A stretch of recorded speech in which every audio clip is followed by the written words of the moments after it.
Chapter 391 Economic Sanction. To Jiang Chen's surprise, the skies were clear at the wasteland, but when he returned to the modern world, it was pouring rain. The grain-sized rain droplets splashed on the windows and made harsh sounds along with the violent wind. The leaves on the palm trees outside were all blowing to one side and the waves in the sea were rolling thunderously without any sign of humanity. Perhaps Aisha heard a noise in the bedroom, so she slinked into Jiang Chen's room like a quiet cat. Her clothes right now were particularly eye-catching, or rather, whenever she was home, her clothes were always eye-catching. She had just a loose white shirt on with two smooth and perfectly shaped legs swinging out underneath. From a psychological perspective, this style not only drew the curiosity of the husband wondering whether she was only wearing a shirt, but it would also tease the husband as he watched the legs swinging. Combined with a cold expression and passionate sight. Okay, Jiang Chen admitted, if it weren't for the fact that his clip was completely empty, he would have leaped onto her and did her on the spot. Jiang Chen stood up, laughed and helped her button up one button. Come out with me for a bit. Do you need to change first? There's a typhoon outside. Aisha kissed Jiang Chen as she said gently. From her voice, Jiang Chen could sense a hint. Typhoon? Is it serious? Around 300 kilometers away from Coral Island and the wind magnitude is level 13. The news recommended reducing travel. It shouldn't be too serious then. Seeing as Jiang Chen didn't respond, Aisha said in a faint voice, it's been almost a month. Jiang Chen, of course, knew what she was referring to, so he touched her forehead with his and smiled. Tonight? With her face blushing, a curve appeared on Aisha's mouth as she buried her face in Jiang Chen's hug timidly. Jiang Chen changed into somewhat formal clothes before he came into the garage and opened the black Sonata's door. In this hideous weather, he obviously didn't want to drive his Lamborghini. Seeing as Jiang Chen got into the car, Aisha, already sitting in the driver's seat, started the car and drove into the pouring storm. Because of the storm, they drove slowly. It took them half an hour before they arrived at the presidential palace and entered the underground garage. After examining their identities, the security courteously allowed them to pass. When Jiang Chen arrived at the president's office, Zhang Yapin was in a heated debate with his lead advisor and vice president. Zhang Yapin stopped for a second when he saw Jiang Chen at the door and came up to greet him. Welcome Mr. Jiang, what brought you here? The vice president and lead advisor weren't too displeased when their conversation with the president was interrupted, they merely examined Jiang Chen with a few curious looks. Jiang Chen shook hands with Zhang Yapin before he asked, are you busy now? Diplomatic problem. Haha, gentlemen, it's already lunchtime. Why don't we wait until 2 before we start our discussion again? The lead advisor and the vice president exchanged glances before they nodded. No problem. I agree. The two left, leaving only Zhang Yapin and Jiang Chen in the office. Zhang Yapin walked up to the coffee pot and poured 2 cups of coffee before he sat down on the sofa and gestured Jiang Chen to give the coffee a try. Blue Mountain Coffee. Thank you. Jiang Chen took a drink and leaned back on the sofa. Okay, I guess you're not here just for me to make you coffee. Perhaps he'd been busy for the past few days, but Zhang Yapin's voice was fast. After a few months of experience, the young president finally gave off the vibe of a politician. Although Zhang Yapin didn't say anything yet, he knew Jiang Chen must be here for something. Seeing as Zhang Yapin was so direct, Jiang Chen didn't bother making small talk anymore. Ocean Resources Development License and Mining License, help me take care of these. You're planning to mine. I remember that there's only a low-reserve copper mine in Panu Islands, Zhang Yapin said with a frown. Jiang Chen shook his head. Not above the sea surface, I want to mine under the ocean. Underwater mining? That's right. The location is south of Enge Island, it won't affect the local ecosystem there. Okay, I'll take care of this for you. Although he was skeptical whether Jiang Chen could mine, Zhang Yapin still nodded. Anything else? I have nothing else. Jiang Chen shook his head. But you seem to have something. Zhang Yapin had a bitter smile and took a sip of his coffee. The attempts by Country F to use the excuses of disrupting area stability and illegally detaining hostages to impose economic sanctions on XIN along with Malaysia, Brunei, Indonesia, New Guinea, Australia and other neighboring countries. For example, increasing export taxes to XIN would greatly increase the cost of living for ordinary citizens. Also what's the reaction of each country? Because he didn't understand the situation, Jiang Chen interrupted him as he cut straight to the point. Illegally detaining hostages? *K. How thick is your skin to dare to say this? Jiang Chen cursed in his mind. Because of the stance of Hua, the South Sea countries all stand with Country F while New Guinea expressed neutrality on this issue, but it wasn't a big deal, we didn't have significant trade with those countries. The problem is Australia? That's right. Zhang Yapin nodded. Australia was the major trade partner of XIN, 80% of the products sold in XIN supermarkets came from the ports of Australia.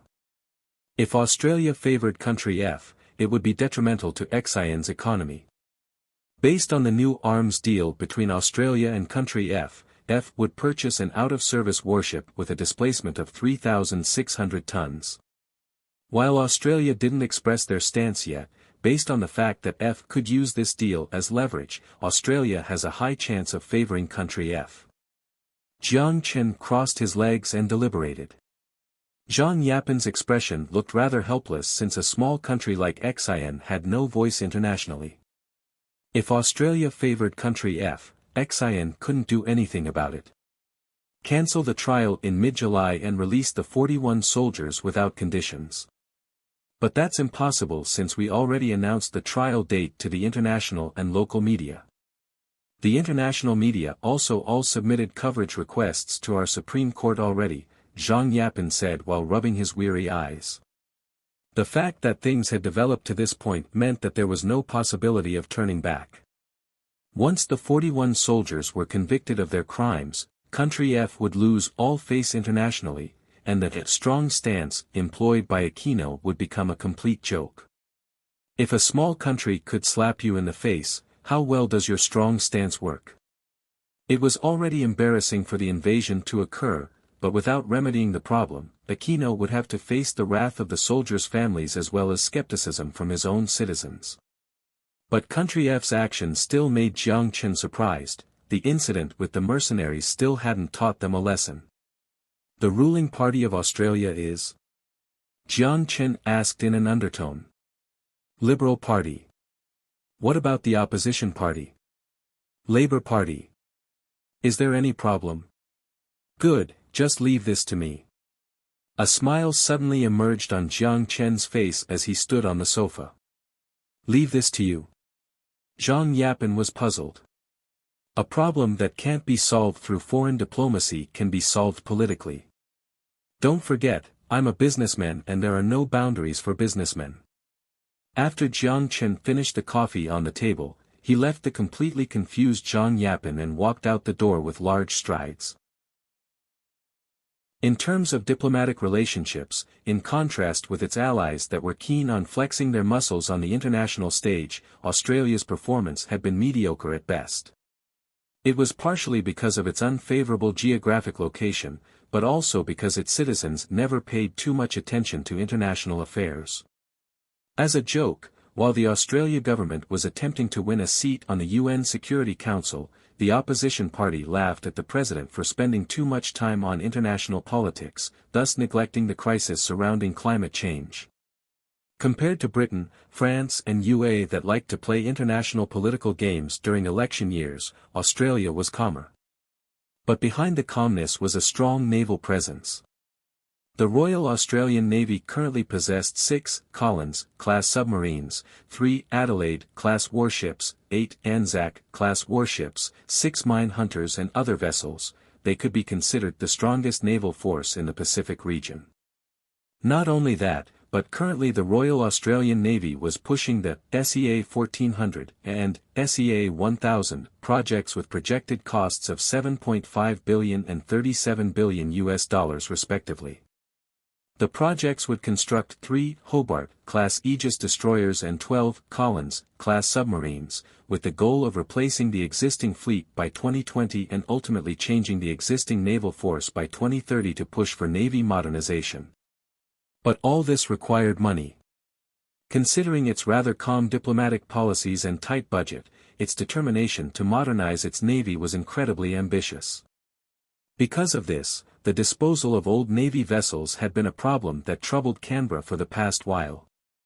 If Country F was willing to purchase some old ships, the Australian government had no reason to object. As for the extra condition requiring them to change their stance in the West Pacific, the Australians didn't mind since XIN was only a small country with a population of 20,000. Jiang Chen would target this sale to ruin Country F's plan. In Australia's capital, Canberra. Outside of a Burger King, a taxi stopped. The door opened and a middle-aged man with a grey trench coat walked out. After he examined the interior of the restaurant, he cautiously looked behind him. After he confirmed that there were no reporters following him, he opened the door and walked in. He didn't order anything as he sat down at a seat in the innermost part of the restaurant and looked at the black man that sat across him. Barkery, a manager at Celestial Trade Company. Barkery. The middle-aged man scanned his phone before he looked at Barkery and asked in a low voice. That's right, and you must be Brody. Barkery extended his right hand. Brody, a member of the Liberal Party, had a reputation within the party second only to the party head, Malcolm. Hesitating for a second, Brody shook his hand and spoke while staring into his eyes. The manager of Celestial Trade Company. Australia doesn't need a security company, I probably can't help you. Barkery laughed and put his arms on the table. But we can definitely help you out. Brody raised his eyebrows and signaled him to continue. Barkery smiled and exposed his white teeth. I heard you have an inactive MECO 200 warship — impossible. We already decided to sell that to Country F, so there's no way we can sell it to you. If you're here for that, you're out of luck.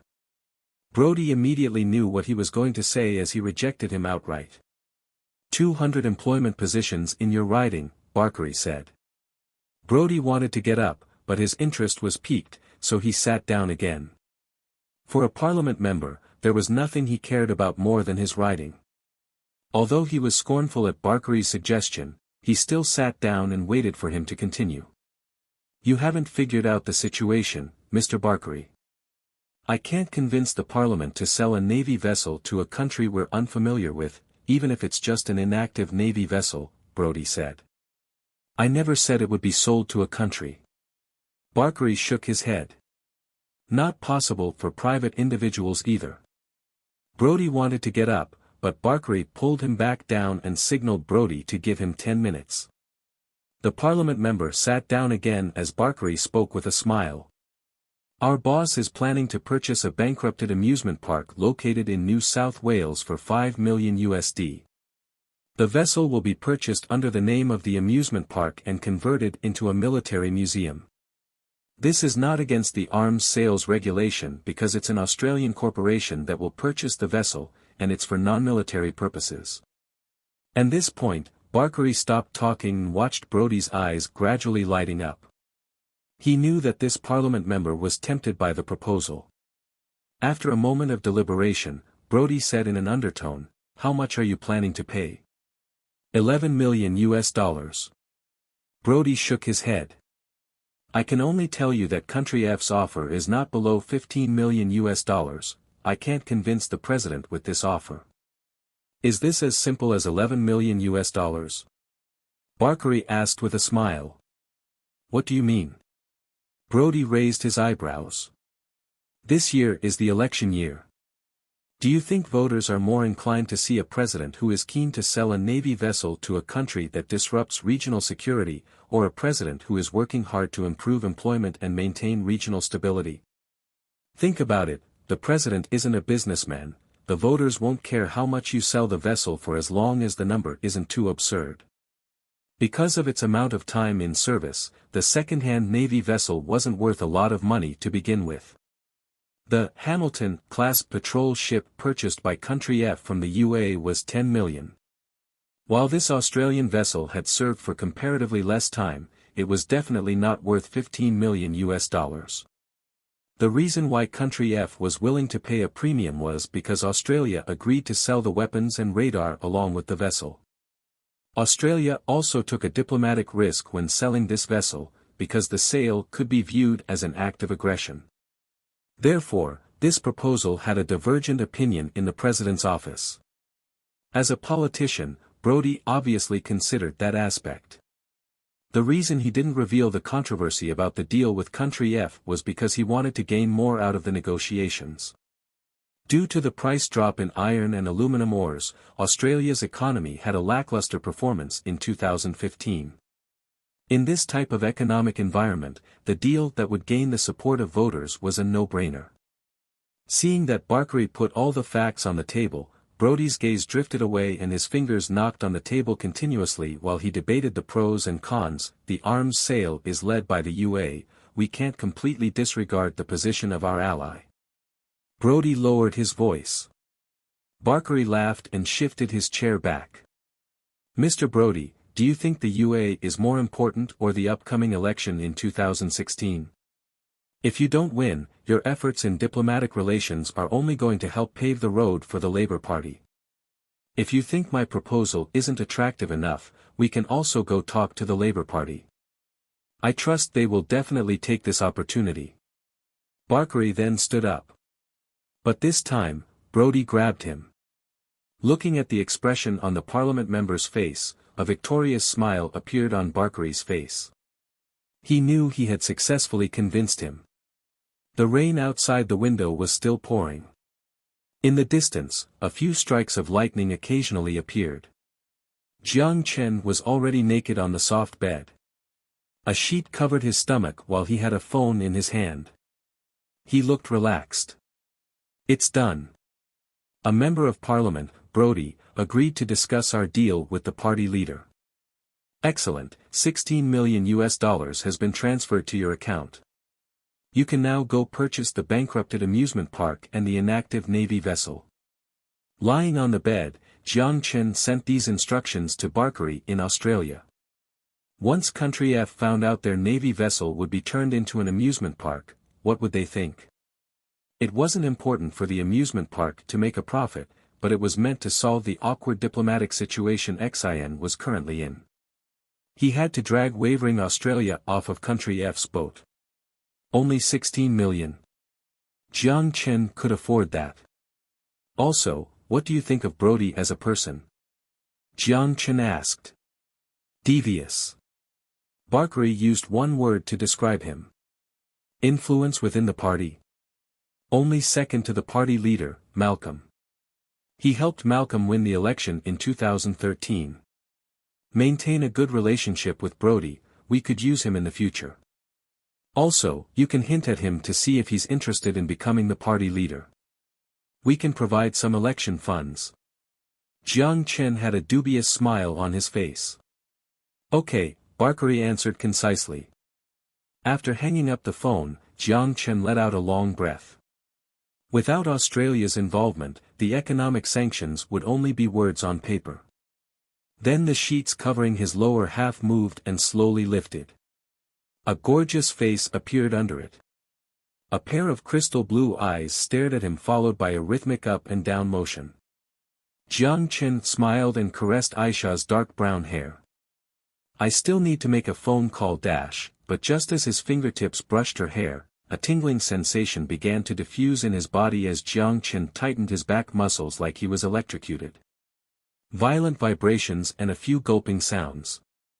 Tempted by the pair of eyes mixing frost and passion, Jiang Chen took a deep breath and tossed his phone to the side. What happened next could not be spoken. You incompetent fool. What are you doing? You negotiated for half a month, and this is the result you give me? Since half an hour ago, the roaring sound in the president's office didn't stop. Aquino threw the stack of documents on the Minister of Foreign Affairs' face furiously, his chest pumped up and down violently. F's naval units were most dependent on imports. The only two Hamilton-class patrol ships were all the scrap junks of UA. It was quite funny that every time in an arms sale, the Minister of Defense would beg for the UA to retain the equipment on the ship, but it would always be rejected.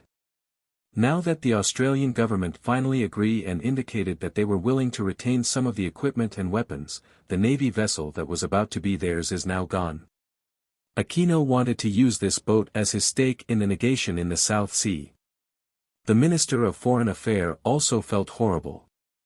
The Australian president already agreed, but today when they were preparing to discuss the details of the agreement, they unexpectedly began to toughen up on some of the key problems. Overnight, they suddenly changed their stance. This caught F representatives there to negotiate completely off guard. The lead advisor looked at the upset Minister of Foreign Affairs and took a deep breath. "Mr. President, we should phone the capital." The door was suddenly pushed open as a member of parliament walked in quick steps. The octopus typhoon passed by the coast near OSL City. Multiple buildings including a hospital suddenly collapsed when the typhoon passed through. Currently, there are 31 confirmed casualties. Fu*K. Aquino shouted in frustration as he walked to the door in quick steps. With the series of problems coming at him and the media just criticized him for his weak diplomatic ability, he didn't want them to say he put in a lack of effort on the rescue. The capital, get the Minister of Foreign Affairs to negotiate. I need to be at the area in 5 hours. It was a disaster when the typhoon passed through, but the weather had cleared up. The thunderstorm washed about the dust in the air as the air was fulfilled with a fresh fragrance. The dew on the palm trees outside the window reflected a bright crystal color and reflected the redness rising from the east. In the morning, Jiang Chen sat in front of the table while reading the morning news. Based on the meteorologist, the typhoon named Octopus was moving westward along the Pacific Ring of Fire. It scraped by the east side of F and headed towards the south along the coast. After putting toast, eggs, and coffee on the table for Jiang Chen, Aisha leaned forward and kissed him on the cheek and then sat beside him. Jiang Chen smiled at her before he focused on the TV screen again. When he saw the number of cities affected, his eyebrows raised. Aisha seemed to have read Jiang Chen's thought as she gently asked, "Xia Xiyu is in Xiangjiang, is she okay? I'll give her a call in a bit." Aisha nodded, picked up the utensils, and began to work on her own breakfast. It was already mid-June. Deepwater started at the beginning of the month. BHP followed the agreement signed with Jiang Chen and shipped 100,000 tons of iron ore and 200,000 tons of aluminum ore to the deepwater port at Coral Island. This batch of ores would be used to support industrial production on the wasteland, so the earlier, the better. After breakfast, Aisha drove Jiang Chen to the port at the south end of Coral Island.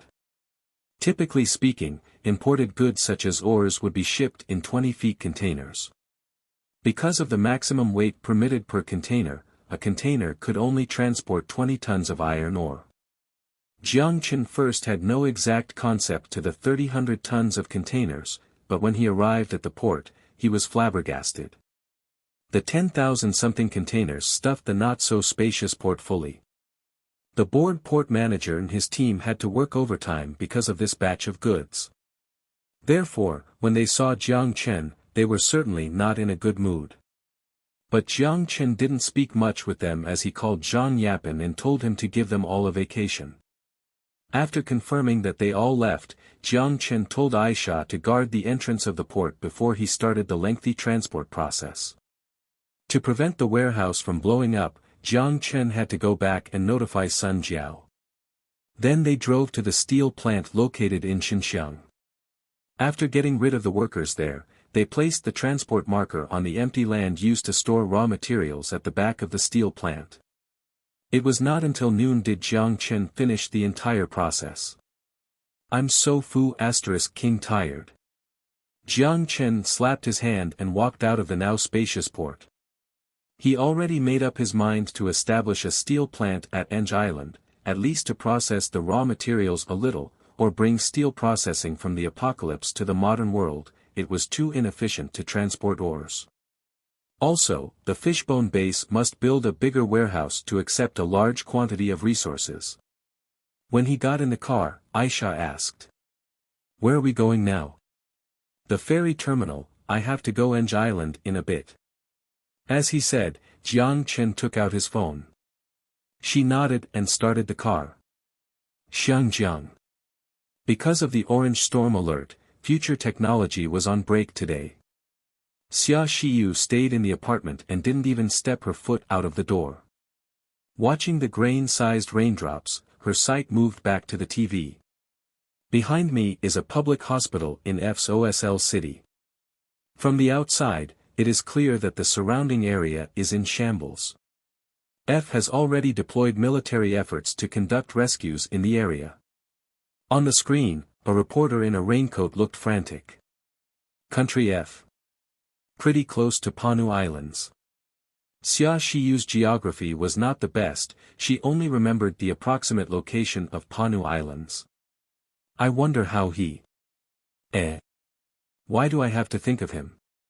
Xia Xiyu covered her somewhat burning face. At the same time, she grabbed the remote on the table and switched the channel. She didn't like to watch the news. In her memory, she only paid attention to the news 2 times. Once when Jiang Chen went to Iraq, the second time now. Suddenly, the phone began to ring. Xia Xiyu walked to the bedroom and picked up the phone charging on the nightstand. When she saw the incoming caller's name, her heart beat a little faster. Coincidentally, just as she wanted to confirm he was safe, he called first. "Hello. How is it over there?" When she heard Jiang Chen's caring voice, she felt warm inside. "It's raining pretty hard here, how about you?" "It has been raining for the past few days, but it cleared up in the morning. The typhoon is now heading in your direction, be safe, and stay inside." You didn't go to work today, right?"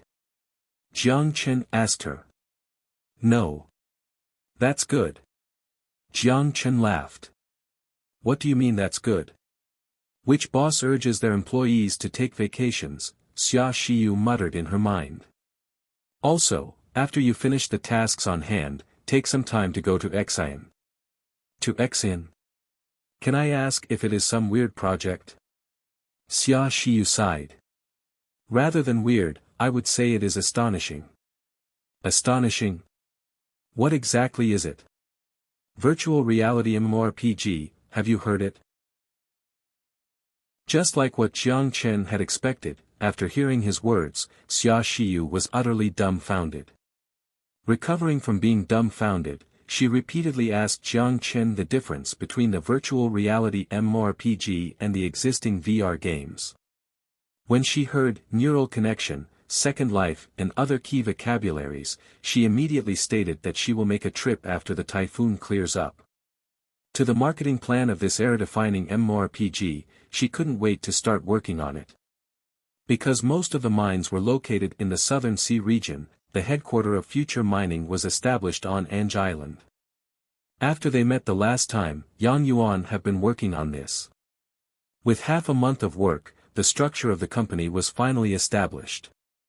When he landed on the island, the Celestial Trade Company's vehicle was already waiting on the side of the road. He got in the car as Jiang Chen briefly told him about the destination before the driver started driving. The security business of Celestial Trade was divided into military and civilian. The military employees were all located on New Moon Island, whereas the civilian workers acted as the bodyguard of key government officials. Jiang Chen's temporary driver was a bodyguard. Jiang Chen rolled down the window, put his arm outside, and started to view the backyard that belonged to him. Since the last time he visited Eng Island, it has only been a month, but in this 1 month time, the small island has experienced groundbreaking shifts. The new apartments, houses, and the business street under renovation were all part of the change. Compared to the fishing village before, Eng City finally had some flavors of being a city. Because of the infrastructure development plan and the tourism resources construction led by Future International, a lot of foreign merchants smelled the opportunity for business as they attempt to hop on the fast-moving train and enjoy the considerable dividend to be paid in investing in Xi'an. When he passed by the city center, Jiang Chen was shocked to find a Kohl's store under construction. He faintly recalled that it seemed to be a chain in Australia with domestic operations. Clearly, the lack of department stores in Xi'an had drawn the attention of Kohl's Group, so they bravely took the first step and selected Ange Island as their first stop to international expansion. Because of the international businessmen's massive appetite for land, the Ange government's finance increased substantially. They immediately used the money for infrastructure development, such as expanding roads and building schools. The infrastructure not only improved the quality of life of the people, but it also provided a large number of employment opportunities. The high unemployment rate was greatly improved, and the lack of labor even attracted immigrants. The previously city with an empty feeling now was injected by a healthy boost of adrenaline and displayed the liveliness it should possess. The employment dorm Jiang Chen provided to Yang Yuan was a mansion by the sea located at the edge of Ange City. There was only a road along with a few rows of giant palm trees, and there was nothing else. The car was parked on the side as Jiang Chen told the driver to wait for him. Jiang Chen then walked to the mansion and pressed the bell on the wooden door. There were the sound of footsteps before the door was opened shortly after. When he saw his old friend Jiang Chen, Yang Yuan warmly welcomed him inside. "What do you think? How's the life here?" Jiang Chen scanned the decoration inside the living room as he sat on the sofa. "Perfect beyond my belief, I almost couldn't afford my rent in Australia." Yang Yuan let out a sigh before he looked at Jiang Chen earnestly. "Although it is a bit dramatic, I still have to say, thank you. We're old friends, it's nothing." It was not for the industry's unexpected turn of events. With Yang Yuan's resume, his life would be no worse in Australia. Since on this island, other than housing being cheap, nothing else was convenient. "Have you eaten yet? Want to have lunch here?" "I'm here for that." "Will it be troublesome?" Jiang Chen said jokingly.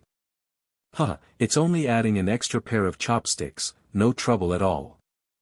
Yang Yuan laughed. "Here are the champagnes." Su Fei took out 2 bottles of champagne, placed the bottles in front of them, and popped open the cap. Perhaps because she knew she had no chance, Su Fei didn't give Jiang Chen the frivolous vibe anymore, which made Jiang Chen feel relieved. "Thank you." Jiang Chen took the glass and smiled friendly at her. "No problem." Su Fei smiled and poured for her boyfriend. "You guys chat, I will go cook." With how virtuous his girlfriend was, Yang Yuan had a happy expression. "Did you lose your soul?" Jiang Chen mocked. "Haha." Yang Yuan timidly touched his nose, raised the cup. "Let's drink." "I didn't know your S.O. knew how to cook." This did surprise Jiang Chen. Su Fei didn't look like someone capable of that. "Your S.O. is really virtuous. I just bought tuna from the fisher in town, you'll love it," Yang Yuan said as he took a drink. "Tuna soup." "What soup, sashimi?" Yang Yuan laughed. To the deeply committed roommate, Jiang Chen wholeheartedly wished that he could be together with the person he loves. Although the Su Fei gave him a feeling that she is not a good girl, he would never offer an opinion on other people's relationship. They chatted from life to work. No wonder he was a talent signed by Rio Tinto in the first year of his master's program. Yang Yuan's ability was indeed strong. When he talked about work, his work ethic was almost comparable to the workaholic Xia Xiyu. "The education level of Xi'an is extremely low, so I hired a lot of technicians from Australia.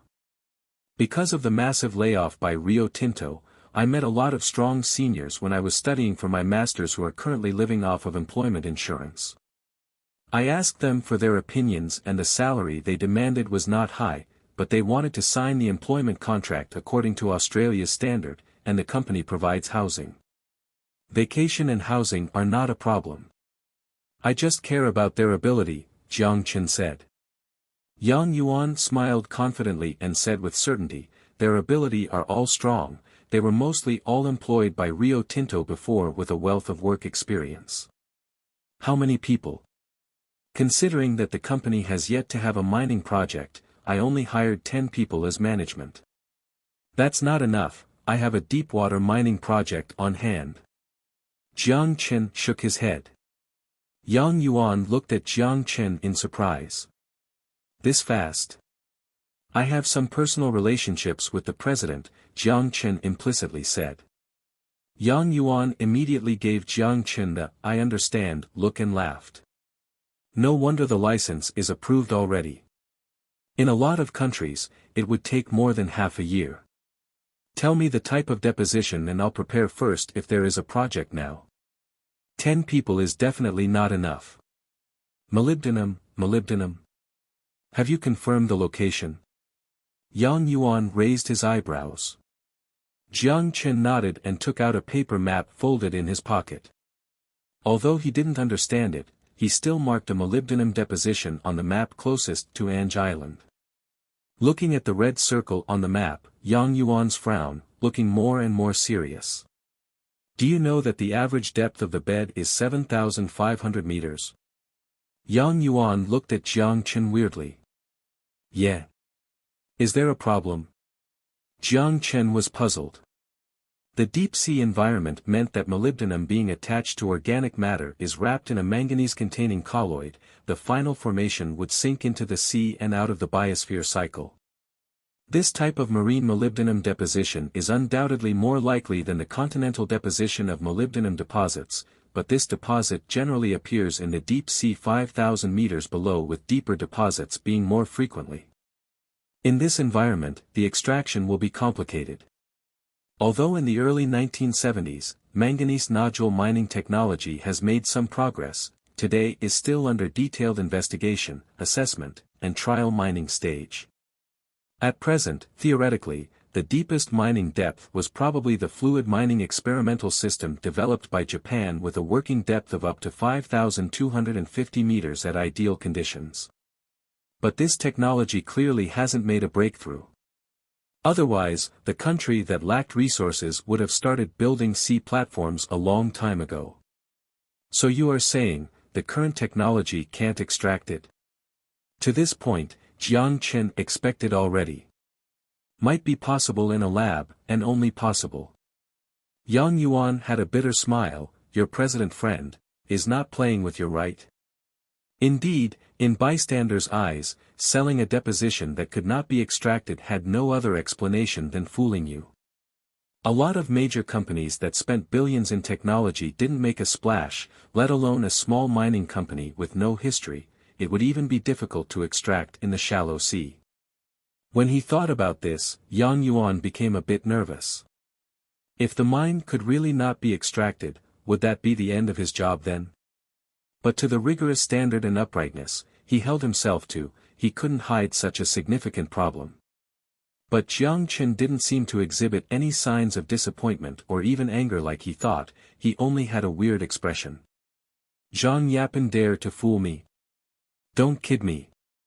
Jiang Chen thought for a moment and said, I can take care of the underwater mining. But that's 7,500 meters. Yang Yuan had to remind him.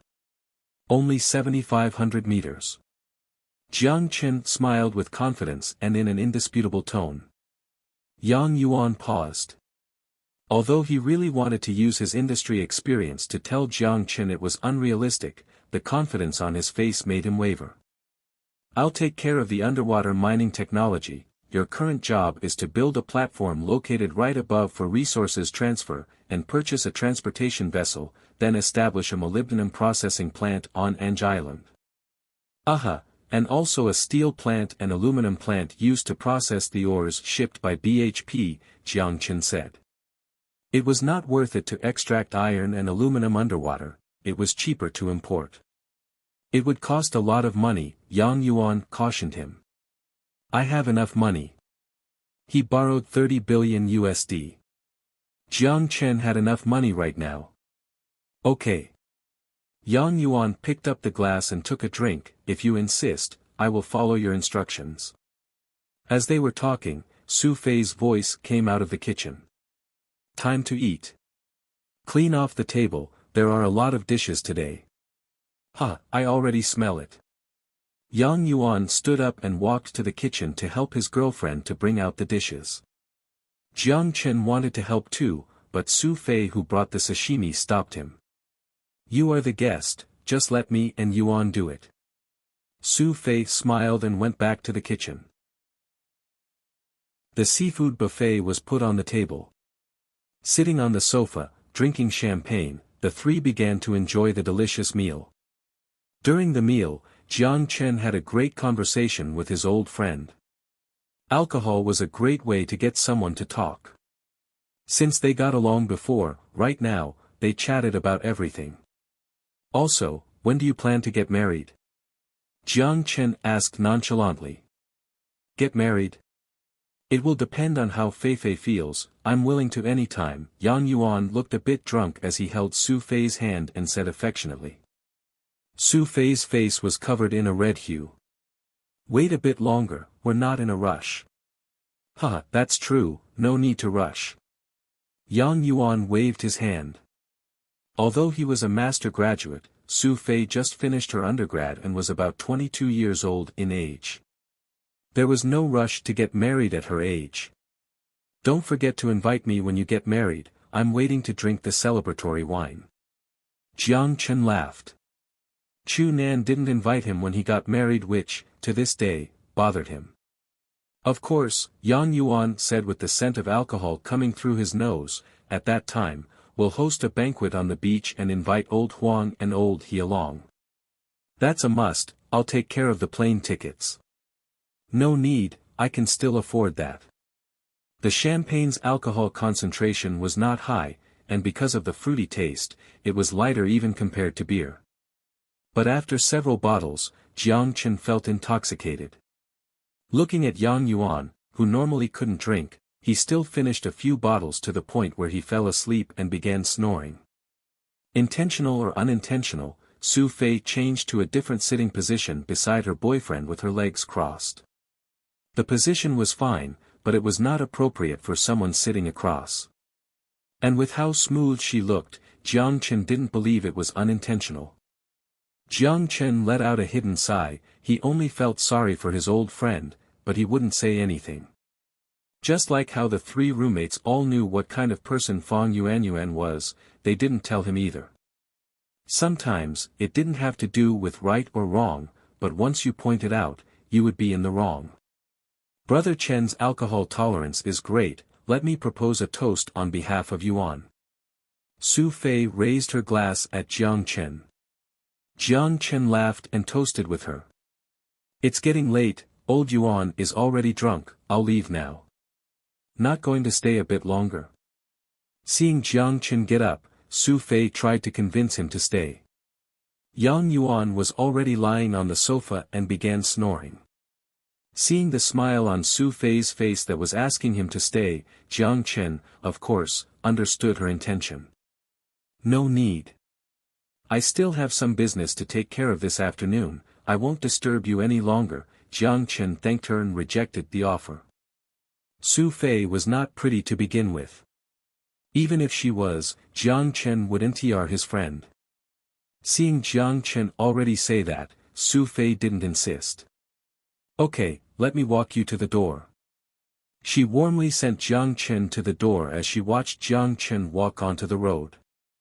When she saw the bodyguard respectfully got off the car and opened the door for him, envy flashed across her face. She was not envious of the car, but the respect on the bodyguard's face. That's the feeling of being in upper-class society. She then remembered the foreign girl called Aisha. She was jealous of that girl. Why is her boyfriend so rich and powerful? Turning around to look at her drunk boyfriend, she let out a sigh and closed the door. Sitting in the car with the mild sea wind blowing across his face, Jiang Chen gazed at the horizon in the distance. Sir, where are we going to next? The bodyguard driving asked. The pharmaceutical plant, Jiang Chen answered concisely. Because he was drunk, he didn't want to say anything, he just wanted to quietly let the sea wind blow on him so he cleared his mind. But not long after, the bodyguard spoke again. "Sir, do you need me to turn on air conditioning?" "No." Seeing Jiang Chen was a bit annoyed, but out of safety consideration, the bodyguard carefully asked. "Sir, your seatbelt dash." Jiang Chen put on the seatbelt in annoyance. "Can't you be like Aisha dash?" The bodyguard was perplexed. "Sir." "Nothing, sorry, I'm drunk." Jiang Chen blew out a breath mixed with the scent of alcohol and waved his hand. With just one look and sometimes without even needing one, Aisha could acutely read what he needed.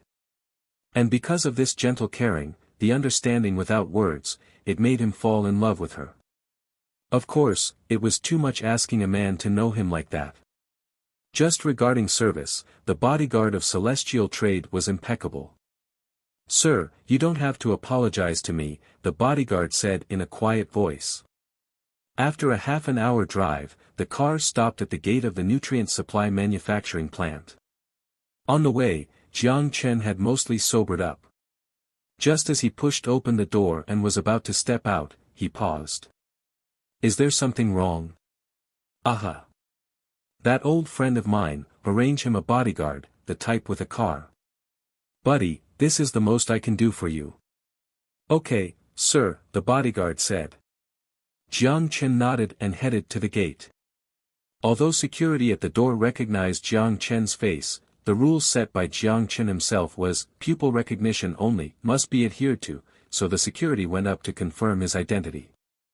After looking into the camera for 1 second, the verification process was complete. The two soldiers saluted and backed away. He entered the lab of the plant and found Zhang Shoujie, taking samples of the produced product. How much nutrient supply did the plant produce? 30,000 boxes, stored in the warehouse. A box contained 100 tubes of nutrient supply. The first month, therefore, had a production rate of 3 million tubes of nutrient supply, which was quite impressive. With a profit of $5 per tube, this month's profit alone was $15 million. Although it didn't look like much, this was just the start. Once the market expands, Jiang Chen would ask Zhang Shoujie to ramp up production. The 2.1 billion fat people on the planet were all his potential customers. Could we sell these? Seeing the proud expression on Jiang Chen's face, Zhang Shoujie had to interrupt and ask. "Don't worry, people will be desperate to buy it. Don't worry about sales, I will be hiring professionals to take care of it for me." "That's perfect." Zhang Shoujie nodded. He was a technician, so he could easily ensure the quality of the products, but he was not an expert in sales. "The nutrient supply in the warehouse, package 15 sets of 20 tubes for me. These 300 tubes will be used as sample products during our negotiation. The quality must be good and it'll be best it was recently produced." "No problem. Do you want it now?" Zhang Shoujie asked. "Before you get off work, there will be people picking it up tomorrow." In Bentonville, Arkansas, the office of Walmart. Sitting behind the desk, Florence, the purchasing manager, looked at his assistant who had just walked in and asked in a deep voice. "Is the analysis result out?" The assistant nodded and put the document on the boss table. "It's out. Our research found several interesting plant protein in this thing called nutrient supply. Although we don't know the source of it, the safety of the food is absolutely fine. With FDA standard." Florence confirmed again. "Yes." The assistant nodded with certainty. After the scandal in 2015, Walmart became more cautious toward supplement suppliers. The ginkgo biloba leaf pills sold by Walmart stated that it could increase memory, but after examination, it only contained carrot powder and wheat powder, while on the ingredients list, it didn't list wheat powder. The event caused a huge uproar at Walmart, and 4 other large department store chains were all put under the scrutiny of the media and public. Even 1 year after the event where the memory was gradually fading away from the public, Walmart supplier selection in supplement and food were still 2 times more rigorous than before. 3 days ago, he received a package from Future Biology. Inside the package contained a sample along with an invitation. To be frank, if it was not for Future Group's reputation, Florence might not even look at it before he passed on the product with labels like, liquid food, weight loss without dieting. When Florence scanned through the results, the more he read, the more his eyes turned stern. Especially when he read the two sections, clinical response and effect estimation, his eyes were almost glued to the paper. Bam! He smashed the document on the table as he immediately ordered his assistant. Send sales to Xian immediately, we have to get this deal. No, get Jim to go personally go, Florence said briskly. But boss, Jim has a negotiation with a representative from Pyrus Biology — get his assistant to do it, Florence ordered, put this report in front of him, he will know how important it is to us. I don't care how he does it, I want to see an agreement on my table in 3 days. The assistant nodded and left. Sinking into his chair, Florence took a deep breath before an ecstatic expression appeared on his face. The obese people of America, oh no, the brand of Walmart supplements can be saved. The same reaction appeared in different places as the major retailers began to investigate Future Biology. No one knew why would Future International suddenly enter the supplement and food market, but who cares? When they discovered the magical nature of the nutrient supply, almost all the retailers extended their olive branch to the newly formed company. We sent out 15 invitations, 13 retailers responded to us extending their willingness to cooperate with us on this product. In the conference room, a man was reporting to the sole shareholder Jiang Chen. Tao Ming, New Zealand Han, male, 31, previous Prius supplement manager.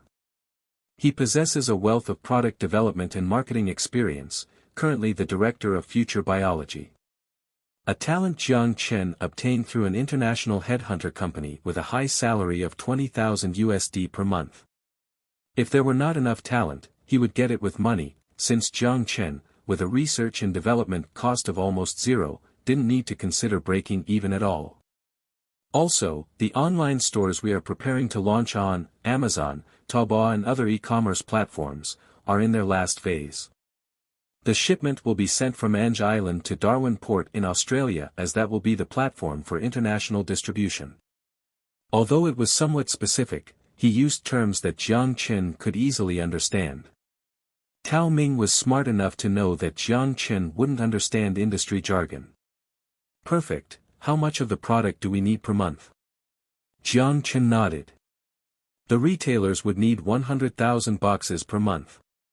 The variation on the backup platform differs, based on the marketing budget, it could range from 10,000 to 1 million boxes. A box had a profit of $500, a million box would be 500 million, the profit was shocking. Seeing Tao Ming had stopped talking and was looking at him with words in his mouth, Jiang Chen laughed. Just tell me what you want to say. If we could use Future 1.0 as an advertising platform for nutrient supply, it would help to push the brand. Tao Ming proposed. No problem, I will make the arrangement. Also, do we not need to sponsor a celebrity or something? Jiang Chen asked. Tao Ming nodded, that would be best. Based on the discussion results from the marketing department, I recommend sponsoring Emma Watson or other Hollywood celebrities to pave the way to establish the international brand. Wait, why does the name Emma Watson sound so familiar? Jiang Chen raised his eyebrows as he tried to recall where he heard this name. With the puzzled expression on the boss' face, Tao Ming smiled light-heartedly. Have you heard of Harry Potter? The books? The movies, Emma played Hermione. Oh. I remember now. But rather than her, I think it is better to sponsor Harry, look how fat he became in the later movies. Jiang Chen glanced at him and said unscrupulously, boss, it is better to drop the movie plot when we discuss the product. Tao Ming coughed and attempted to correct Jiang Chen in awkwardness. Sorry, off track. Aha. So you recommend which celebrity? Jiang Chen asked. The first choice is Emma Watson. Of course, there are a lot of other backup options. What's the estimated sponsorship fee? Jiang Chen asked. Approximately 1 million to 1.5 million USD, it would differ based on the conditions and requirements set, Yao Ming answered. It was not too expensive. Robert was a film director in Los Angeles, he would be a good connection. Okay, then I'll leave this to you, Jiang Chen said. Yao Ming nodded. I have a meeting with a Walmart representative this afternoon, we'll be talking about supplying this product. If all goes smoothly, I'll be signing a contract with a monthly supply of 50,000 boxes. Could we meet the demand for production? No problem. I'll take care of ramping up production, you take care of sales and marketing for me, Jiang Chen said. Worst case, he would only need to return to the apocalypse and obtain some inducers to expand the growth area of the DH seaweed and bring back more organic converters to produce juice. If done successfully, the nutrient supply business would bring him 100 to 200 million USD in profits. Based on the stability and consistent demand of the market, the future of future biology would be no less bright than future technology. The door was knocked on gently. Tao Ming looked over, it was his assistant. The Walmart representative is here. Already here? That's fast. Yao Ming was a bit caught off guard. Get him to wait for a bit, I'm in a board meeting. No need, you can go. Jiang Chen stood up. I know everything I needed to know. I need to pick up someone from the airport, that's all from me. But I haven't shown you the marketing plan yet. It is a major decision to the company's development, it is better for the president to view it to make a decision, Tao Ming said hesitantly. No need, I trust your ability. Jiang Chen walked beside Yao Ming, patted him on the shoulder, and encouraged him, I trust you, I will give you enough freedom to prove your ability. Yao Ming looked sincerely at Jiang Chen. To be honest, the reason why he jumped ship to come here was only partly due to the high salary offered by Future Biology, but what attracted him more was Jiang Chen's promise of autonomy. When he was working at Prius, a lot of excellent proposals didn't pass because of the differing opinions among the board members or the lack of funding, and they would have to bear the consequence during the yearly performance review. The soldier was willing to die for someone that understood him, just with this trust, he swore that he would not disappoint Jiang Chen. Coral Island Airport.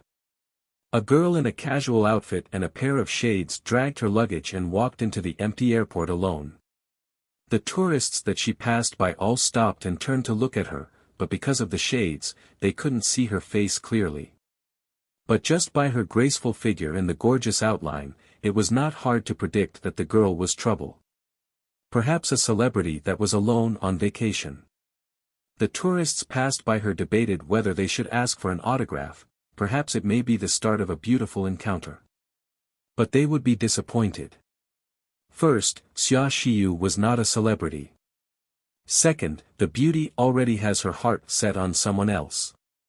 It was in the middle of June, the bright sun was like a ball of fire in the sky. Xia Xiyu, who just came out of the airport, immediately felt the heat unique to the tropical region. When she left the airport, she headed straight to the road outside and stood under the palm tree. To the taxi driver's beeping of the horn, she shook her head, signaling that she was waiting for someone before she checked the time on her phone. 10 o'clock. The flight arrived 30 minutes ahead of schedule, there was still 30 minutes before the agreed-on pickup time. Her thumb hovered on the phone icon for 2 seconds but moved to the camera.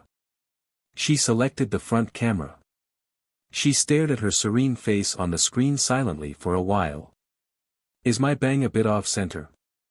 She tried to adjustment the freshly permed bangs she got a few days ago in an attempt to make it look more normal.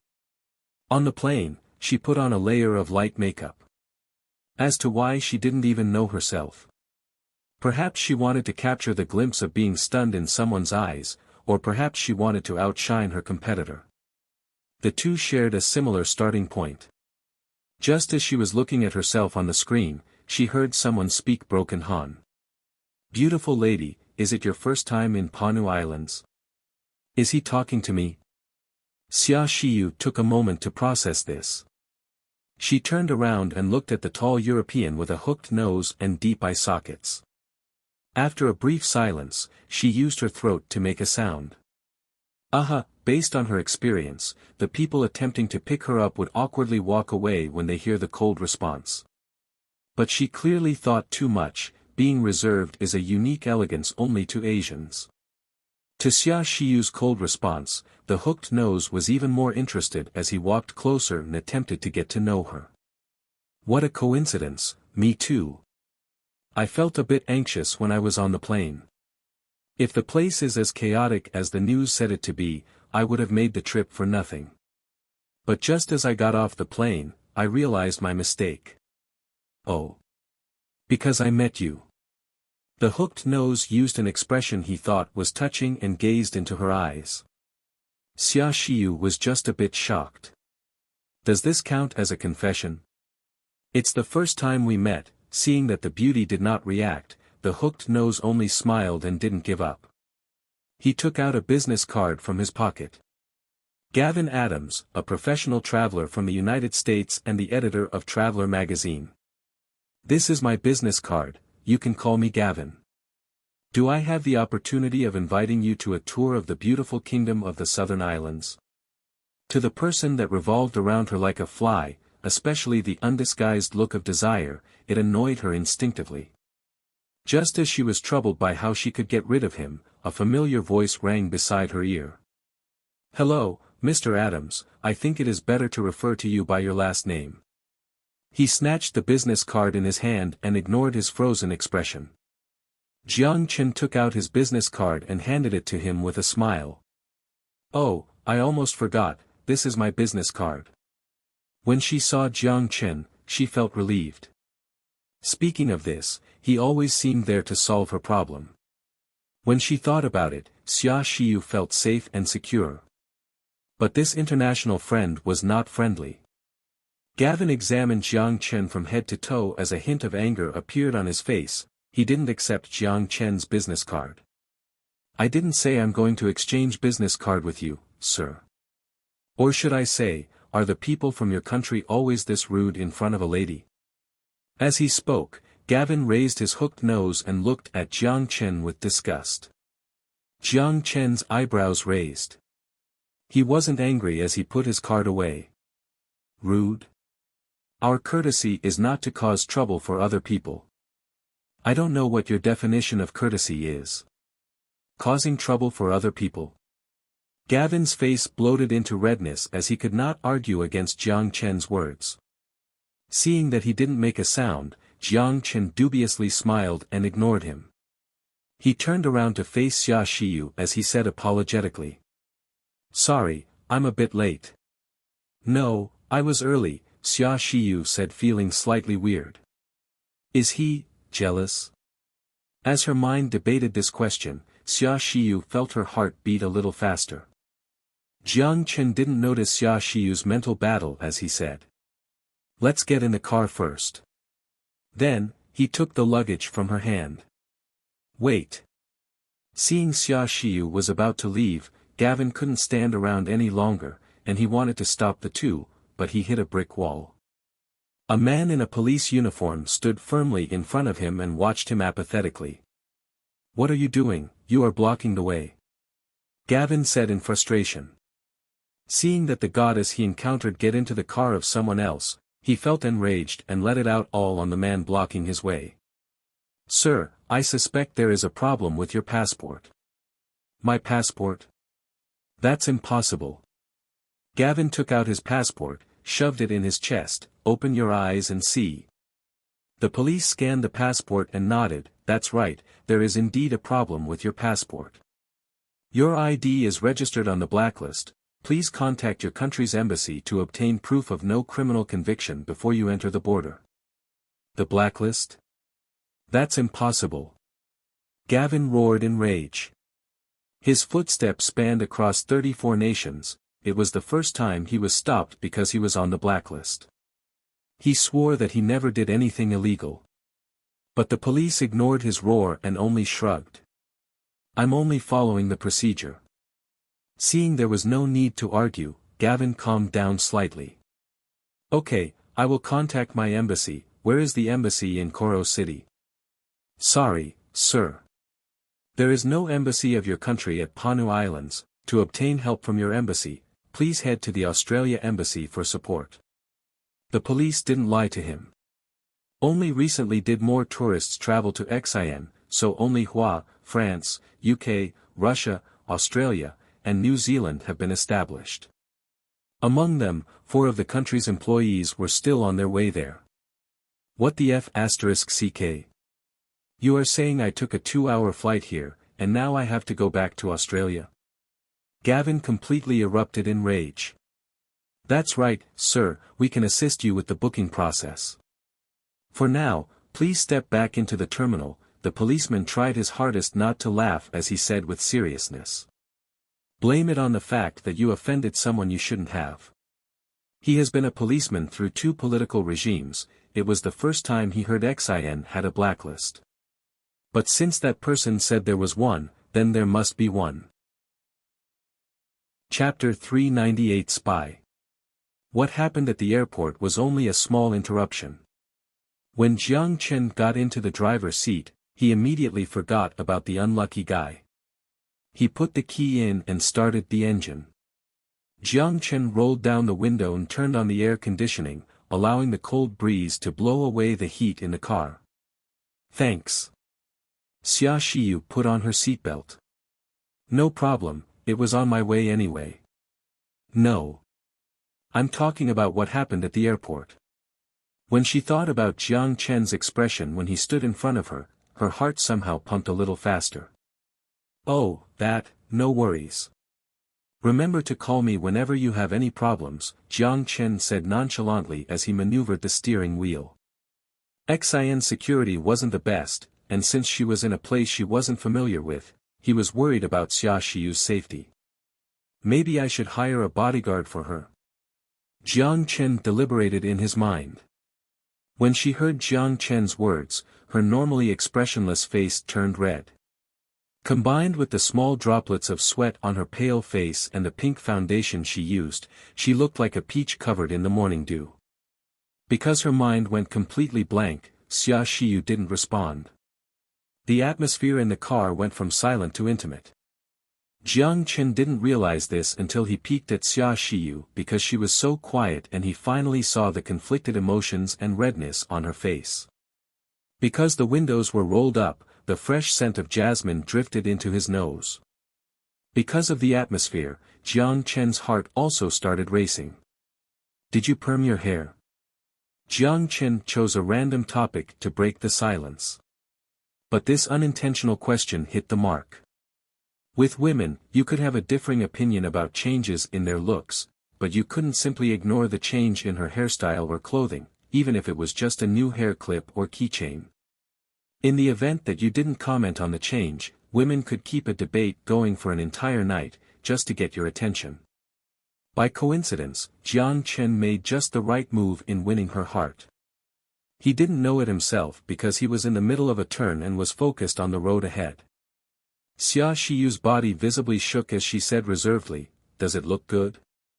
She immediately regretted the question. Did that sound too superficial? Should I have waited for him to compliment me himself for it to be more natural? Xia Xiyu turned her head and looked out the window as she was bombarded by her own thoughts. Face-bombed men would not overthink. Jiang Chen praised her, "Looks really good, really fresh, but why did you suddenly think of perming your hair?" Xia Xiyu had always given him the impression of being authentic, serene, yet distant. But the perm gave her a fresh vibe that was normally found in students. My coworker. A friend told me that I'm too formal with how I dress, so she suggested I change things up. I was also probably too unfashionable, Xia Xiyu added in her mind. I see, but I still think your hair from before looked better. Then I'll change it back, Xia Xiyu immediately said. No, I'm only stating my opinion, frequent perms are damaging to the hair. Jiang Chen facepalmed. Okay. Xia Xiyu nodded as she looked at her reflection in the window and secretively examined her hair. Oh, which friend was it? Jiang Chen was surprised that Xia Xiyu had any friends. He always thought her social circle was limited to her co-workers. Su Mengqi, the manager of the Human Resources Department who moved with us from Wanghai to Xiangjiang, Xia Xiyu replied. They chatted for a while until they arrived at the mansion located at the north end of Koro Island. When he parked the car in the garage, Aisha was already waiting for him. Because she knew a guest was coming, her outfit was relatively traditional. A light t-shirt paired with short shorts, stunning and lively. After opening the door, Aisha took Xia Shiyu's luggage. Because she hadn't seen her for a few months, Xia Xiyu had mixed feelings towards the foreign girl. Partially a feeling of competitiveness, but partially gratitude for a person who saved her life. In response to Aisha's directness, she felt somewhat uncomfortable. Although she wanted to stay at Jiang Chen's place, when she was actually in front of the door, she changed her mind. Just as Jiang Chen led her to her room, she was secretively observing Aisha's eyes. But unfortunately, she didn't see any jealousy inside. This made her a bit frustrated. Do I not look like competition? I even put on some makeup on the plane. 2 red swirls suddenly appeared on her face. She realized just how childish her thoughts were. Where's the virtual reality helmet? After putting down her luggage, Xia Xiyu asked right away in an attempt to use work to alleviate the awkwardness in her heart. There's no rush, you can take a look after lunch. Why don't you take a shower to relax? The bathroom is at the end of the second-floor hallway. Jiang Chen smiled.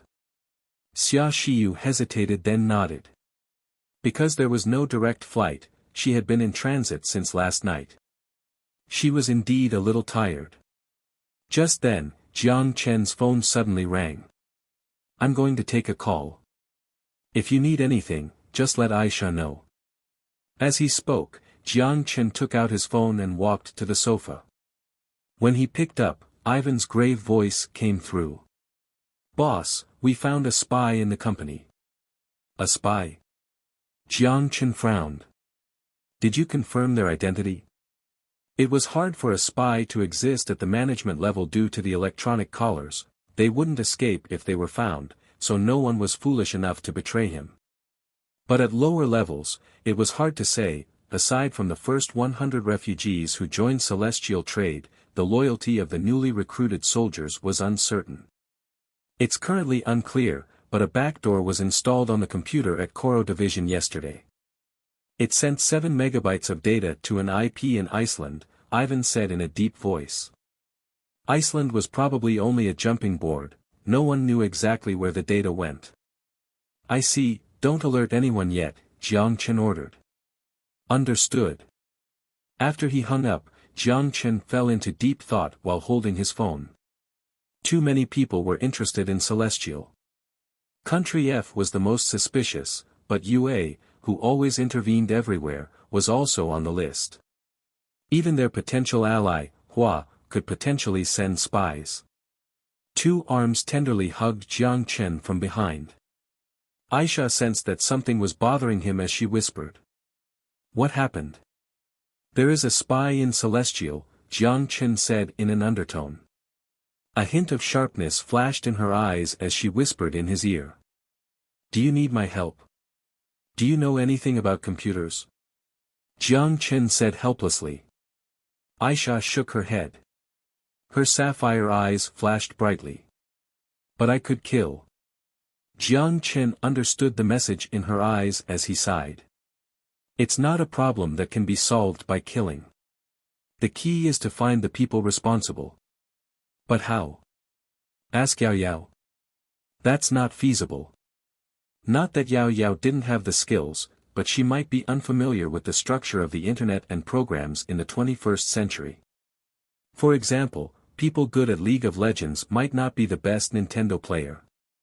Yao Yao's security measures could destroy any of the hackers in this world.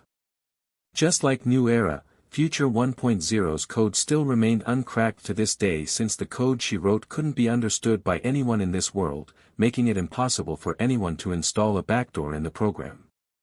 Because Celestial Trade didn't possess any critical secrets, they used the Windows 7 operating system and programs in this world. Although nothing critical was lost, the feeling of being monitored didn't feel good at all. Jiang Chen began to think hard with a frown on his face. Suddenly, his eyes lit up. Yes. I have a little hacker I forgot about. He slapped his forehead as immediately remembered the guy with a younger sister complex as he dialed the number. His finger pressed the screen a few times, selected an international number, and put his phone back to his ear. The call went through shortly. Where are you now? Frankfurt, CLA used a voice that implied, where else could I be? Orthopedics. Jiang Chen joked. CLA paused as he didn't know how to respond. He clearly didn't know the joke behind the orthopedics in Frankfurt. Note 1, no, I am at Munich Hospital to take care of my sister. She just received treatment 3 days ago. Regarding the brother and sister, Jiang Chen kept an eye on them since he paid for all their expenses. The blind sister was receiving treatment in Munich while the brother, CLA, didn't just sit around. After 3 months of military training in Niger, Ivan sent him to Frankfurt. While he studied computer science at the University of BR, he took care of his sister. Is your sister getting better? Much better. The doctor said her condition is a miracle and she'll regain her vision in 2 months. Thank you, CLI spoke with sincerity. No problem, it's great for the soul to do some good deeds once in a while. Especially if I gain the loyalty of a hacker, Jiang Chen joked. That's right, my life belongs to you now, CLA said calmly. That's enough joking around, you get to keep your life. Although I need you to help me with something. What is it? CLA asked. This is what happened. A backdoor program was installed on Celestial's server. Although I could easily take it out, I want to know which rat installed it. The only reliable information we have is that the data was leaked to an IP in Iceland, but even I know that Iceland is only a jumping board to someplace else. I need you to determine where the data was actually sent, and it would be best if you could find out who the spy is. Could you do that? Jiang Chen said. No problem. Frivolous confidence, the trademark of a teen, appeared on CLA's face. He was the third best expert in the Hua Hacker Alliance. After a long period of extensive studies, he was confident that his abilities were even better than before. Okay, you can be cocky after you complete the task. Do you need an airplane ticket? Jiang Chen asked. No, I can work anywhere as long as there's internet. Give me access to the server and don't alert the spy yet. CLA shook his head. Okay, then I'll leave it to you. Jiang Chen hung up. A dubious smile appeared on his face as Jiang Chen texted Ivan to grant server access to CLA. And now, the cat-catching mouse game had begun. Aisha made lunch. With Jiang Chen's mom's careful guidance, her cooking skills became drastically more refined. Xia Xiyu, who hadn't eaten her dishes for a few months, enjoyed a feast. When Jiang Chen looked at her, shuddering, Xia Xiyu took a moment to realize how she was feasting on the food. Her face turned red as her actions became more reserved. Aisha stared at the two of them and smiled but didn't say anything. Her sapphire pupils cast an intrigued light. After lunch, Aisha took the plates to the kitchen. At Xia Xiyu's request, Jiang Chen took her to the gym on the first floor. A server rested in the corner of the gym. Aside from the server were 2 motorcycle helmet-sized virtual reality helmets in the room. When she saw them, Xia Xiyu briskly walked up and placed a helmet on her head. Her hands explored the helmet for a while but she couldn't figure out how to use it. Jiang Chen couldn't help but smile at the scene and walked over to her. How do you open this thing? Xia Xiyu asked rather helplessly as she held the helmet with both hands. Don't rush to open it yet, I think it's better for you to find somewhere comfortable to sit or lie down. Xia Xiyu was hesitant after she heard Jiang Chen's words. Does virtual reality affect the physical body? I wouldn't say affect, your real body will be in deep REM mode. If you stand up while you're using it, you might fall down. I see. Xia Xiyu nodded with understanding and noticed a recliner by the side. When she lied down, Jiang Chen gave her further instructions. The helmet is activated by voice, just say, start. Xia Xiyu took a deep breath as she repressed the excitement in her heart. Ready to witness history, she used a clear voice. Start. The dark screen instantly lit up. Countless 3D light particles rushed to her eyes. Xia Xiyu was tempted to move back, but she quickly realized it was just a picture on the screen. I thought it was the type that didn't require a screen. When she saw the interface, Xia Xiyu was evidently disappointed. But she was relieved almost immediately. The almost otherworldly neural connection virtual technology couldn't have been mastered so easily. To be able to achieve even this much wasn't bad. This is only the starting screen, the exciting part is yet to come. Jiang Chen's words made her look forward to what was next. She was highly skeptical but decided to trust him. Xia Xiyu wanted to speak, but on the screen in front of her, a series of pop-up boxes appeared along with a clear system message in her ears. Pupil verification system initiated, registered as a user. Registering, genetic code is registered, please set the username. Staring at the text in the middle, Xia Xiyu inhaled deeply. Xiyu. User registration complete. Welcome, Ms. Xiyu. Your ID will be locked to your pupil information, it cannot be deactivated or registered again in principle. Your privacy will be absolutely safe in the virtual world. I wish you the best virtual experience. Caution, please ensure the body is in a flat position when connected to virtual reality. Please do not use when drinking, drunk, or in public conditions. She looked at the Activate logo in front of her as she tried to calm her pumping heart. Xia Xiyu said, Activate. After receiving her command, the image on the screen began to fade gradually. It was followed by mild music and suddenly, Xia Xiyu felt a tingling sensation in her neck as her consciousness began to leave her body. It felt like diving, her sensations were covered by a thin veil, but her sensations still felt so clear. This is, Xia Xiyu stared at her hands blankly and scanned her surroundings. Because of her astonishment, she forgot how to speak. Yes, she didn't know how to express her astonishment. The white cubic world she was in was empty, but she felt so fulfilled. Zeros and ones flashed on the wall and added a sci-fi dimension to this world. She stood in the middle of the cube and stared at the interface that gradually surfaced in front of her. She reached a finger out and touched the half-transparent interface. She felt a cold sensation. Ripples spread out from her fingertips and rushed to the walls of the room. The wall shattered. Just like a window being opened, a vivid picture was presented in front of her. There were endless rice fields, towering mountains that extended beyond the clouds, great sails that broke through wind and waves, and magnificent walls that stood like a giant cliff, godly land, and she was standing on top of a hill. After a while, Xia Xiyu took off her helmet and stood up from the chair. She reflected on the feeling of being in virtual reality before she let out a sigh, still immersed in that world. If it wasn't for the game menu that could pop up at any time, I would have thought I traveled to another dimension. It's normal to experience this feeling the first time you play with virtual reality, it won't happen after you get used to it. Jiang Chen smiled. There was a process to get accustomed to new things.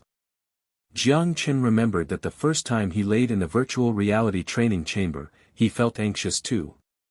But since he used it so many times since then, it didn't feel special anymore. With the helmet in her lap, Xia Xiyu gently stroked the fluid surface of the helmet and murmured, although traditional VR equipment can achieve immersive virtual reality, it's physically limited. For example, the helmet can mimic visuals and audio with a sensory device attached to the hands. But it's the first time I've seen your type that allows the body to enter deep REM sleep and allows the consciousness to completely integrate with the virtual world. The visuals and audio no longer need to pass through the eyes and ears, all senses are transmitted through the brain, thus people are, in effect, playing the game while sleeping. This is too magical. Is that so? Then guess how many players this godly land would have. Jiang Chen said proudly. Xia Xiyu shook her head. I can't estimate how many, but I know one thing for certain. As long as this helmet isn't too expensive, the number of registered users and concurrent users would have no problem breaking the Genesis world record. That's what I think too. Xia Xiyu then looked at Jiang Chen. Do you think virtual reality could only be applied to games? When he heard Xia Xiyu's words, Jiang Chen asked with curiosity. What do you mean? PCs, smartphones, and tablets, these electronic devices ease social interaction between people. With just a messaging app, two people thousands of miles away can feel like they're standing side by side. Xia Xiyu put the helmet aside and looked at Jiang Chen.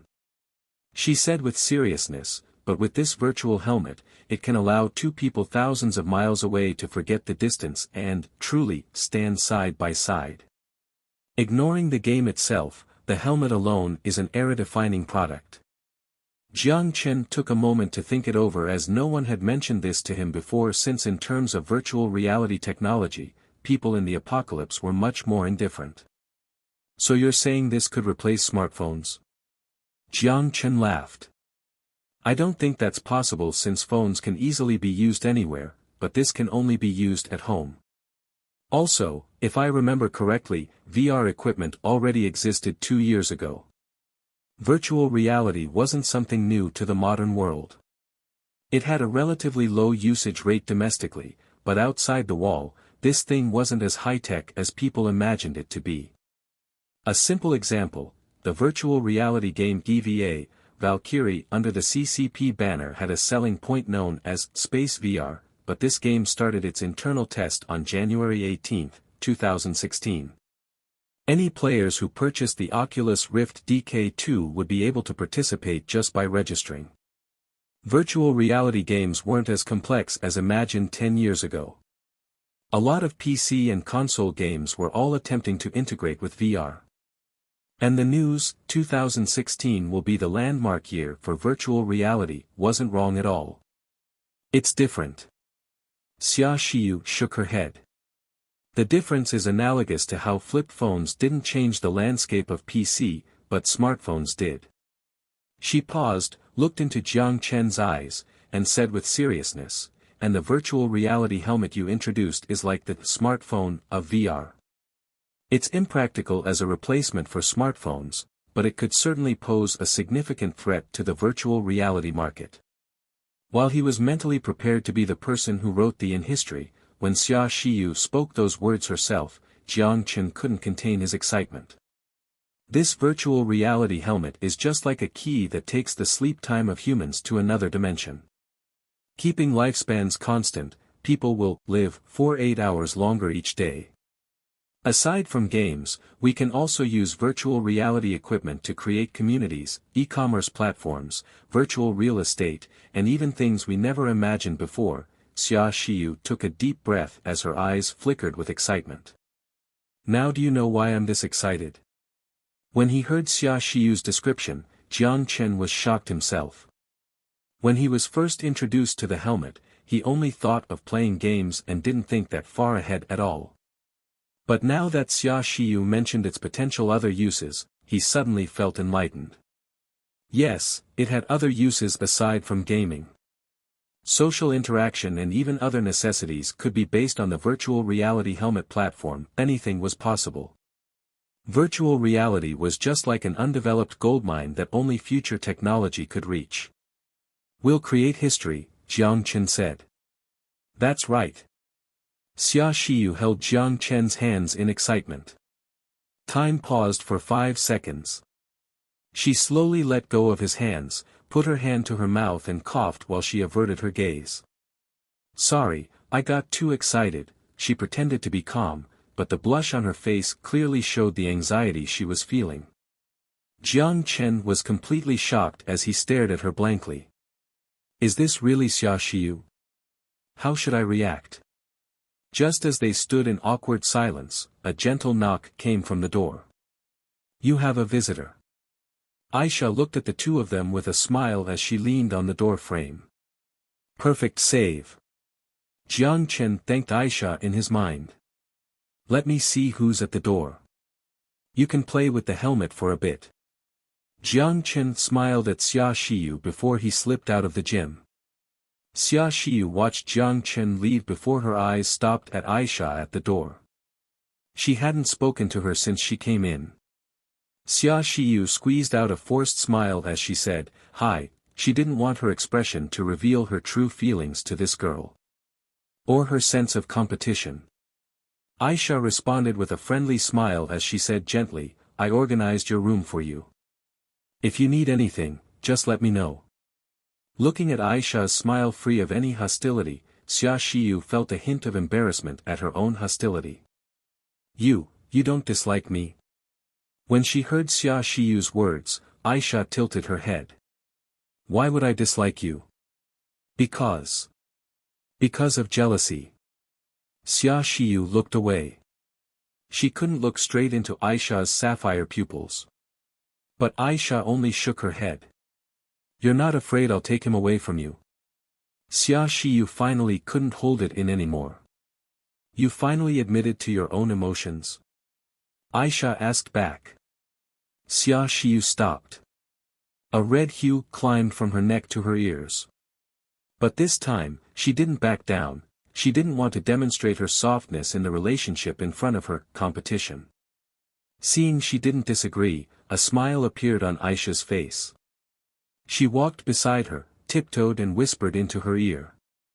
Tonight, I'll let you have him. Xia Xiyu took a moment to process this. When she realized what Aisha meant, her brain completely shut down.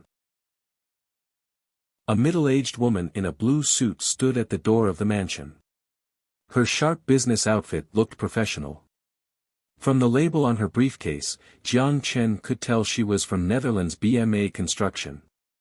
They were currently responsible for the infrastructure development and tourist resource development projects on Panu Island. The purpose of her trip, Jiang Chen could guess, was to ask for money. This situation was rather embarrassing. Based on the contract, at the completion of every phase, the tender should be transferred to the construction company. But since Jiang Chen hadn't been in the modern world for a while, the payments couldn't be signed off, hence payment was delayed until now. When they finally found out Jiang Chen had returned, BMA sent someone out in hopes of resolving the matter of the delayed payment. Since future technology was the guarantor, they weren't afraid that Jiang Chen would scam them, but late payment seriously challenged their cash flow. Jiang Chen didn't make her wait long as he opened the switch to the metal gate and greeted her outside personally. When she saw Jiang Chen, the lady did a light bow and introduced herself. Hello, Mr. Jiang Chen. I'm Hannah Kavillion, manager of BMA's European division. Please come in. Jiang Chen smiled and welcomed her inside. Hannah nodded and came inside. Following Jiang Chen to the mansion's door, she occasionally checked her surroundings. Dense subtropical plants bloomed neatly along the sides of the lawn while wide-leaved trees were like mini huts making the entire mansion resemble a castle guarded by trees. This was a beautiful mansion, but she felt something was odd. What are you looking for? Jiang Chen smiled. Aha. Hannah gave it a thought and suddenly realized the problem. Why are there no gardeners working at your mansion? Due to business reasons, she visited the Middle East multiple times.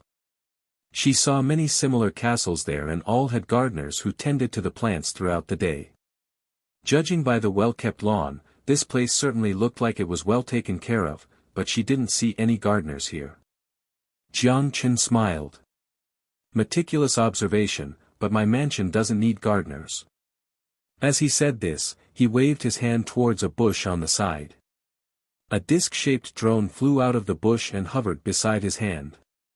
From a single glance, the drone itself wasn't a shocking piece of technology, so Jiang Chen didn't bother hiding anything. But Hannah widened her eyes in disbelief. Words only came out after a long pause as she exclaimed, "Drone gardening? What a stunning piece of technology. Although we have been following the progress in this field, it's the first time I've seen an actual product. Could I ask which company it's from?" Jiang Chen waved his hand to send the drone back as he joked, "Bill Gates loves to modify his own mansion. Why are you certain a company made this?" Hannah laughed. "You are a funny person." After inviting her inside the mansion, they sat on the sofa as Aisha poured a cold beverage for both of them. In this kind of weather, cold orange juice was the most wonderful refreshment. Shelving the small talk, Hannah took out some documents from her briefcase and placed them in front of Jiang Chen. "I am here about the Panu Island tourism area and basic infrastructure development projects.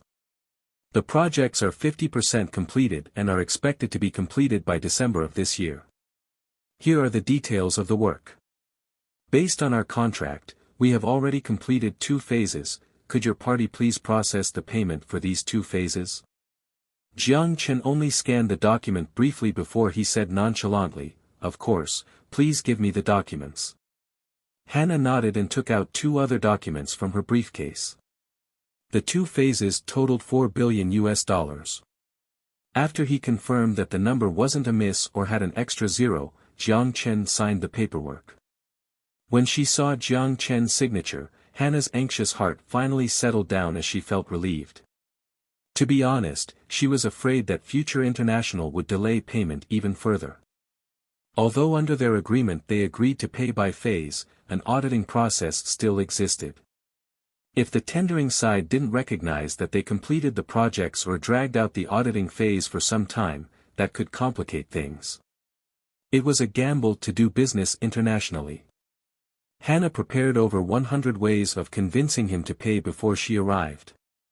But this scene surprised her as Jiang Chen agreed on the payment without any mishaps, as if he didn't just sign over $4 billion but merely the cost of a restaurant bill.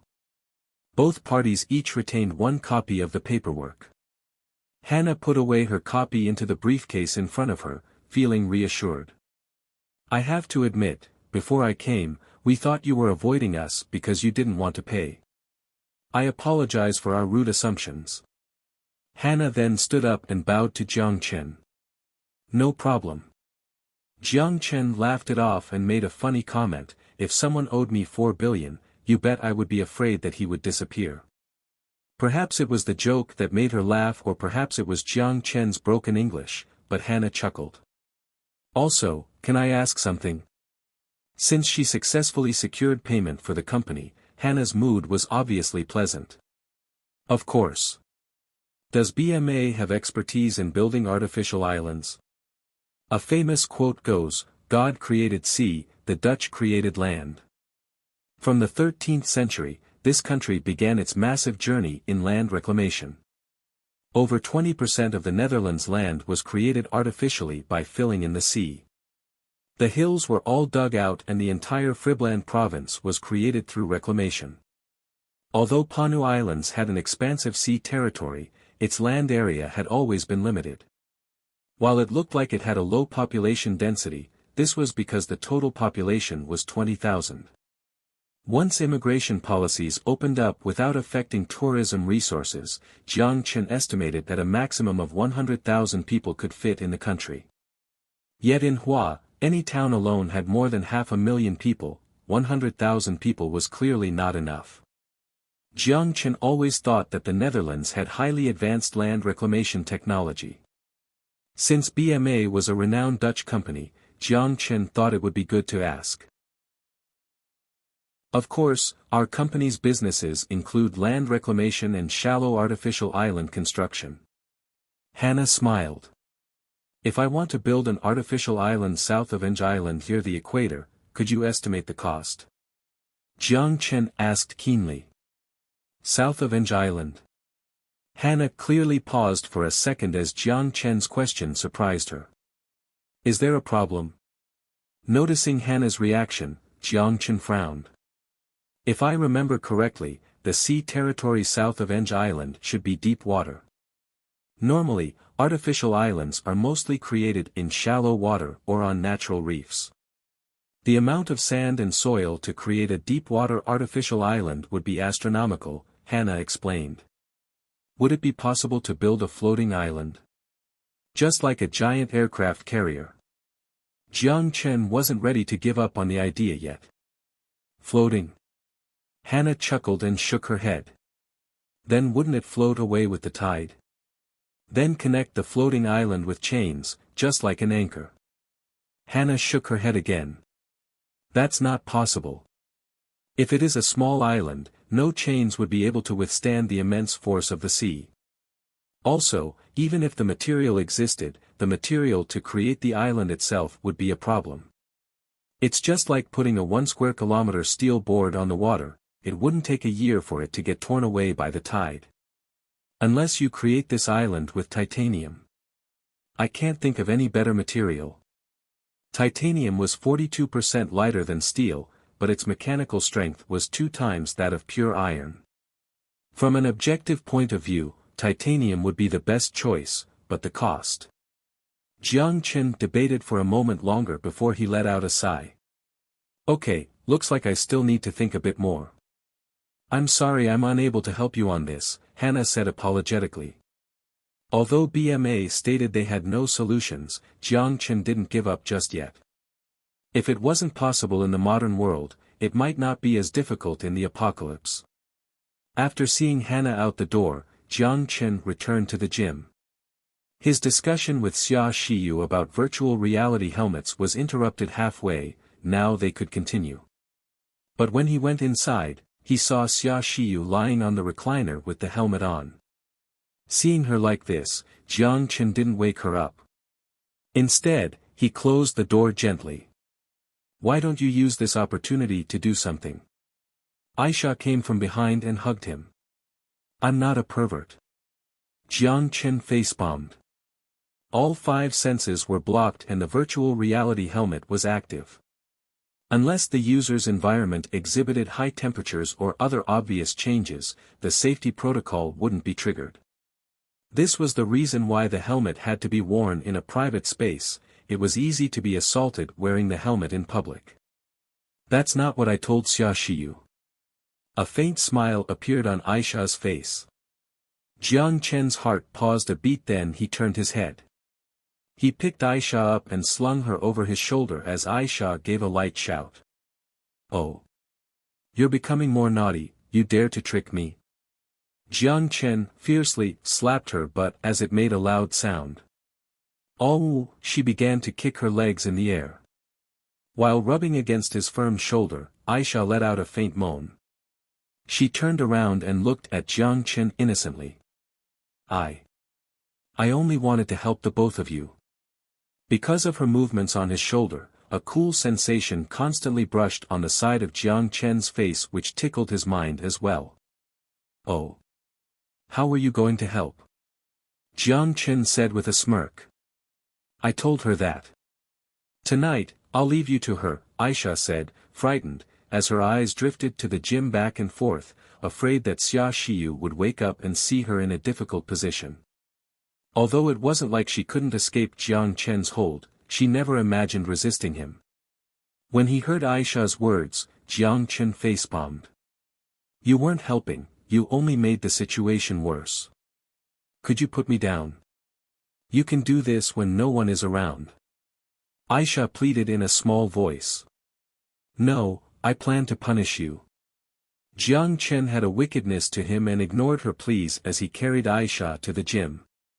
Since people must learn by example, he would punish the student in front of other people. At least for the next while, Xia Shiyu shouldn't wake up. This was exhilarating. Where did the skipping rope go? He never used it before and now he had to go find it. The world seemed to be alive. Perhaps because of Xia Yu's personality, she chose to be a magician known for her preciseness. But after registering the account, she didn't immediately start a mission or explore the wild, but rather, she began to tour the city as a visitor. Other than the NPC who seemed to be alive, what impressed Xia Shiyu the most was that, in this world, she could see the world clearly without glasses. It made sense since the images didn't need to pass through her cornea. Therefore, even for the disabled, they could live in the virtual world like normal people. Staring at the leaves and branches swaying in the air and breathing in the fragrance of the flowers, Xia Xiyu sighed. Seeing as it was getting late, she moved her finger in the air and chose the exit button. Xia Xiyu took off her helmet as she sluggishly stretched her body and sat up. She felt refreshed and energized like she just took a great nap. But then she sniffed her nose and raised her eyebrows slightly. There was an odd smell in the air, but she couldn't distinguish what it was. It just made her heart beat faster. Illusion? She muttered as she put the helmet away and walked outside. In the hallway, she happened to bump into Aisha with an air freshener in her hand. The girl's face suddenly turned red and she hid the air freshener behind her back. Aisha didn't say a single word as she briskly walked by with her head buried. Strange. Xia Xiyu turned her head slightly but immediately shook her head and pushed her confusion to the back of her head. It's fine, I still have things to discuss with Jiang Chen. The mansion was spacious. It took Xia Xiyu a while before she found Jiang Chen reading books in the office at the end of the second-floor hallway. He was reading Society and Economy, which surprised Xia Xiyu. You read books now? No other choice. At this position, even if I don't want to, I have to learn, Jiang Chen said, unfazed. To Jiang Chen's hard-working attitude, Xia Xiyu nodded in praise. Although he didn't expect him to contribute greatly to the company's operation, it was never bad for the president to know more about the economy. Jiang Chen put aside the book that he had yet to flip through the first page as he asked nonchalantly. What's up? Xia Xiyu nodded, pulled up a chair from the side, and sat down across from Jiang Chen.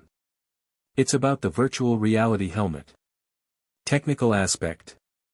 No, about the operation, somewhat related to the technical. Xia Xiyu paused, arranged her thoughts, and continued, with Future 1.0's channel, it is easy for users to learn about our product. But I have to confirm 2 points. First, how likely is it for someone to make a knockoff? 0% chance, at least not possible within the next 10 years. Jiang Chen shook his head. Any attempt to disassemble the helmet would trigger the circuit to self-destruct. The internal structure of the helmet was a black box to the owner. Even without the protection mechanism, it was still challenging to mimic. The chip and circuit board in the helmet were produced by graphene material, and the graphene material's research in the modern world was only in the initial stage. 10 years was a conservative estimate. Once future technology dominates the market's desire to research the technology would cool down. Needless to say, the major VR equipment manufacturers would all go bankrupt. To be able to develop the virtual reality technology, the modern world would only take more time compared to the apocalypse. Xia Xiyu was pleased with the number 10. She nodded. 2. The server's ability to handle the load. With the quality of the game, if I have guessed correctly, it would take an astronomical amount of computation power. With the server's ability, how many concurrent users could we handle online? You don't have to worry about this. Our server resources are more than sufficient. Jiang Chen laughed. While it was a civilian model, it was a quantum computer. Nonetheless, it was more than sufficient enough to run a fantasy MMORPG without the need to replicate physics. Let alone 3.2 billion netizens, it could easily support the entire world's population. Xia Xiyu was skeptical with what Jiang Chen said, but she still nodded. After confirming the above 2 points, I can start writing up the marketing plan. Also, have you considered another point? What? Security concerns, Xia Xiyu said with seriousness. Needless to say, the introduction of new technology would draw the attention of all parties. There was a lot of companies that bet big on virtual reality technology. Google, Microsoft, and even a social media platform like Facebook invested $2 billion in purchasing Oculus.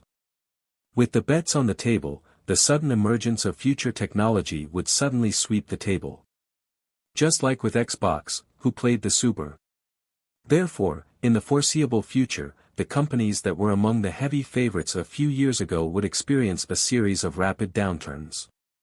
The hot spot would be forced to switch from virtual reality equipment to virtual reality applications. Therefore, the frontrunner that led the technological shift would receive the hostility from the potential beneficiaries.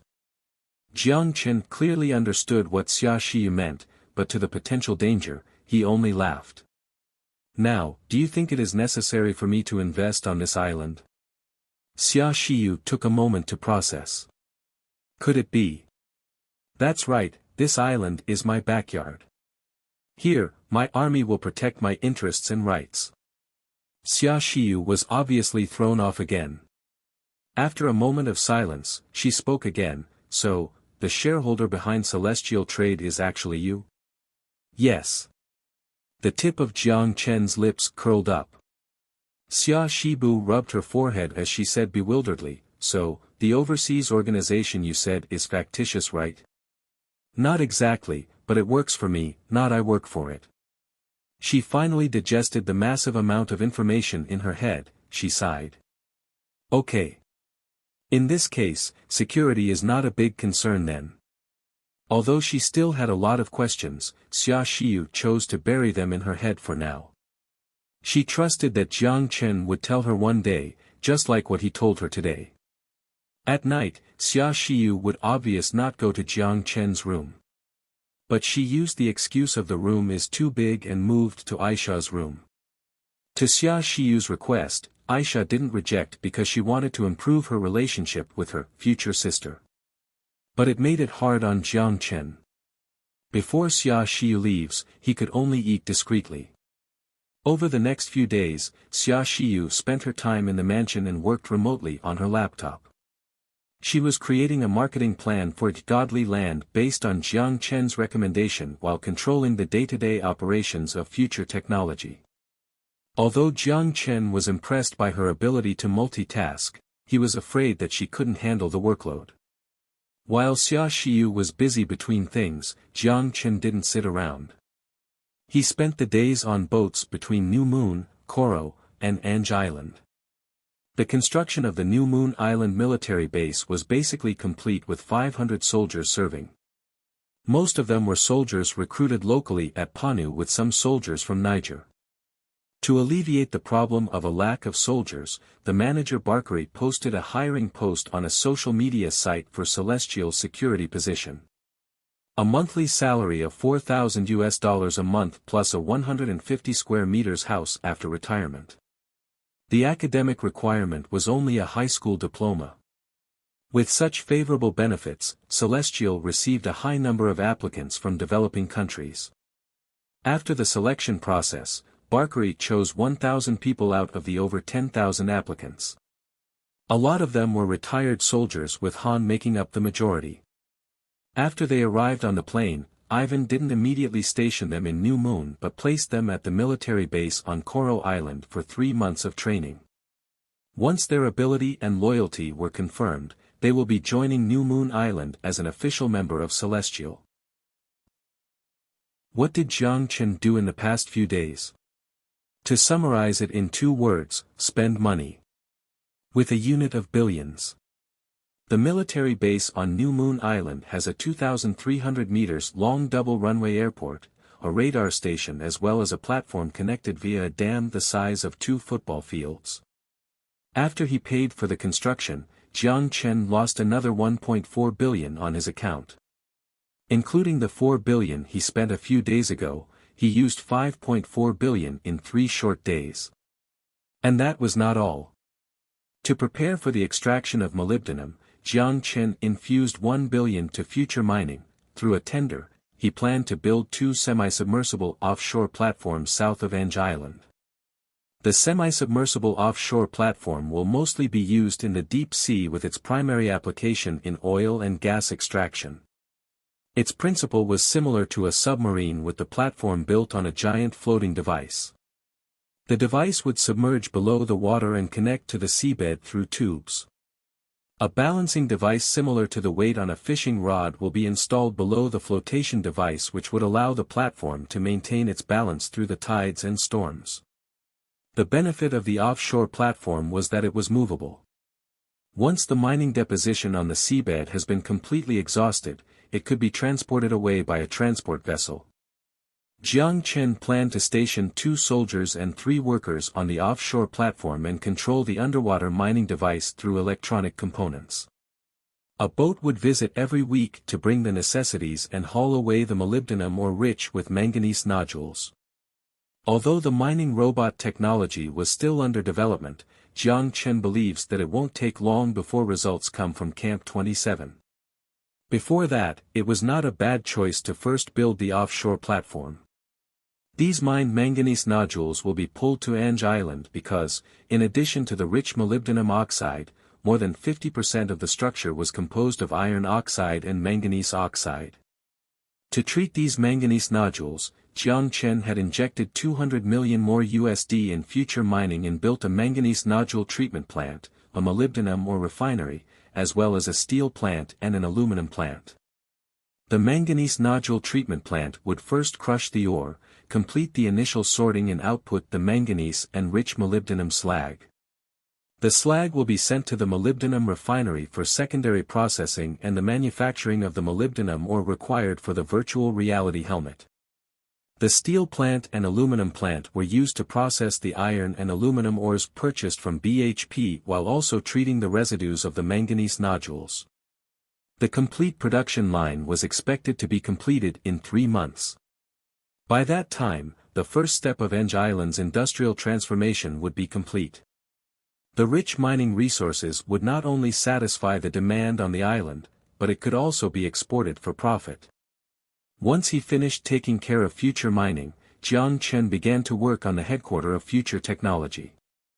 Coral Island was chosen as the location of the headquarters to ensure the safety of the quantum computer. Jiang Chen spent $100 million USD to build the headquarters with no consideration of its cost to ensure that the building was strong enough.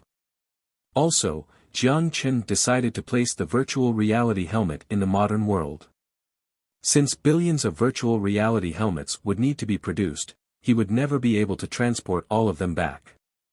Especially if he had to transport food, steel, and firearms back to the modern world. Since he made the decision to produce in the modern world, then he must be cautious with security and the privacy of the production of these virtual reality helmets. But to this point, Jiang Chen had already planned ahead. The platform he built near New Moon Island was perfect for producing the virtual reality helmet. No place was more secure than right beside the military base. Under the surveillance of the wide-range life signal detector, no agents would be able to escape the eyes of the workers in the radar station. Once they discovered any unregistered personnel, the drones would either capture or evict them. To the people resisting arrest, the drone would initiate its attack program to eliminate the threat. Jiang Chen decided that the production of the virtual reality helmet should be done automatically. Other than the input of raw resources and the export of finished products requiring some human involvement, the production process that must be kept a secret has to be done in a black box. Although the cost to the autonomous production line would be high, it was necessary for privacy purposes. The design of the plant was based on Lu Huasheng's blueprint and built by modern world construction companies. There were a total of 3 buildings, and each occupied a corner of the triangle-shaped platform. The cost totaled $2 million, which was negligible compared to the mega projects. After a buying spree, Jiang Chen used $6.7 billion of the $30 billion loan. But he didn't feel pained at all because he knew that he would make the money back in no time. Putting spending money aside, Jiang Chen certainly made a lot of money too. Tao Ming didn't disappoint him as he signed a total of 400,000 boxes from Future Biology. With an estimated profit of $500 per box, the total profit was $200 million. On the other hand, the agent of Emma Watson quickly agreed to the sponsorship agreement and immediately arranged Emma to head to Coral Island for the filming of a commercial and design. The reason why they agreed without hesitation was partially due to the $1 million sponsorship and partially because of the opportunity to distribute through Future 1.0. The insane number of users for Future 1.0 meant that not a lot of people would reject the opportunity to put their face on there. Since the sales were successful, production could not stagger behind. To increase the production of nutrient supply, Jiang Chen made a few trips to the apocalypse and brought back 5 newly built organic converters, as well as 10 tons of inducers to expand the plantation area of DH seaweed. Therefore, the nutrient supply plant workers began a nightmare of overtime schedules.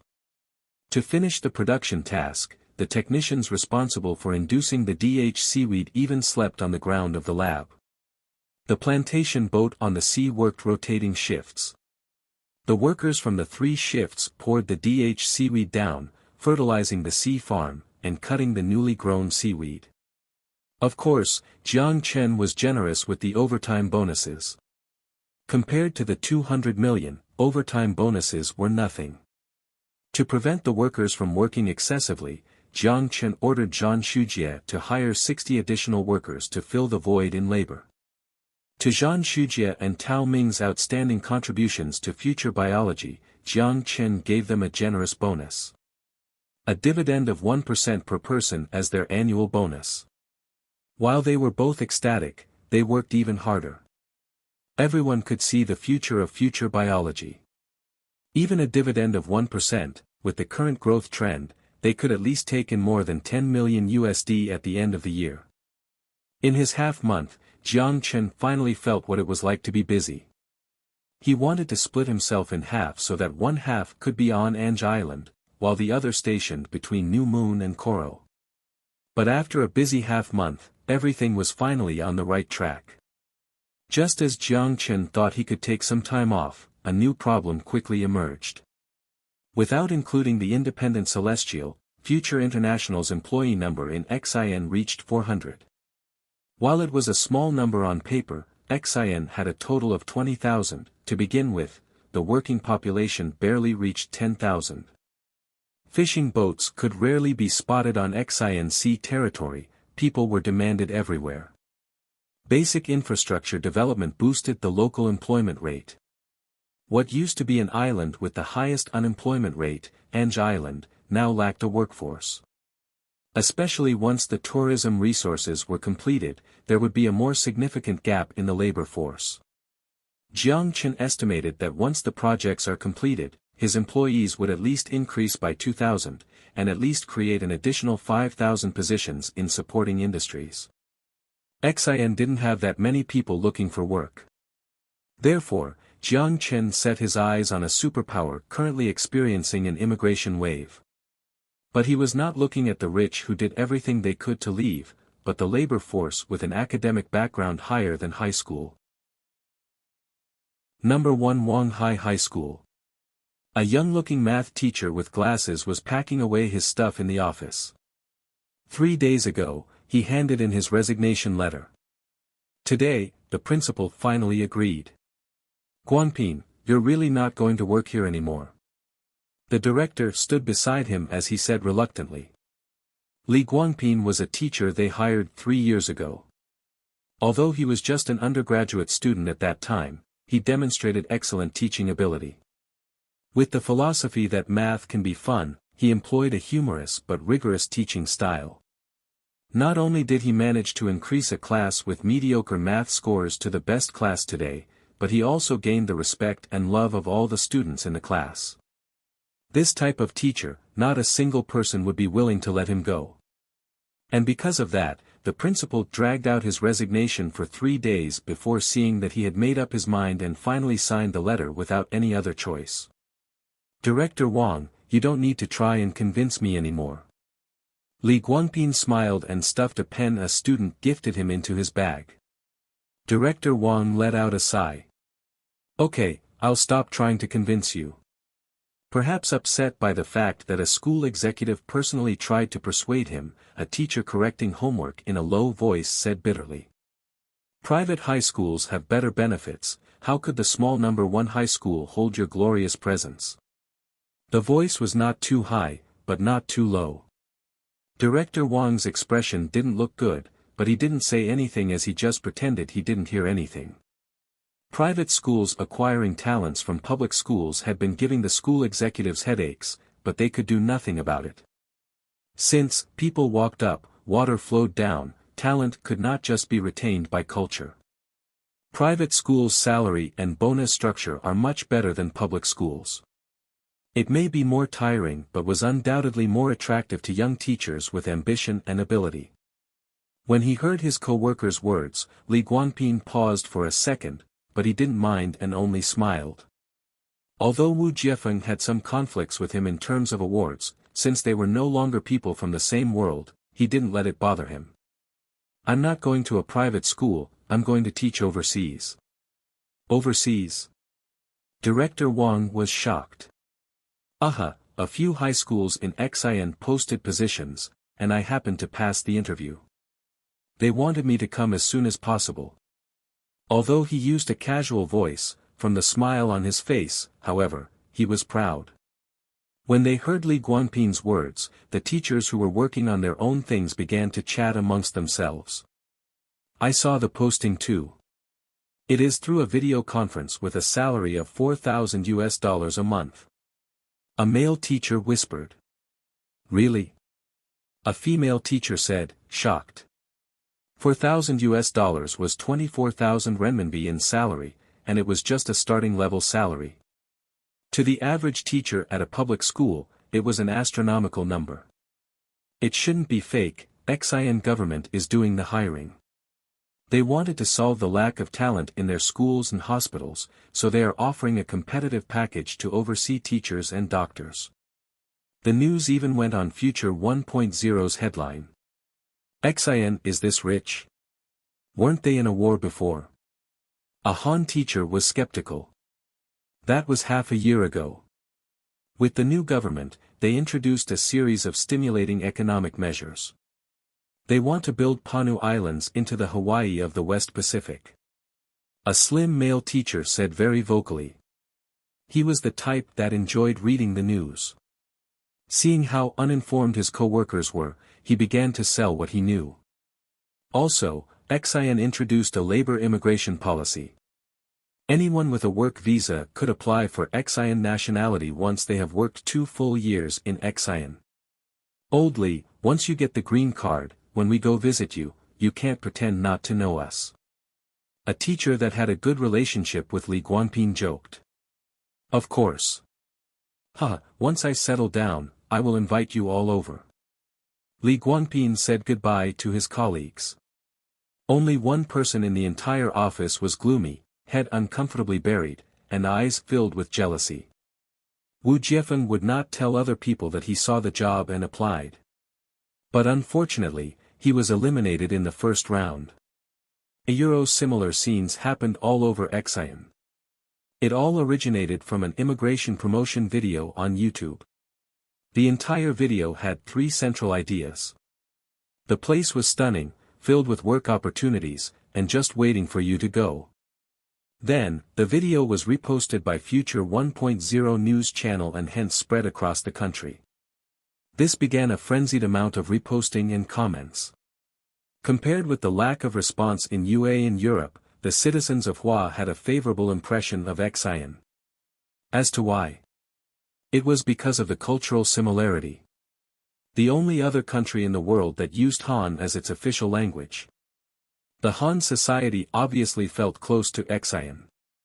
People may fear the culture difference from immigrating to the UA or Europe, but it would not happen in Xi'an. Especially when the place was filled with job opportunities, beautiful sceneries, a loose political structure, the desire to immigrant was even stronger. Another important thing was, the cost to immigrate to Xi'an was low. Without the need for a lot of money, people could immigrate without money. 2 types of immigration policy were open, investing immigration or labor immigration. Investing immigration had a policy of possessing property over 1 million or providing at least 10 work positions in Xi'an. They would only need to submit proof to the Bureau of Immigration before they could directly obtain Xi'an nationality. The labor immigration was even more accessible. Xi'an needed a tremendous workforce with an education background greater than high school. Any of the foreigners with a proof of work could immediately obtain a work visa. As long as they work over 2 years in Xi'an, they would obtain permanent resident status while enjoying the same social benefits as citizens. Work for 5 years, and they could obtain Xi'an nationality. For companies looking to hire enough people, Xi'an even pushed a special policy. Any of the companies requiring labor could post its hiring needs on Xi'an's Minister of Foreign Affairs website to ease the process. In the country where everything was in its infancy, anyone could find a position that belonged to them. Han's curiosity and longing for Xi'an were just like Europeans longing for America in the 18th century. The day the immigration policy was made available, Xi'an's embassies received a total of 4,410 immigration applicants, with 2/3 coming from Hua. It wouldn't take long before the lack of a labor force that's disturbing the growth of Xi'an would be solved by the gradually heated immigration wave. It has been over half a month since Xia Xiyu arrived at Koro Island. She had spent a relaxing time there, but it made life tough on Jiang Chen.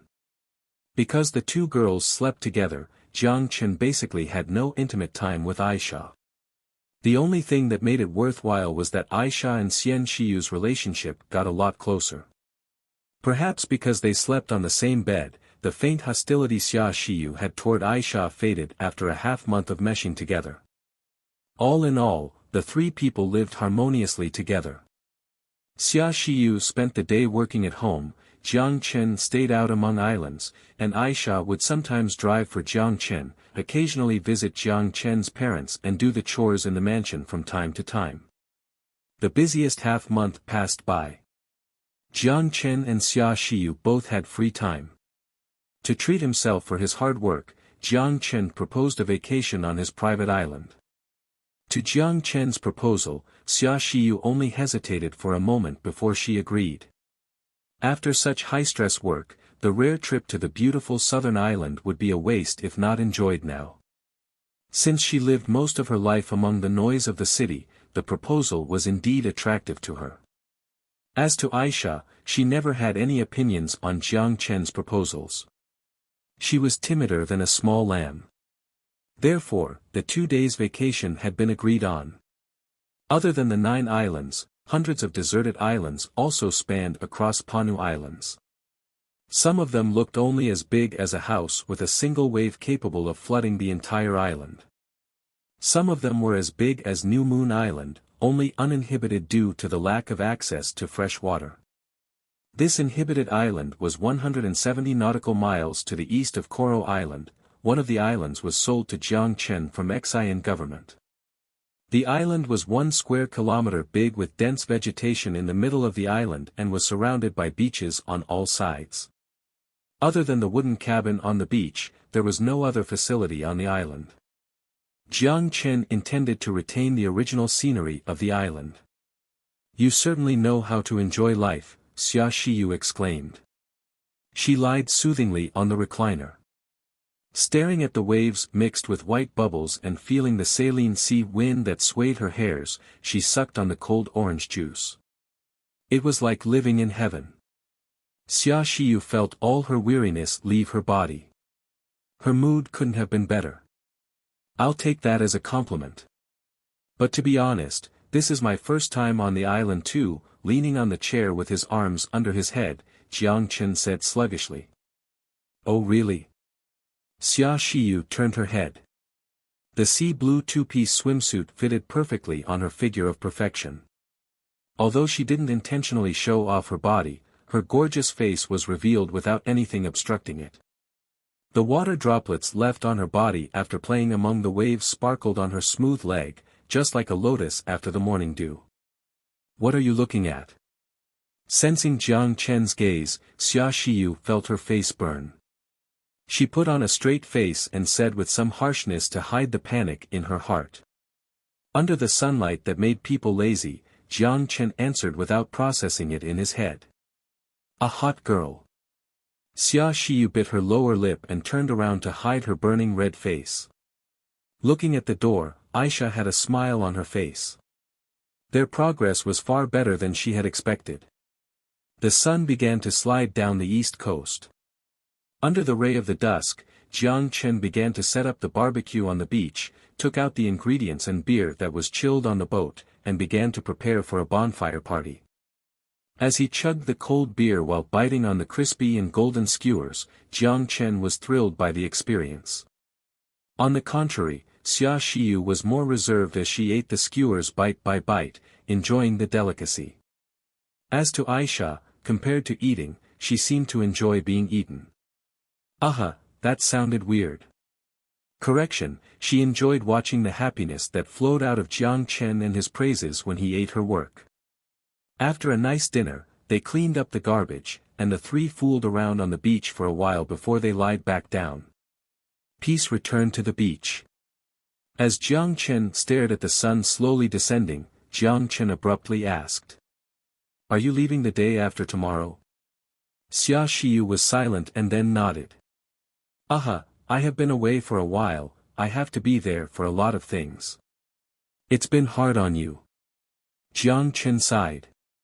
Not at all. Xia Xiu shook her head and watched the same dusk. Although tiring, not hard.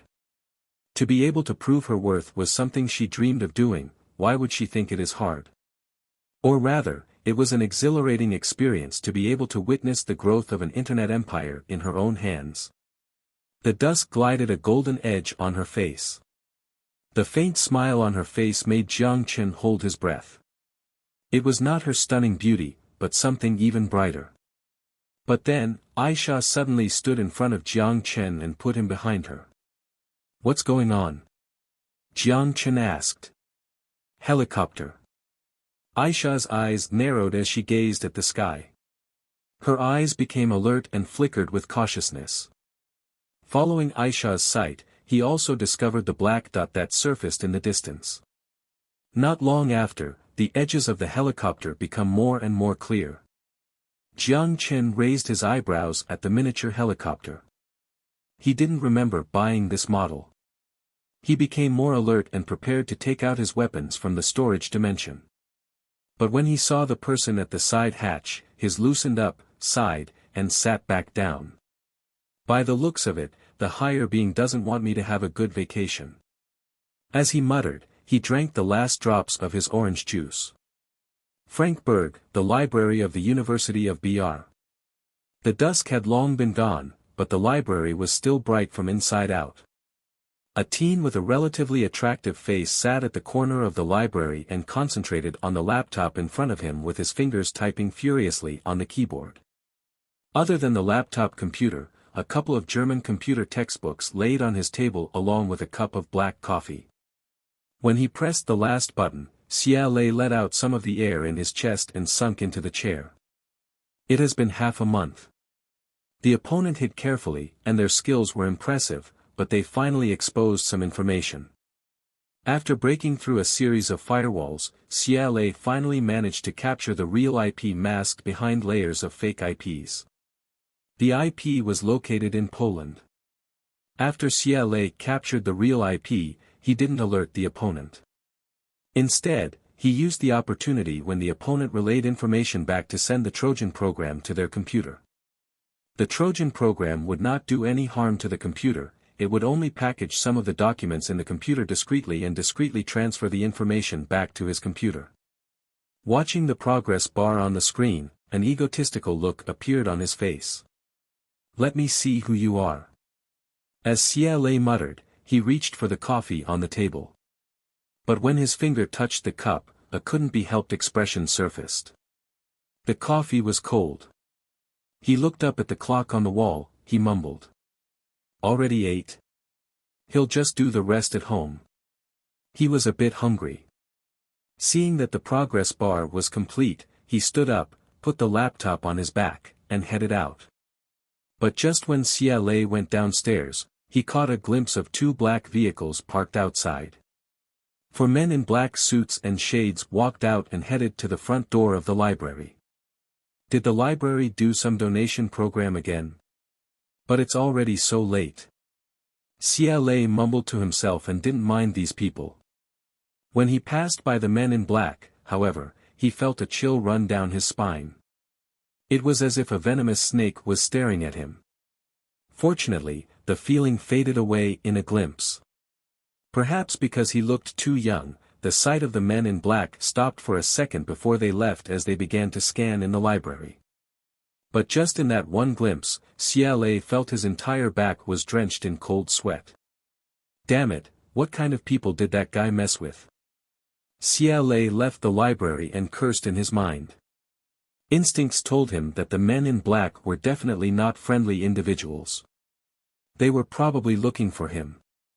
IP location was reversibly trackable, and he didn't have a clue. With how fast they responded, they had been monitoring him for a while. If he stayed in the library, the consequence would be unimaginable. Also, he was lucky that he used the library's Wi-Fi. The helicopter with a name he didn't know hovered above the beach. A rope was thrown down. A hot blonde lady in a white tank top and short shorts agilely hopped down. Without any equipment, only Russians could do such risky things. Natasha.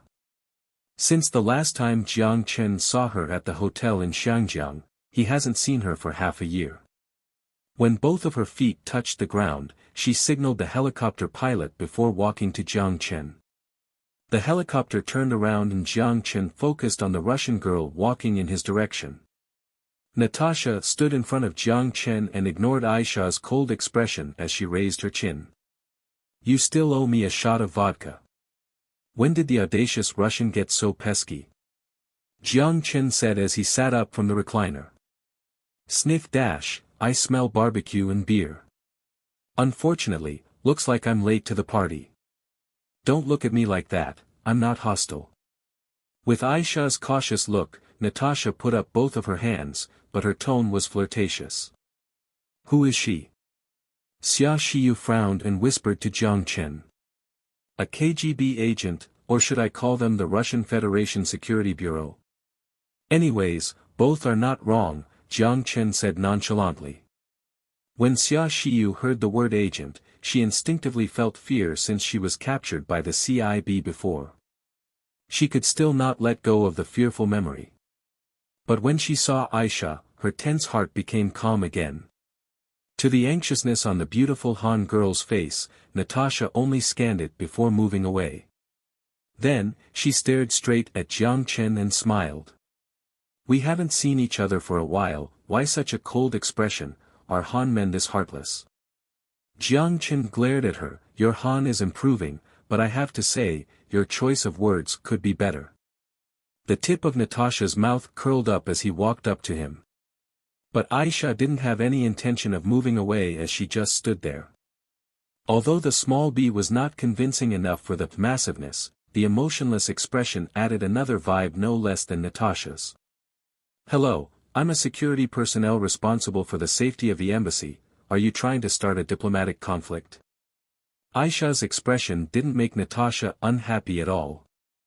She pointed at her gun multiple times, now that she finally was without a gun. The Russian girl grinned and looked down at her with aggressiveness. "Aisha." Jiang Chen coughed. When Aisha heard Jiang Chen's reminder, although she still didn't want to back down, she stood silently to the side.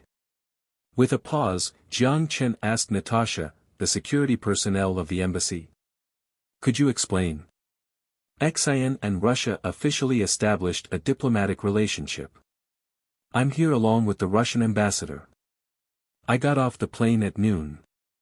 When I heard you were here, I immediately came with the helicopter." Natasha walked beside the recliner and sat beside Jiang Chen's leg. Xia Shiyu's eyebrows jumped at the scene as she had a bad feeling. Aisha only silently stared at the back of her head. Although she didn't mind how many women her husband had, to the woman who clearly had other intentions, she didn't want them to get close at all. "Does KGB know that I'm the shareholder of Celestial Trade?" Jiang Chen asked while he discreetly moved his leg away to avoid the flirtatious curve. Sending out a KGB agent as the bodyguard for diplomats, the Russians are quite interesting. "Is this a secret? You didn't intentionally hide it?" Natasha grinned. "Then your intention is?" Jiang Chen laughed. "Would you believe I'm here just to visit you?" Natasha said while raising the massiveness that would even make Lu Yao envious. 36D, 36E. It looks like I underestimated her before. Jiang Chen said shockingly in his mind. It was not that the massiveness did not tempt him, but he knew better than to touch the rose with thorns. Perhaps after they hooked up, she would have sold him already. Our diplomat discussed an arms sale with President Zhang, but he told us to discuss it with you. Natasha leaned on the side of the chair as her body moved towards Jiang Chen. The deep trenches. Arms. If it is AK or something like that, then it's okay, Jiang Chen gulped while he said courteously. Tank, fighter jet, artillery, we sell everything. Natasha glanced at Jiang Chen's beach shorts as the tip of her mouth dubiously curved up. The eyes seemed to be saying, you are saying no, but your body is more honest. Jiang Chen ignored the teasing look as he rebuked, you sell everything. Do you sell people? Natasha was clearly not agitated by Jiang Chen's words. Instead, she flirted back, if you want, we can have a deep discussion about it. Ahem. Xia Xiyu coughed loudly. Natasha turned around as she seemed to have understood something, she looked dubiously at Jiang Chen. You certainly have the joy that most men desire. Don't say random stuff. Jiang Chen was out of sorts. Natasha then abruptly said, also, just a reminder, you are being monitored. Monitored? By who? Jiang Chen paused, suddenly alerted. Natasha stood up. Are you not going to welcome me to your party? Jiang Chen didn't know what Natasha had planned, but he agreed to her staying in the wooden beach cabin. While the cabin looked primal from the outside, all the necessary amenities were available. Guest room, bathroom, even a spa, a range of equipment only available in 5-star hotels. But the most fun thing on the island was the hot spring. As long as a hole was dug on the beach, once a wave passed through, a hot spring mixed with sand would form. It looked muddy, but it was filled with unpolluted natural minerals. Great for the skin. The hot spring on the beach was across from the cabin, and because Xia Xiyu wanted to try it, Aisha accompanied her. Not confident with leaving Natasha with Jiang Chen, the two girls kidnapped her along. Jiang Chen wanted to go too, but they had to be naked. With how stern Xia Xiyu's face was, Jiang Chen stayed in the cabin. Just as Jiang Chen was in the spa ready to drift off to sleep, the phone on the table began to ring. He picked up the phone. It was an international number. Caller, CLA. Hello. I confirmed the opponent's identity, CLA said in short breaths. Are you okay? Jiang Chen frowned. I'm fine, but they almost saw my face. CLA looked back on the street, still feeling anxious. He was in a public phone booth and cautiously scanning the street. Keep it simple, Jiang Chen said. CLA took a deep breath as he said briskly, I obtained a file named V from their database, but the file inside was encrypted, and the encryption method was the most outdated one, I could not crack it without the password. Also, the opponent detected my presence and almost just blocked me in the library. Where is the file? CLA adjusted his breathing, I sent it to a safe email at the net cafe, and I'll tell you the account and password now. Go ahead. Jiang Chen pressed a few buttons on the phone and opened the notepad function. Once CLA finished the last letter, Jiang Chen saved the information. Be safe. Aha, CLA nodded. If it is not safe, just stop. Your sister is there after all. He knew how restrained it felt when his family was being threatened. Thank you. CLA said sincerely. His sister was his concern. He at least received 3 months of military training in Nigeria and could easily run when discovered, but it would be a different scenario if he had to bring his hospitalized sister along. The game of cat and mouse should end soon. When the 3 ladies returned, it was almost 9 o'clock. The pursuit of beauty was a natural tendency for women. When they found out that the hot springs could slim down their figures in addition to whitening and contracting their pores, they all agreed unanimously to stay there a bit longer, so it was late when they got back. After they dragged their weary bodies back to the beach cabin, all three dived into the bathroom to wash off the sand and seawater from their bodies and change into new clothes. Then Natasha, still unsatisfied, proposed another barbecue on the beach. Xia Xiyu and Aisha rejected the idea at first because it was easy to gain weight from eating at night, but Natasha didn't care for their opinions. Seeing as no one was going to accompany her, she set up everything by herself in front of the hut and took out food from the fridge as if it was her house. In comparison to Aisha and Xia Xiyu, who were both full, she didn't eat dinner yet. Because Xia Xiyu couldn't resist the temptation of barbecue meat, she forced herself to sleep. On the other hand, Aisha had mental fortitude and ignored the smells carried by the wind. But Jiang Chen's resistance was much weaker as his eyes lit up when he smelled the meat. Because he didn't need to worry about his weight with his body superior to that of Superman's, it wouldn't be a problem even if he ate a cow. Sigh, it's so nice to be rich, being an agent means you have to worry about being shot every day. Natasha chewed on the barbecue while chugging down a cold beer as she swung around her wet blonde hair. You make it sound like it's so easy to be one. Jiang Chen made a skewer disappear as he grinned. Russian barbecue was like turkey's roast meat, but it was his first time seeing the meat mixed with orange juice and red wine. Mixed with garlic, even if the meat was relatively big, it was delicious nonetheless. I just have to marry rich. Natasha, lips raised as she put her bottle to the side. Jiang Chen glanced at her flat but athletic abs. He didn't know where all the food she ate went. Then that wealthy man's life would be miserable. His wife is a KGB agent, so he must prevent himself from doing anything naughty outside. Is that so? To men with ability, I don't mind how many women he has. Natasha glanced at Jiang Chen's beach shorts and said aggressively, but without ability, it's better not to bring trouble on oneself. Fu *K, why don't you try to see if I have the ability or not, I'll make you. Aha, I can't fall for her tricks. Jiang Chen's arousal was quickly suppressed. He paused for a moment before changing the topic. Earlier, you said I'm being monitored. That's right, being monitored by me. Natasha's chuckled. Be serious. He glared at her. Let's first talk about the arms sale. Natasha also diverted the topic. Is this an added condition? Jiang Chen raised his eyebrows. Not exactly, but since you want us to share our intelligence with you, at least convince us that we're standing on the same frontier together. Natasha leaned on a wooden post while she stretched her legs out sluggishly. Can't I stay neutral? Jiang Chen ignored her seductive position and smiled. Natasha tossed her hair behind her back as she audaciously burped, then she looked mockingly at Jiang Chen. Neutrality is the dumbest choice, especially when you have NATO allies surrounding you. You do make a good point. He laughed.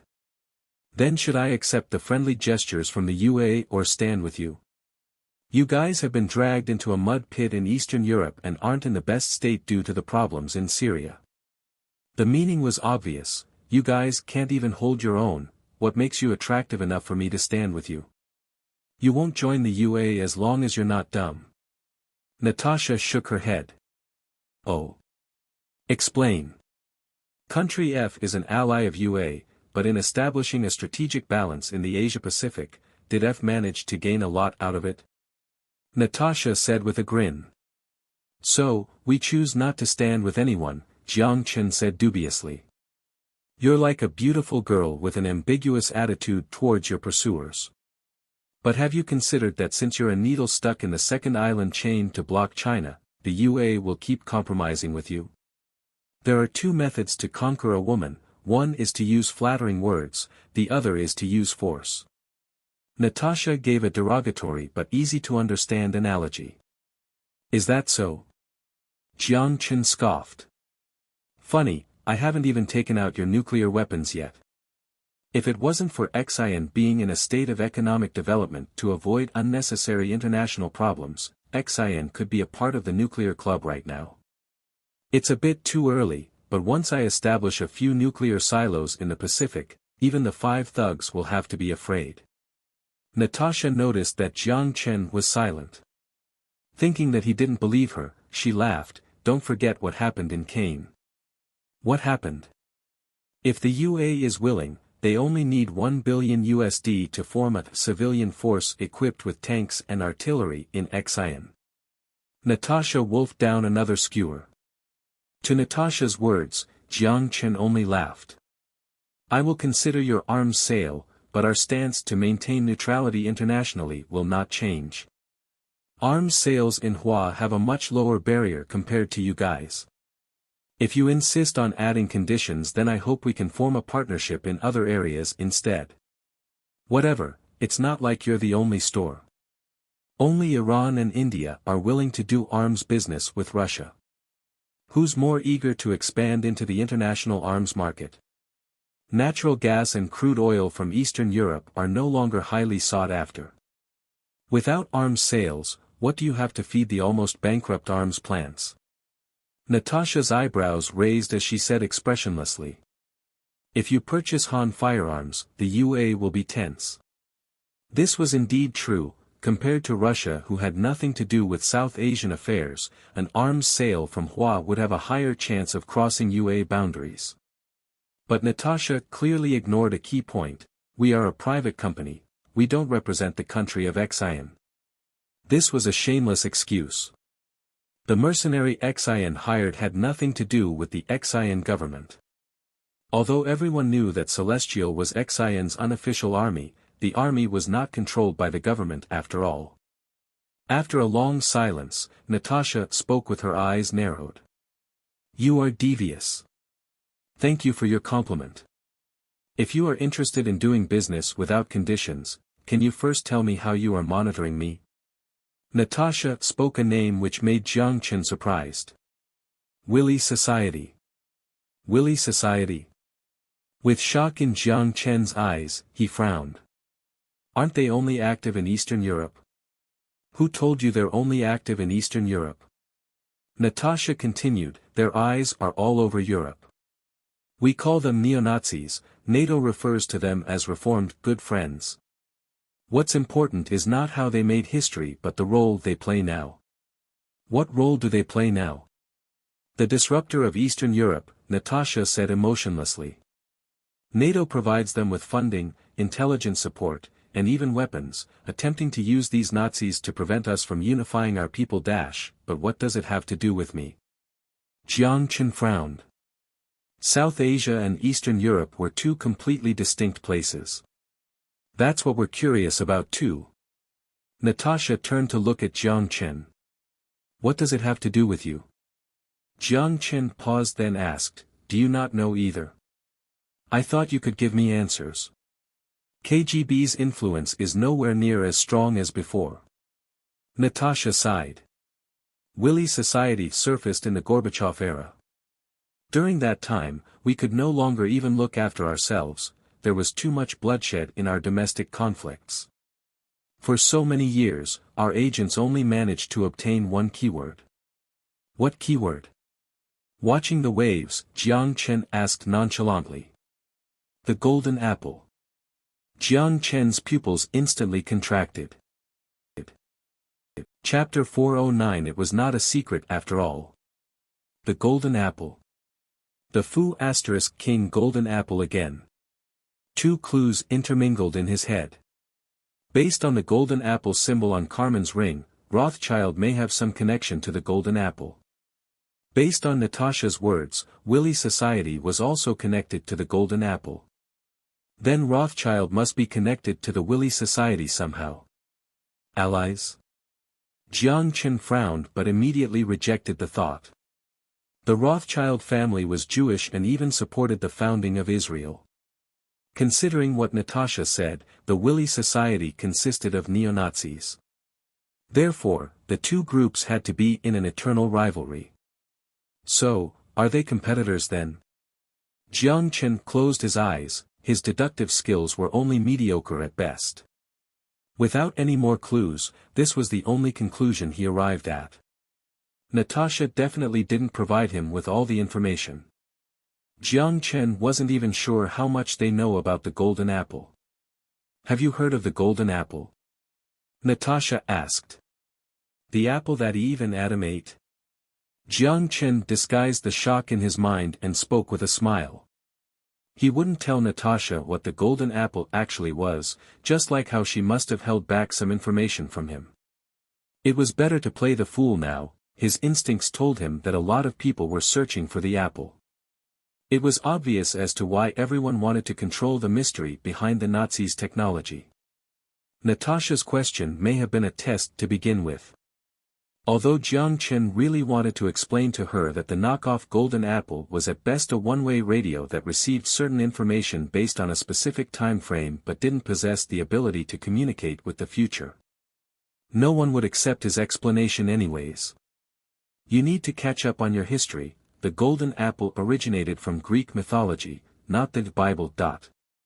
Natasha glared at him and took a sip of beer. "Is that so?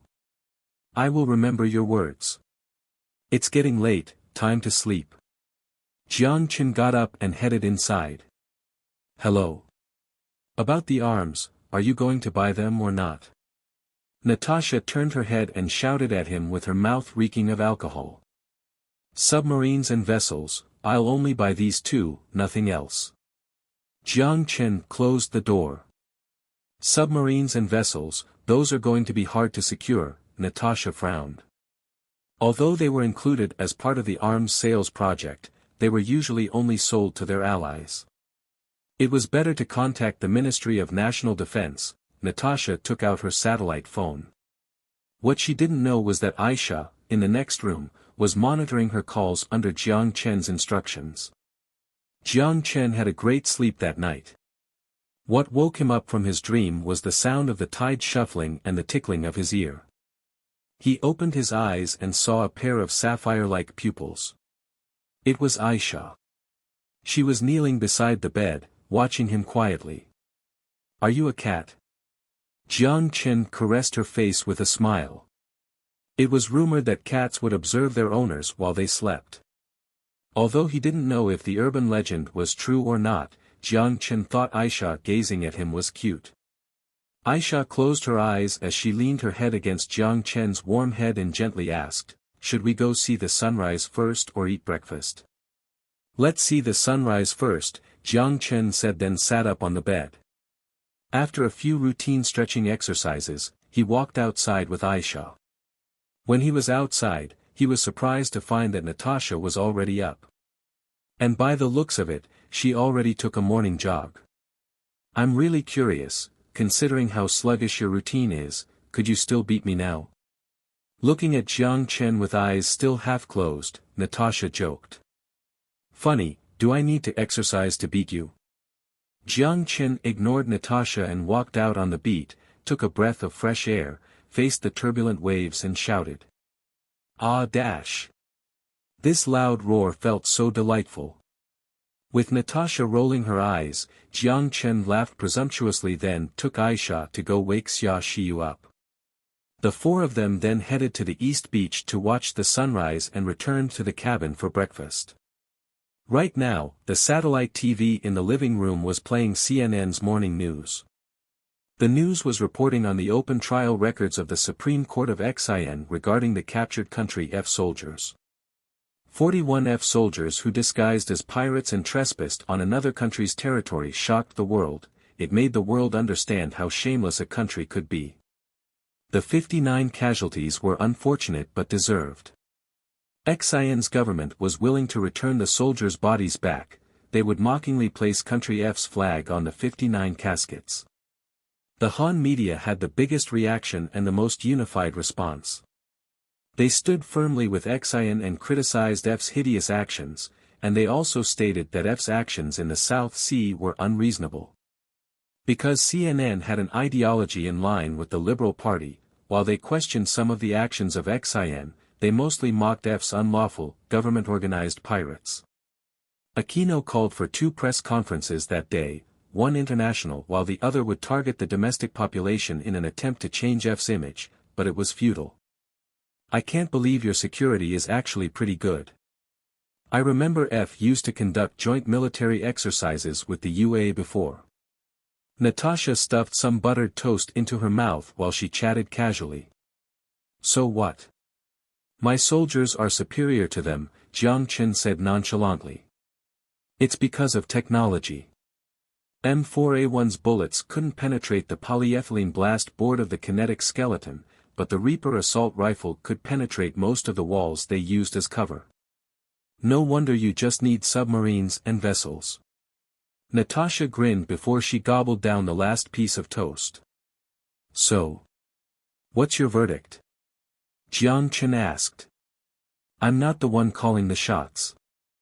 I can only relay information, so I passed your request to the Kremlin. Natasha crossed her arms and leaned into her chair. Is that so? The tips of Jiang Chen's mouth imperceptibly curled up. He listened to her phone call with the Kremlin last night. Her superior's orders for her were to try to persuade him, even if she had to sacrifice her body to better understand his connection with the Golden Apple. Therefore, the Russians obviously understood the use of the Golden Apple. Since Willy Society was investigating him, the KGB became interested in him as well. This was the only explanation. Also, Jiang Chen heard from yesterday's conversation that the Kremlin already agreed on the arms sale because they really needed money. And Jiang Chen was a person with money who wasn't picky and willing to pay for their inactive vessels. They were right, Jiang Chen really didn't care about the outdated technology their vessels and submarines contained since he could make modifications. For example, he could replace the engine, missiles, anti-radar equipment, and add life detection devices. I'm really curious if Xian knows that the head of security for Russian diplomats is a KGB agent. What kind of expression would President Zhang have? Jiang Chen said with a joking voice.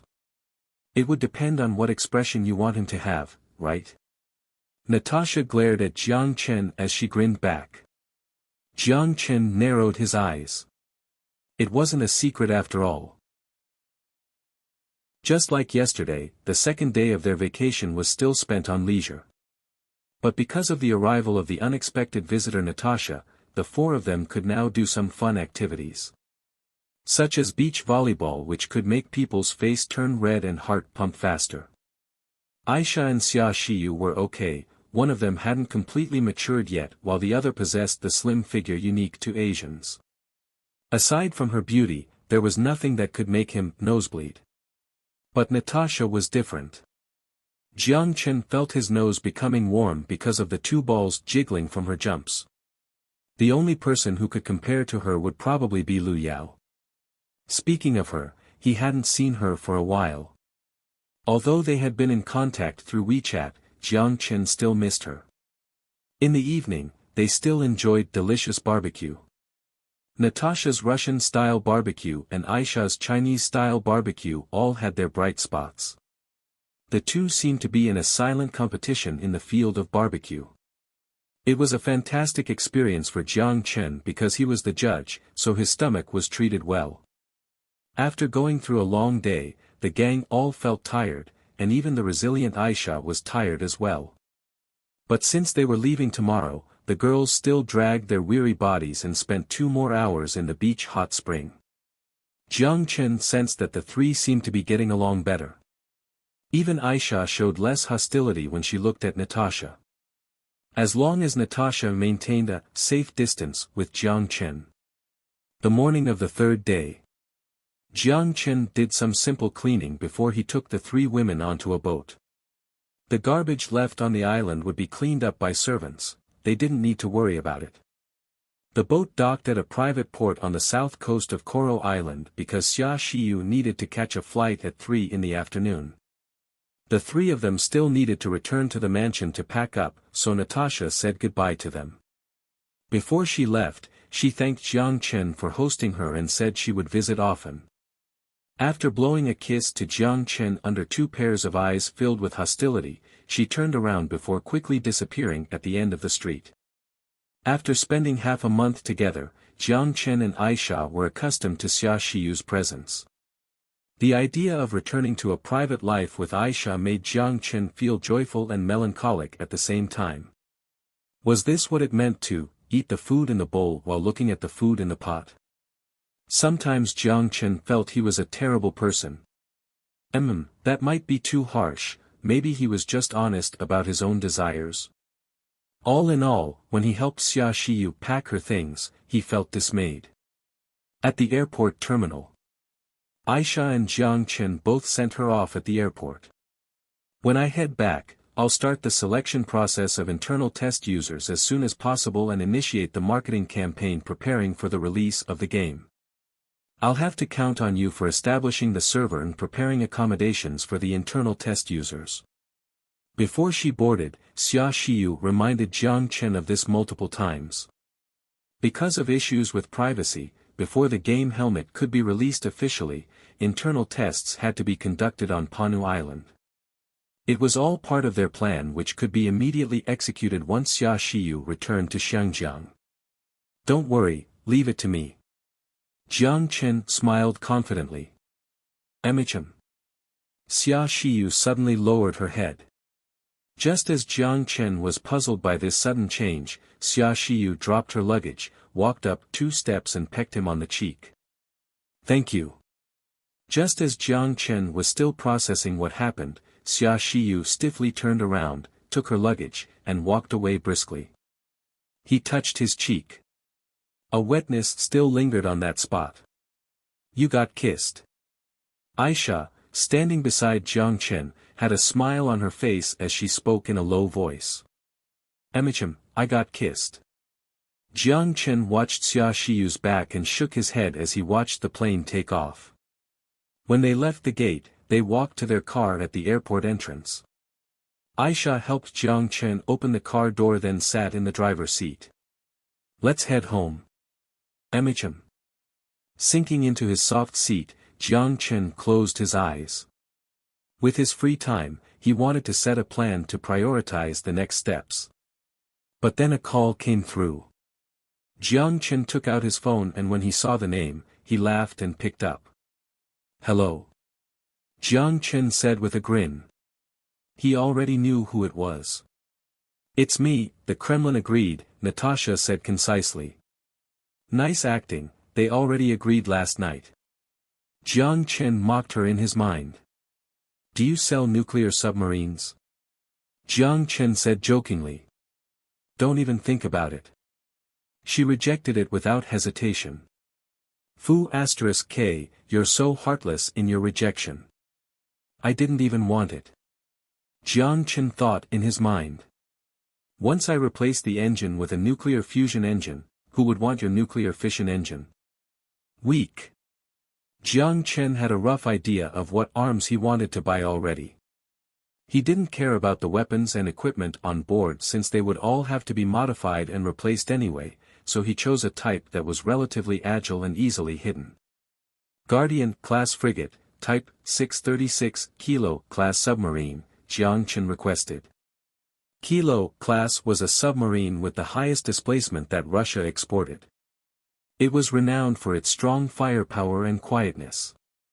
Type 636 was its improved modern version, known as the Song of Warsaw.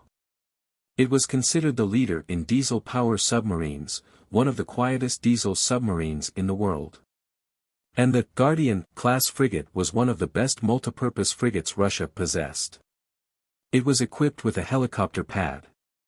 Its compact weapon configuration and agile mobility was the reason why Jiang Chen chose it. The 100mm A190 cannon in the front could easily be replaced with a Type 50 electromagnetic pulse cannon. After a brief silence, the noise of paper flipping was heard through the phone. Guardian-class frigate, $130 million. Type 636 Kilo class submarine, $250 million, Natasha replied. So expensive. Could you give me a discount? Jiang Chen tried to bargain. Although he didn't lack money, a single submarine close to 300 million still made him feel pained. If you can buy 8 at once, I can sell them to you for 200 million. 8. If Jiang Chen remembered correctly, a single submarine required a crew of 50 to 60 sailors. Even if he wanted to buy 8 to build a massive nuclear fleet, he didn't have enough crew to man them. 2. Guardian-class frigates, 2 Type 636 kilo class submarines, $650 million. Jiang Chen made a counteroffer. $700 million with ammunition, training, and 2 K-27 Snail anti-submarine helicopters. Do they include a warranty? Jiang Chen proposed without shame. No, Natasha answered with eyes narrowed. Okay, deal, Jiang Chen said, sensing that he had no option but to accept. To be honest, he was never good at bargaining. Suddenly, Jiang Chen became alert. Aisha sensed something too as she cautiously narrowed her eyes. At the same time, the small truck in front of them suddenly decelerated and the trunk jerked open. Staring inside the container, Jiang Chen's pupils suddenly contracted. The back popped open, and a soldier in a black, Special Forces uniform raised the rifle in his hand as the muzzle pointed directly at Aisha in the driver's seat. The instant Aisha saw the rifle, she released her foot on the gas and slammed the brakes while her hands turned the steering wheel rapidly. The screeching tires left black skid marks on the ground, their car skidded to a small road beside the highway. At the same time, the rifles began to fire. Ta-da-ta-da dash. The rifles unleashed a barrage of bullets. With the jumping sparks and bullets, Jiang Chen saw with the illumination of the bullets that 2 shooters were inside. The windshield shattered and glass scattered all over their bodies. The bullets also left a trail of bullet holes on the car roof. People on the street let out deafening screams as they ran for their lives and put distance between themselves and the scene unfolding in front of them. The cars on the street were also in a panic as they desperately tried to maintain control, some even slammed onto the sidewalk. Ugh! Aisha shouted in pain as blood splattered on her shoulder and began to spread on her white shirt. Aisha! Witnessing the blood splattering, Jiang Chen's pupils violently contracted as rage filled his body. He almost uncontrollably entered fury. I'm okay. With gritted teeth, Aisha's hands stayed on the steering wheel as she drove the car back onto the highway. Using a nitrogen shield in this enclosed space would cause suffocation, so Jiang Chen could only duck with Aisha to avoid the bullets whizzing above their heads. Drive to the port. Jiang Chen took out the PK-2000 from the storage dimension while suppressing his internal rage. Understood. Beyond the rubber posts beside the road was the sea. With one simple mistake, they could end up in the ocean, but Aisha wouldn't allow that to happen. Even if the pain in her left arm was about to make her lose consciousness, she still grasped the steering wheel tightly. Fortunately, not a lot of people took this route to the deep-water harbor. It was just their 2 cars in the middle of a Hollywood-esque pursuit. The car stabilized as Jiang Chen smashed his car window open with the barrel of his gun before he took aim at the shooter. But before he could fire, the opponent was quick to react. The shooter who climbed on top of the truck fired at Jiang Chen's hands outside his window. The bullets barely whizzed by Jiang Chen's hands, forcing him to retract them. These people obviously received specialized training with more accurate shooting compared to average soldiers.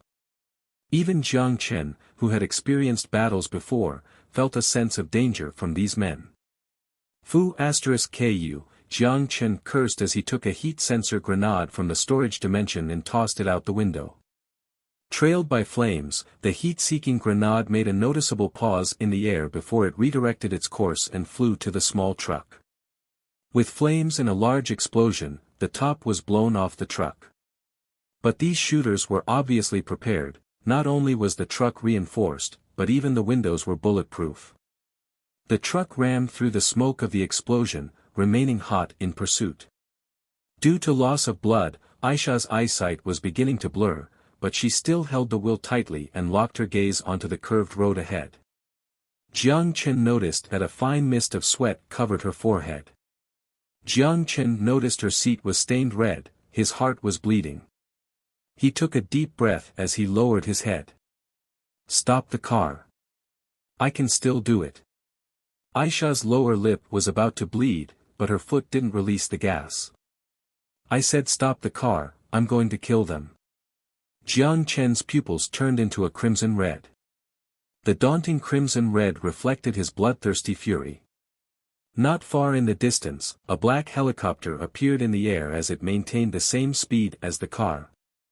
Jiang Chen noticed there was a sniper at the hatch door, aiming into the distance. The sniper didn't shoot, perhaps afraid of hitting Jiang Chen. They intended to kidnap, not assassinate. No. Your secret will be revealed. We're almost at the port, there's no one there. The rare occasion when Aisha went against Jiang Chen's wishes, she stuttered. *K. Is your life more important or is the King's secret more important? Roaring, Jiang Chen kicked open his car door. When she heard these words, Aisha's face instantly turned red. But before she could relish this warm feeling, her eyes widened in shock. No. Jiang Chen ignored her words as he ripped off his seatbelt. A grim smile surfaced on his face as he jumped out of the car and dropped to the sea, 10-something meters below. If there are King reefs down there, I'll be done. With his eyes locked onto the sea, Jiang Chen gritted his teeth. Splash! Staring at the splash created on the sea surface, everyone was shocked. They didn't expect Jiang Chen to jump. This type of courage wasn't typical of a rich person. In their heads, Jiang Chen would get out of the car and beg on the ground for their mercy, just like the influential people they kidnapped before. The truck came to a sudden stop. The black helicopter also hovered above the area where Jiang Chen jumped. No one bothered with the car Aisha was in. They only had one mission, to capture Jiang Chen and use him as a hostage to force a swap. The moment the helicopter lifted off the fishing boat, it appeared on New Moon Island's radar. The force stationed on New Moon Island was on its way. If these kidnappers couldn't secure the target quickly, they would be surrounded. *K, is that guy crazy? A bearded man with brown skin cursed as he jumped out from the back of the truck. Their uniforms had a small arrow representing their identity. Arrow Military Company. Registered in South Africa, they were stationed on the island of Madagascar across the Mozambican Strait. They were one of the most despicable private military companies in the world. Most of their members were retired NATO soldiers who participated in the Iraq War. For a generous sum, they were willing to turn on the force they served without any consideration, or they could help the CIB capture drug lords in Africa. They were hired by the country F government. They had to capture the primary shareholder of Celestial Trade and threaten him to pressure the Xian government to release the 41 captured F soldiers. F finally learned its lesson. When they realized their special force was no match, they decisively threw out $10 million and hired international experts to conduct this operation. Change of plan. Team C, move to coordinate, 301,212. Another soldier in a helmet got out of the car and scanned the sea surface before he immediately spoke into the microphone attached to his ear. Roger. The large fishing boat docked 10 kilometers away suddenly moved to where the helicopter was hovering. Team A, follow me to build a line of defense. Team B, help me retrieve the package. Affirmative. The truck stopped in the middle of the road. A soldier brought out machine guns and rocket launchers from the back of the truck while the other three made an L-shaped barrier and set it around the truck. The engine of the helicopter roared as it slowly made its descent. Waves began to form on the surface of the sea because of the turbulence created by the helicopter. A soldier in diving gear with a rope attached to his back signaled his comrade before he dived inside. Did you find him? Fortunately, there were no reefs under the water, the target should still be alive. Wait. He turned on his searchlights. The diver moved underwater while searching for the target. The water wasn't deep, but the jagged reefs and corals obstructed some of his vision. When the light scanned the area, the clownfish swam away to hide in seaweed, but a crab just stayed there blowing bubbles. *T, where is that guy hiding? The diver cursed. The soldiers in the helicopter watched the police force appearing at the entrance of the road, preparing their rifles. Liam, stop playing, quickly. I know, *T. What is that? Ah. Liam. What happened? Liam. Watching the blood gradually bubble up to the surface, the soldier in the helicopter widened his eyes. When he saw the object appearing on the surface of the water, dumbfounded, a single word came out of his mouth. God dash. Splash. Because of Jiang Chen's body position when he dived in, the sea surface contacted his chest. Even considering his strength, the collision was still able to force some water into his mouth. Bubbles rose to the surface. He maintained his downward momentum and tried his hardest to hold his breath while swimming forward. When his hand reached 10 meters under the surface of the water and he confirmed that the people above couldn't see to this distance, Jiang Chen immediately started interdimensional travel. The force of the water squeezing his body instantly disappeared as he appeared on the bed in the mansion in the apocalypse, completely wet. Without stopping, Jiang Chen took out the backup T3 power armor he kept in the storage dimension and squeezed inside. Enclosed mode activated that the 4 turbine engines behind the armor contracted inward and closed the engine outlet. The vents around the armor were all closed and the oxygen storage system inside the armor opened. The entire power armor was closed off from the external environment, preventing any material exchange with the outside world. In theory, neither the airdrop type or the land type power armor could be used to dive underwater because the massive amount of metal in the armors caused it to sink. There was also no air inside the water, so the turbine engines in the power armor using air as force would naturally lose their function. But while the power armor had no diving functions, it could act as a simple waterproof suit. After confirming the equipment was operational, a grim smile surfaced on Jiang Chen's face. See how I will torture you all. Interdimensional travel, activated. Just as he left, Sun Jiao pushed open the door. Seeing the empty room and the wet sheets, she pouted her mouth in disappointment. I thought you were back for good. But seeing as he came back only temporarily, he must have met some trouble on the other side. When Sun Jiao realized this, she began to worry. If only you could take me there. She sighed. She grabbed the wet sheets before she walked out. The water in his surroundings was emitting an even amount of pressure. Just as Jiang Chen appeared on this side, his eyes fell upon a diving mask. Although he couldn't see the expression of the person behind it, judging by the person's stopped movements, he was shocked. The shock only lasted for a second before he immediately raised his underwater pistol. With a trail of white bubbles, the bullet hit Jiang Chen's armor and deflected without any damage done. Jiang Chen immediately stepped on the seabed and without pulling out his gun, he grabbed the person's face. Ah, gluglu dash. With his face stuck, the diver desperately fought for his life. The person's sounds of agony rang out, but Jiang Chen didn't care as he grabbed his head with a grim smile and freely unleashed his anger. He smashed the person's head on the reefs by the side. Go die. His head exploded like a watermelon. The nearby group of fish scattered because of the blood that began to diffuse through the water. Jiang Chen tossed aside his corpse. He took out a knife, cut the rope on his back, grabbed the rope and looped it a few times around his own hand. Another grim smile appeared on his face again as Jiang Chen ascended to the surface along with the diffused blood.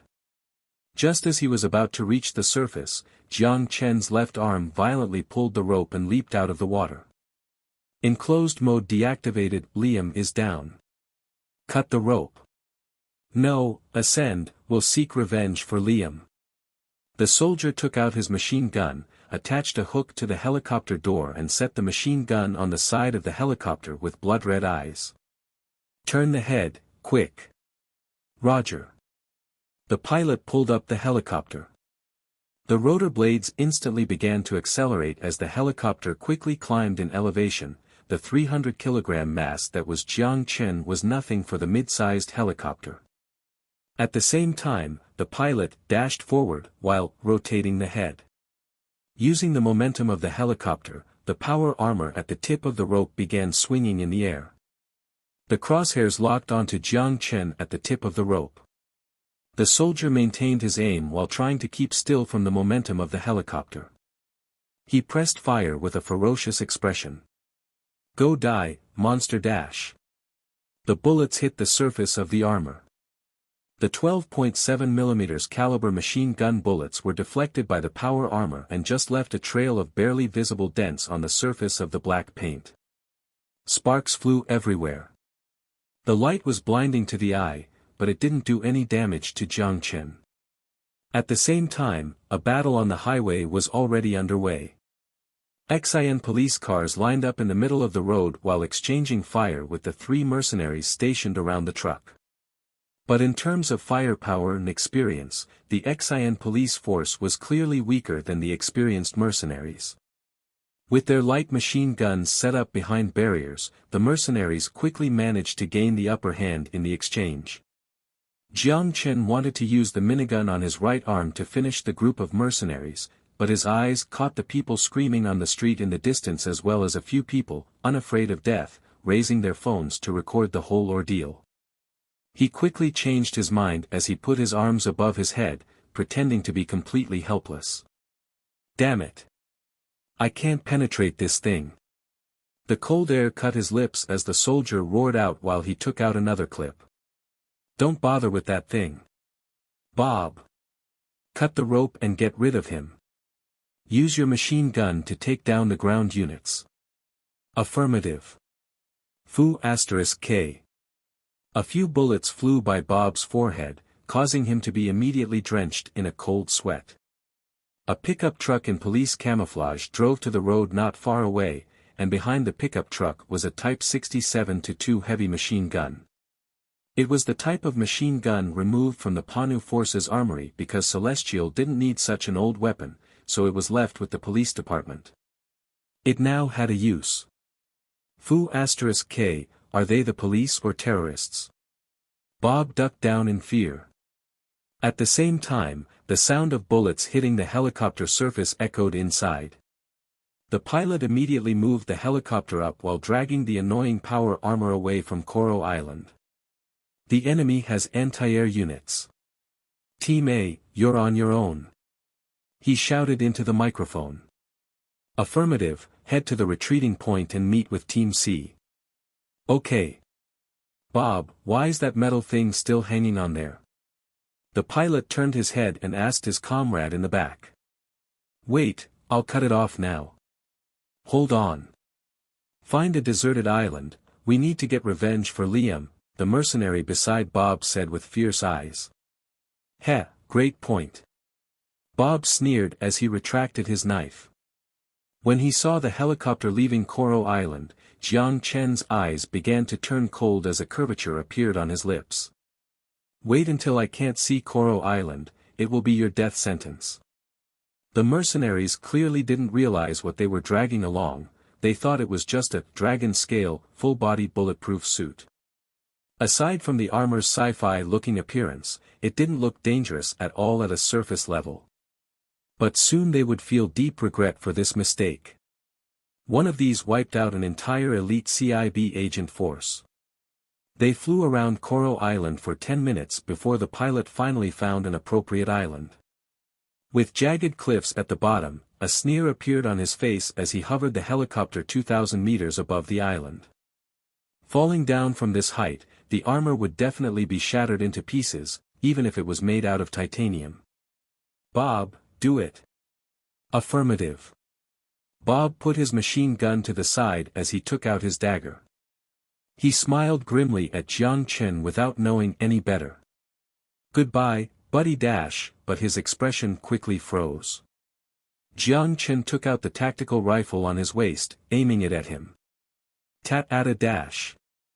After unleashing the bullets, Jiang Chen also pressed the trigger with the same grim smile. A bullet penetrated the soldier's head. The knife slipped out from his hand and fell into the ocean along with him. Damn it. Bob is down too. When the pilot saw the rifle in Jiang Chen's hand that appeared out of nowhere, he felt a fear he never felt before, but since he was an experienced soldier, he immediately made a decisive choice. Jim. Cut the rope dash. As he said the first word, the mercenary called Jim was already doing exactly that. But it was too late. The helicopter tilted. Jiang Chen jerked on the rope with his left arm while the turbine engines behind his back burst out and quickly shortened the distance between himself and the helicopter. Jim cut the rope, but it was too late. A moment later, he met Jiang Chen at the hatch. Jim's expression was as if he had seen a ghost. Here's your rope. Jiang Chen smiled maliciously. He lifted up his left arm, still wrapped by the rope, and punched.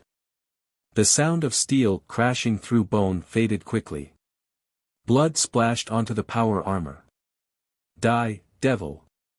Another soldier screamed, dove onto the helicopter floor, raised his rifle and fired it as fast as he could. Bullets bounced within the narrow space. Jiang Chen glanced at his frightened expression for a moment, then instantly popped his head. Fu*K. Fu*K. Fu*K. The pilot tried to tilt the helicopter in an attempt to force this demigod out of the open hatch door. But instead, he merely dropped out the two corpses. Sensing his intentions, Jiang Chen laughed contemptuously. You really don't welcome me. Jiang Chen abided by the pilot's wishes. He shook his head and jumped out of the helicopter. But before he jumped out, he left a small gift. A pulled EMP grenade. *T. Finally got rid of him. The pilot quickly checked the condition of the rotor blades.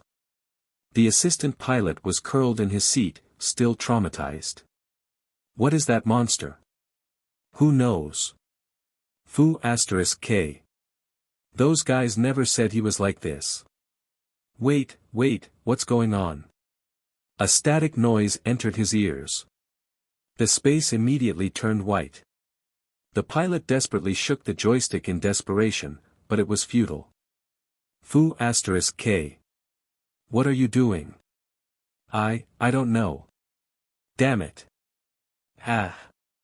With a trail of blue flames behind his back, Jiang Chen descended slowly in the air.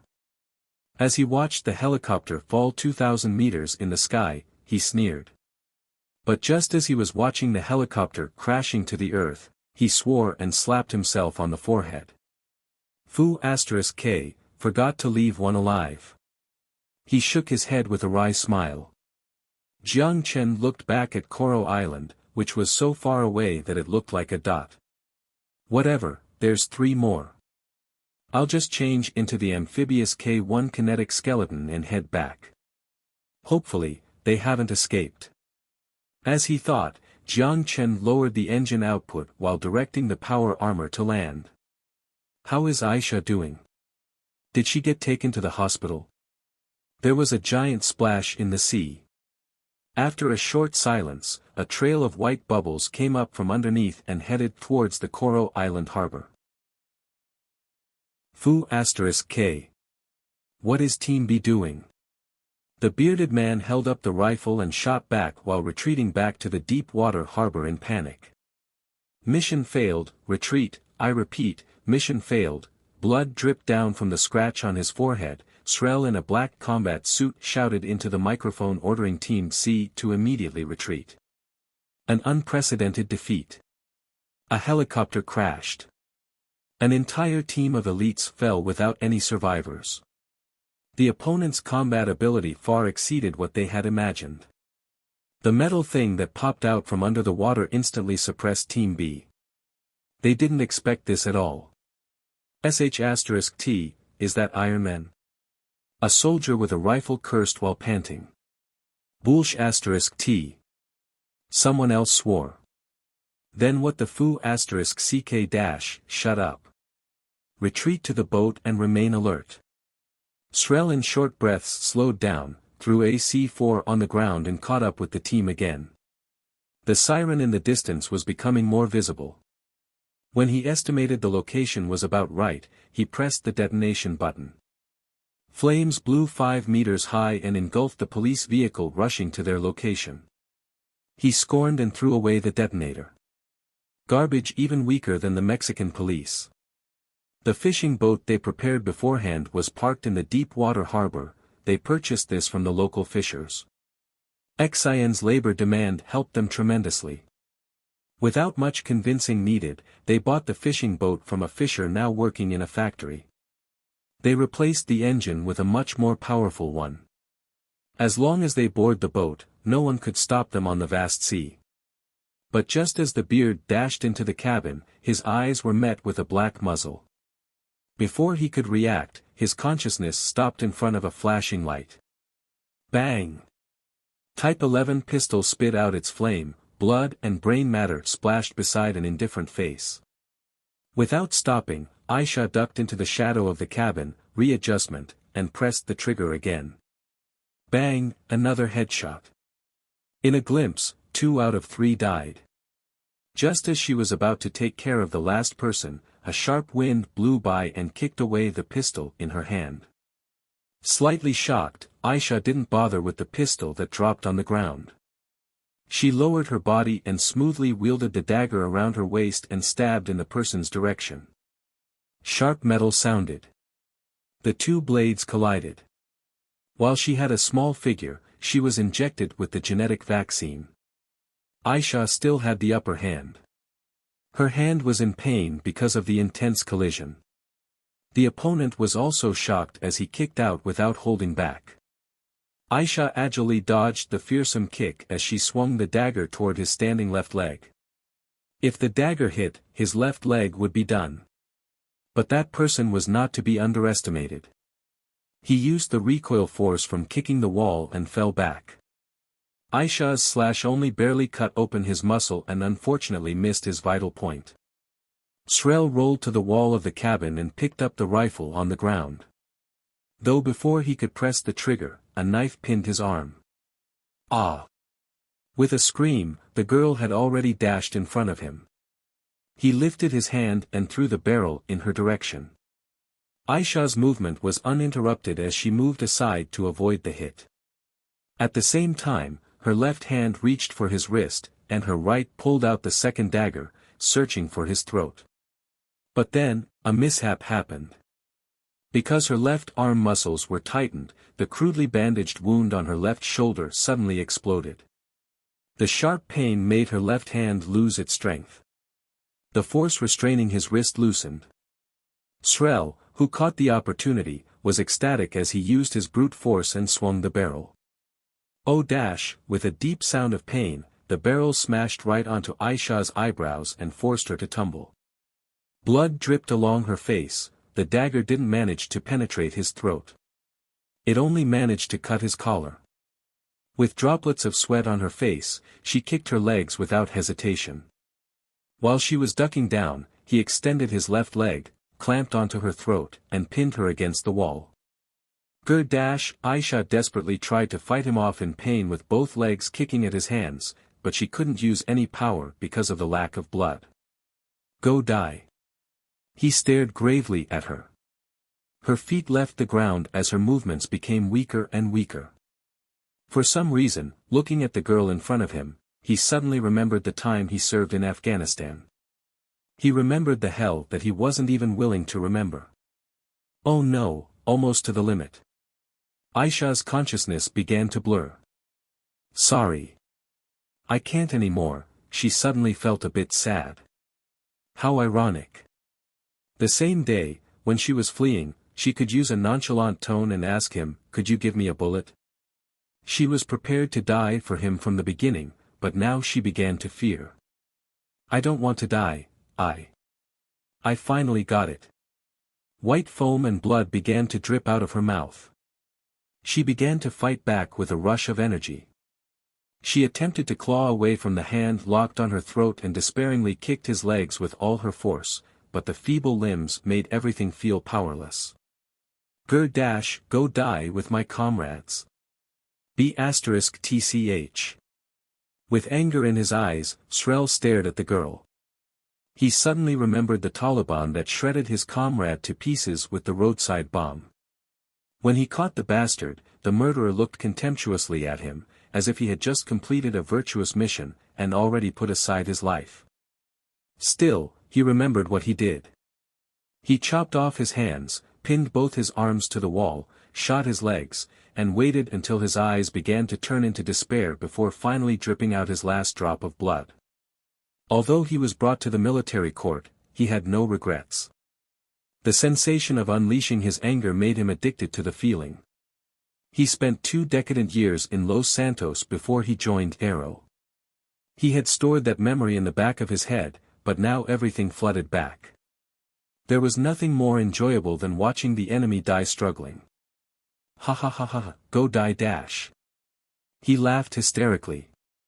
He increased the power in his hand as he watched the despair of the weak. But suddenly, he felt a pull on the back of his neck. Before he could react, he was thrown out by an explosive force. He smashed onto the door as his spine made intimate contact with the barriers outside of the cabin. A sharp and crisp sound, his back bent back in an unimaginable 90 degrees as his spine was broken in half by the force. His eyes almost popped out from his eye sockets. The broken spine penetrated his intestine but didn't kill him immediately. He slid down from the barrier and collapsed onto the ground. Is this what it feels like to suffocate? His lungs were clamped by his ribcage, he coughed blood, but he couldn't breathe in a single molecule of air. At the end of agony, consciousness drifted into darkness. At the same time, Jiang Chen, who threw the mercenary back, hugged the girl sliding down from the wall. He hugged her tightly in his arms as if he was holding onto a fragile porcelain doll. Jiang Chen's eyes were covered in a crimson red, the calmed emotion almost exploded into fury again. Aisha. Aisha. Because of the loss of blood, she couldn't respond anymore. Holding on to her, Jiang Chen ran out of the cabin, hopped onto the harbor, and ran to the road. When the police and ambulance saw that there was someone in his arms, they all stopped, and the doctors dashed over with stretchers. Saved, looking at the side of the furious face, Aisha felt the relief of surviving through a disaster. She should be happy, but she suddenly wanted to cry. Although she never cried before. She was never fragile. Tears rolled down her eyes and splashed onto his firm shoulder. Blue and red light. A stretcher. The shaking blood bag, and the panicking face. Once I wake up, he will be really mad. I made the decision myself to do something so dangerous. Whatever, I'll think about it once I wake up. Aisha closed her large eyes. Outside the emergency room. Jiang Chen sat silently in the chair with a gloomy expression on his face. No one dared to approach him other than the soldiers in kinetic skeletons. The fluid-looking armor covered their chest, and the sleek helmet shielded their head. The soldiers with rifles on full alert protected him in the middle. They examined anyone approaching with sharp eyes. If anyone dared to approach in the first place. An assassination in public. With an accident like this in broad daylight, Ivan didn't say anything and handed in his emblem himself, but Jiang Chen tossed it back at him. Ivan was not to blame. New Moon Island was hundreds of kilometers away from Koro Island. From start to finish, the whole incident took place in 10 minutes. The mercenaries entered the border disguised as tourists, and the weapons and equipment they used were all smuggled into Xian with fishing boat marked with Xian's flag.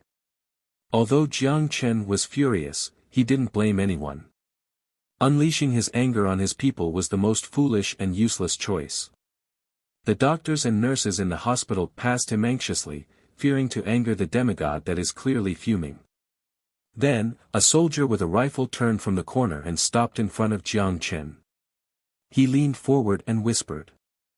4 pedestrians wounded, 1 person pronounced died in the hospital. 8 police wounded, 2 pronounced died in the hospital, 4 police died because of C4 explosion. The cold casualty numbers didn't stir any emotion in Jiang Chen's heart. After the soldier finished, he only said emotionlessly, "Who's the perpetrator?" Reliable evidence indicated that the perpetrator is Aero Military Company. Xian's Ministry of Foreign Affairs already protested against the Madagascar government to punish the perpetrator, but everyone knew that these protests were useless. It was not that Madagascar didn't want to take care of these problems, but because their military force would not even win against the battle-trained soldiers.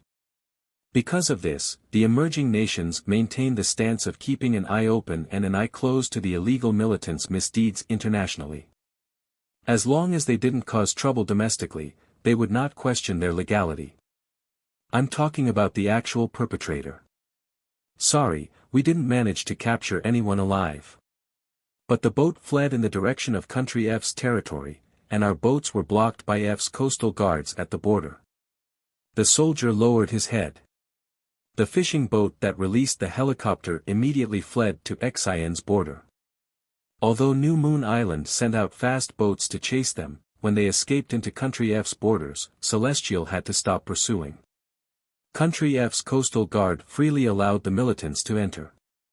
It was almost certain that Country F was the perpetrator behind this kidnap mission. The only problem was the lack of evidence, and it was virtually impossible to find proof hiring mercenaries to do the dirty deeds. Jiang Chen closed his eyes. He was reflecting on his mistake. The army stationed at New Moon Island could protect Xian like a steel fortress, but he ignored the work in intelligence. Willy Society's spy already reminded him, but he didn't think too much of it. Only till now did he realize the severity of the problem. Xian's national security was as penetrable as a piece of paper. And the immigration policy would continue to deteriorate the security of the country. He somehow overlooked this problem before. He must establish an intelligence department fast before the national security worsens. Aisha. The corner of his eye glared at the closed doors. Jiang Chen felt twisting pain in his heart. Fool, why were you trying to prove yourself with wounds, so what if a few rats ran away? At the corner, Zhang Yapin with flowers walked over. He looked at Jiang Chen face full of gloom and let out a sigh. Tulips. Help me give these to the wounded. Sorry, I'll form a national security department as soon as possible, Jiang Chen said expressionlessly. Zhang Yapin paused, sighed. That would be best.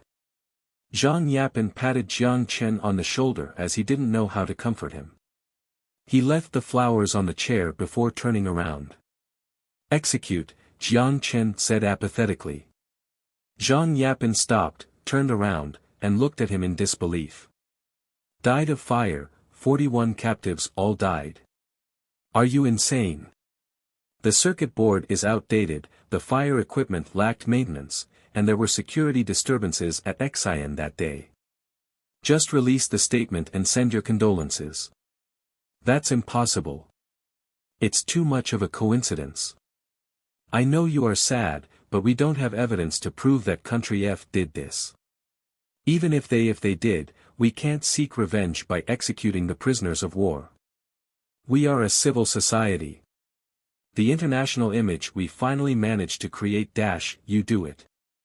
Jiang Chen tilted his head and ordered a soldier. Yes. The soldier nodded and left. Zhang Yapin blankly stared at the soldier leaving. He opened his mouth wanting to say something, but he knew the soldier would not listen to him. This lunatic, what would killing a few prisoners of war do? The international society would all stand with Country F. 41 lives. Captives without any weapons. The despicable crimes against humanity. Even if they started a war, people would think it would be with a cause. Or rather, if Xian did execute the prisoners, it would be the exact response Country F was looking. Wait, Jiang Chen said. The soldier stopped and turned around. Commander. After deliberating for a moment, Jiang Chen slowly closed his eyes. Just wait a bit. Yes, Commander. Zhang Yapin let out a sigh of relief. He felt as if he was about to collapse. Thank God, you finally regained your rationality. Jiang Chen glared at him and didn't say anything. Is that so? He suddenly felt that it was not only too low to execute the prisoners of war, but it was also too easy of a punishment for them. A curvature appeared on his lips, and his eyes flashed with coldness and apathy. Zhang Yapan watched the silent Jiang Chen as he felt a chill down his spine. A video filmed by tourists appeared on YouTube. The video shook violently, but a helicopter dragging Iron Man could still be barely made out. People on the helicopter fired at the Iron Man with the machine guns, but it didn't manage to do any damage. The video stopped after the helicopter dragged the armor away from Coral Island. It didn't manage to capture the iron armor from being pulled out of the water nor where the helicopter headed. People were speculating about the identity of the Iron Man, the cause, and the ending. No one knew the ending, but the cause could be traced. People connected it to the gunfights at the city of Coro that day. A lot of the media believed the two were connected. But because of the gunfight, the government of Xian tightly controlled the information. They only revealed it was two groups of criminals attempting to rob a bank to divert the public opinion from the truth. Although there were a lot of skeptical information, people had to accept this as the truth and build off of the facts by using their imagination. Because the fight between the iron armor and the machine gunner was very Hollywood-esque, the truth behind the story was completely hidden and mysterious. Also, the government's lack of disclosure to the event caused the view of the video on YouTube to be extremely high, and it became a hot topic on the web. Even the actor of Iron Man, Robert Downey Jr. wrote a joking status on Facebook. "Burp, I was drunk last time, who saw my armor?" The buns on the table were a bit cold, and the back of the egg was somewhat dry. It has been a while since he faced an empty dinner table. The person that always brought him delicious breakfast was in the hospital. The doctor said that she was no longer in critical condition, but it would still be a lengthy recovery process. The gun wound triggered acute inflammation, the blood loss pushed her body to the limit as she had constant fevers. 2 days passed by and she still didn't show any signs of waking up. Whenever he thought about the frail face, a sharp pain would penetrate his chest. He took a bite of the egg stuffed inside the bun and frowned. He put down the bun back onto the plate and brought the plate back into the kitchen. He stuffed the food as terrible as his mood into the trash. Then took out the frozen pizza from the fridge and put it in the microwave. He brought the steamy pizza back to the dinner table and expressionlessly turned on the TV. Then he picked up the pizza with a fork and stuffed it in his mouth. He didn't feel like eating, so he tried to put his anxious attention on the TV. The morning news was on. It happened to play the gunfight that occurred 3 days ago and had a glimpse of the iron armor being dragged away. A UAE military expert who wished to remain anonymous commented that the single-soldier armor's usage in actual warfare is limited. The increased defense as the cost of hiddenness perhaps could block normal bullets, but it would be futile against anti-armor snipers or cannons. The combination of tanks with infantries is enough to make up for the lack of defensive infantry force. There is no reason to spend high cost to develop the useless single-soldier armor. Some experts also questioned the authenticity of the video, especially the fact that the crew on board the helicopter were reluctant to cut the rope. As to the effectiveness of anti-armor sniper to power armor, Jiang Chen never tried it before, but it shouldn't be possible. Since the power armor in the apocalypse could withstand a few shots of the sniper. The TV is a great thing to waste time on. As he watched TV, he mechanically stuffed pizza into his mouth before he finished feeding himself. He put the plate into the dishwasher and glanced at the time. He wanted to take a nap. But then, the phone rang. It was Xia Xiyu. "I saw the news, are you okay there?" Xia Xiyu was worried. She didn't know that the protagonist in the news was Jiang Chen. "I'm okay." Jiang Chen stiffly forced a smile and tried to use the least suspicious voice he could muster. "Your voice is making me worried, are you sick?" Xia Xiyu raised her eyebrows. "No." "Oh, you should have arrived in Shangjiang yesterday." "I had something to do and didn't get to call you, sorry." "No, it's okay. I don't mind. Xia Shiyu's face turned red as she could only use her cough to hide the panic in her heart. Jiang Chen's words made her remember the kiss at the airport. She didn't know what kind of courage she had to make that move. When she got off the airplane at Melbourne, her heart was still pounding furiously. The selection of the internal test users have been completed. They will arrive early July, so you'll have to take care of them. Xia Shiyu jumped to another topic. Leave it to me. Jiang Chen didn't sense Xia Shiyu's mental state and nodded. What about Aisha, is she doing okay? She is sleeping. Jiang Chen made up a not fake lie. Xia Shiyu paused as she was slightly bitter and jealous, but she couldn't do anything about it. She knew that once she left, the two would definitely start living their intimate and shameless life again. She just didn't want to torture herself by thinking about the problem. Okay. You. Don't overdo it. Jiang Chen took a moment to process as he sensed the jealousy that drifted all the way from the other side of the ocean. He couldn't help but smile. Don't overdo what? Don't overdo that. What's that? Jiang Chen pretended not to know. It's that. Xia Shiyu's face was completely red, her lips trembled, and only a word squeezed out of her mouth, pervert.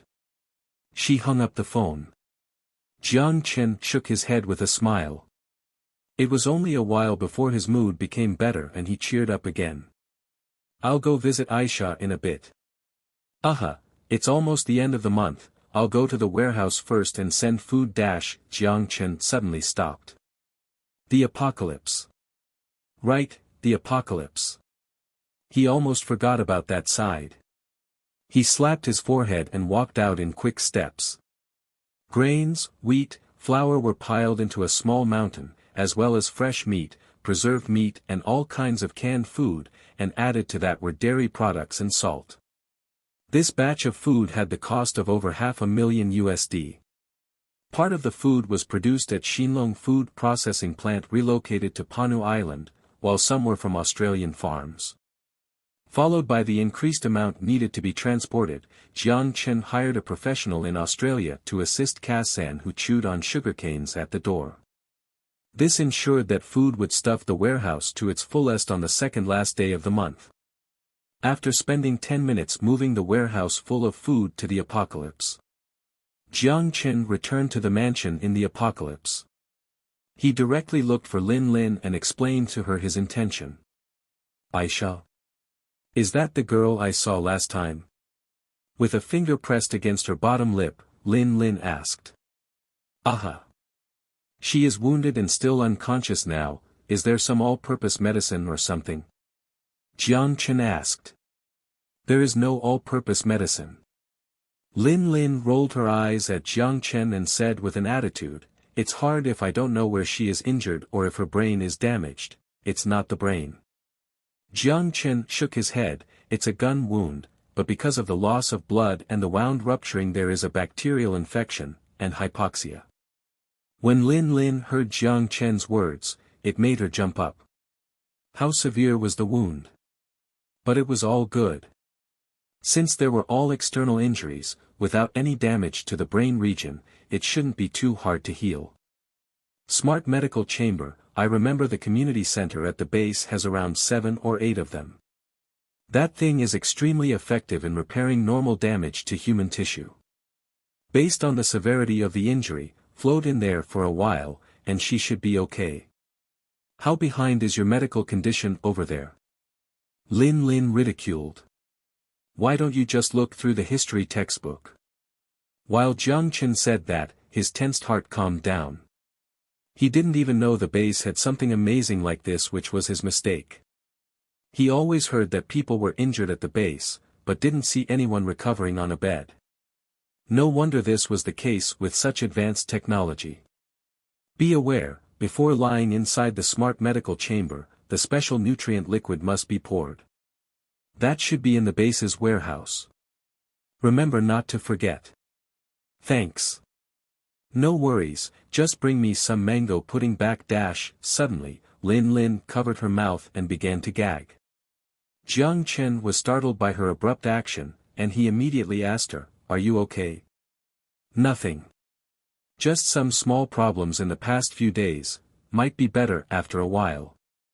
Lin Lin dodged Jiang Chen's eyes as she replied ambiguously. "What exactly is the problem? Explain." Jiang Chen grabbed Lin Lin's shoulder and stared into the differing color pupils with seriousness. Lin Lin blushed at the fervent sight. She twisted her body and turned her burning face away. "It's getting hotter, fool." "Hotter?" Jiang Chen asked in confusion, but he didn't receive the appropriate response. She buried her blushing face and pushed him out of the door without explaining anything. Because of the chaos that happened, the hospital hall was empty without anyone to be seen. Being frightened by the 4 soldiers, the people who usually came to the hospital instead headed to local clinics. The doctors and nurses all enjoyed their free time. Xin has a universal healthcare system. After 6 hours in the emergency room, Aisha's condition was stabilized. It would be a matter of time before she woke up. When Jiang Chen was told this, the director of the hospital felt relieved. If something happened to that girl, he was afraid that man would tear this place apart. Leon hadn't closed his eyes for 24 hours. He put the diagnostic report on the side of the table as he wearily put his head on the table to take a nap. But before he could fall asleep, someone knocked on the door and interrupted him. Leon got up from the table, rubbed his heavy eye bags, and said tiredly, "Please come in." It was the head nurse that came in. "Director, Mr. Jiang Chen handed in the discharge application for Miss Aisha." "Oh. What? Discharge?" Leon, who just processed the information, almost fell off his chair. He immediately pressed himself against the chair and stood up. "Yes, he wanted you to immediately arrange an ambulance and send Miss Aisha to his home," the head nurse said in wry. "How is that possible? She just left critical condition and hadn't even woken up yet. She doesn't meet the discharge standard. This is putting the patient's life on the line. If she is discharged now and her condition suddenly deteriorates to that she becomes permanently unconscious, who would bear the responsibility?" Leon said emotionally. "But director, this is his order," the head nurse said with a wry smile. Leon felt conflicted before finally let out a sigh. "Grant the discharge application. Also get him to sign a disclaimer." He already signed the disclaimer. The head nurse took out the paper from the brief. "Then he can do whatever he wants." The director snatched the disclaimer from her hand and walked outside wearily. Not long after, the ambulance arrived at Jiang Chen's mansion. A few doctors and nurses helped unload the stretcher while accompanied by 2 soldiers. Then they anxiously sent people inside the mansion. The 2 nurses put Aisha on the bed and injected her with the infusion again. "If there are any symptoms, please immediately contact us." Because of her sense of responsibility, before she left, the head nurse still made notes to Jiang Chen. "Aha," Jiang Chen nodded with a smile. Seeing that the important person wasn't as difficult to communicate with as she had expected, the head nurse discreetly felt relieved before she left. The mansion door closed and the mansion returned to its tranquil state. Jiang Chen went back into the bedroom and sat beside Aisha. He combed the hairs in front of her forehead and caressed the haggard face. Jiang Chen's throat moved a little before only one word came out. "Fool." Jiang Chen stood up and took out the smart medical chamber from the storage dimension. The fluid design, the pristine white color. From its appearance, this device was quite similar to the hibernation chamber, the only difference was its size being slightly bigger and the top of the chamber not having a processor used to run the virtual reality program. Jiang Chen carefully removed the needle on Aisha's arm and then removed her clothes. He looked the flower buds, then followed her abs to her soft and athletic waist till he finally reached the Holy Land. Jiang Chen gulped. But then he knew that this was not the time to be distracted. He focused again. Medical chamber activated, patient please lie flat inside. The gentle voice played. Based on its description, Jiang Chen carefully picked up Aisha as he controlled his aroused mind and put her in. Please inject 300 L of nutrient liquid. The storage dimension opened as Jiang Chen took out 5 fist-sized black balls. Those were the concentrated forms of the nutrient liquid. Its density was the same as steel. The cost of a single ball after the war was as high as 10 crystals. So most survivors who had access to the smart medical chamber would only choose to put one bag inside. Although the time would be longer, there was no difference in terms of effect. Since a cost of 50 crystals per treatment was not something typical survivors could afford. But Jiang Chen didn't care. If it was not for the fact that only a maximum of 5 could be dissolved, Jiang Chen wanted to stuff more in so she could wake up faster. He injected 300 L of distilled water and dropped the 5 concentrate inside and put on the cover. The indicator flashed green as the drum device gently buzzed. From the transparent glass, the 300 L liquid already turned an emerald green color with a thick, gel-like consistency. Treatment program activated.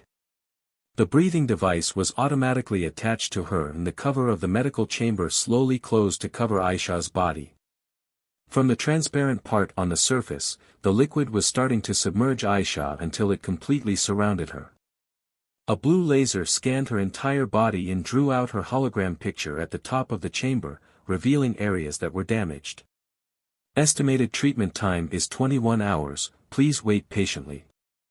The soft announcement dragged Jiang Chen back from his astonishment towards the technology. If every single family had one of this, clinics and hospital can all close. Jiang Chen exclaimed in amazement as he put his hand on the surface of the medical chamber. Please wake up. 21 hours passed by, Jiang Chen waited quietly beside the medical chamber. Ding dash. A noise and the liquid level in the hibernation chamber slowly dropped. At the same time, the door opened. The gorgeous face with more life in it reappeared in front of Jiang Chen. Slowly, Aisha opened her eyes. Her eyes met with his. Sparkling teardrops swelled in her pupils. It was the first time Jiang Chen saw such a fragile expression on her face. A lot of criticism and blaming words were stuck in his throat and swallowed down. My sleeping beauty, you are finally awake. With a smile, Jiang Chen extended his trembling hand and caressed her face. He almost lost her. He carried Aisha out of the medical chamber and put a towel around her. Although she said she could do it herself with a blushed face, Jiang Chen demandingly carried her in his arms and then sat her down beside the bed to wipe off the droplets from her hair. Don't do dangerous things ever again. Jiang Chen felt the softness he almost lost while he said with a tone of criticism. Aisha buried her head. I can't promise you that. Why? Because, protecting you is the meaning of my existence, I am willing to teach.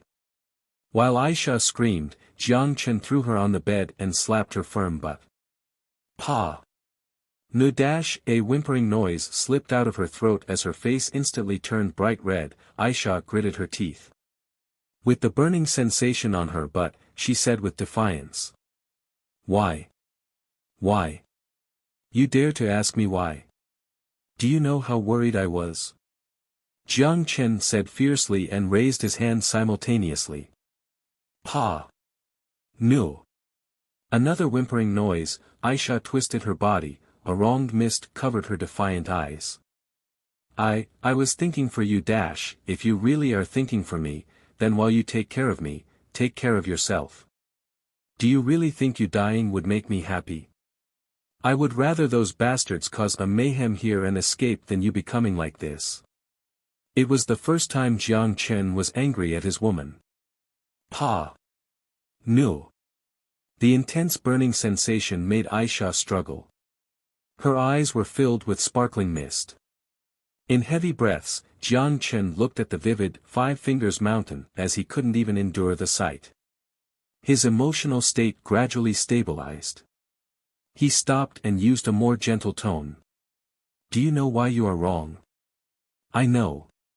Why are you wrong? I shouldn't have tried to be brave. I was injured, I should have gone. Aisha's voice was mixed with a whimpering tone as she said while stuttering. The expression was just like a girl that made a mistake with her hand being slapped by the teacher's bamboo stick. Gone where? The hospital, Aisha said in a quiet voice. Emicham, Jiang Chen said calmly. He was afraid. He was afraid that she would do something stupid for him. He didn't think Aisha's thought process was a bit dangerous until 3 days ago when he realized his mistake. Even if it is Superman, how much combat power would be left if he lost blood? Aisha. Aha, Aisha replied faintly. Do you think the purpose of your existence is to protect me? Jiang Chen used a calm voice. Aha. No. Just as she replied with her head buried, her head raised again as she cried in pain. A slapping sound. Her butt had another 5-finger mountain added to it. It looked painful. Jiang Chen couldn't bear the sight anymore. But he knew that he had to do it. If he doesn't change her perspective, she would kill herself one day. You said, you were willing to be my bride. Aha, Aisha nodded with force. But her eyes were filled with grievances. Then keep your safety in your mind, okay? Just for me, Jiang Chen looked into her eyes and said earnestly. Okay. She whimpered in a quiet voice with her head buried. She hid her face behind her dark brown hair. Her legs kneeling on the ground trembled for some reason. With how mistreated she looked, Jiang Chen let out a sigh and didn't say anything else. But then, an odd expression appeared on his face.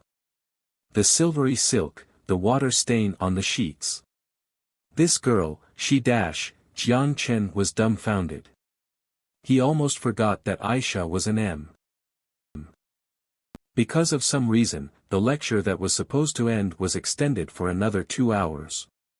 If it were not for a visitor, Aisha's grievance would last for 2 more hours. Natasha was standing outside.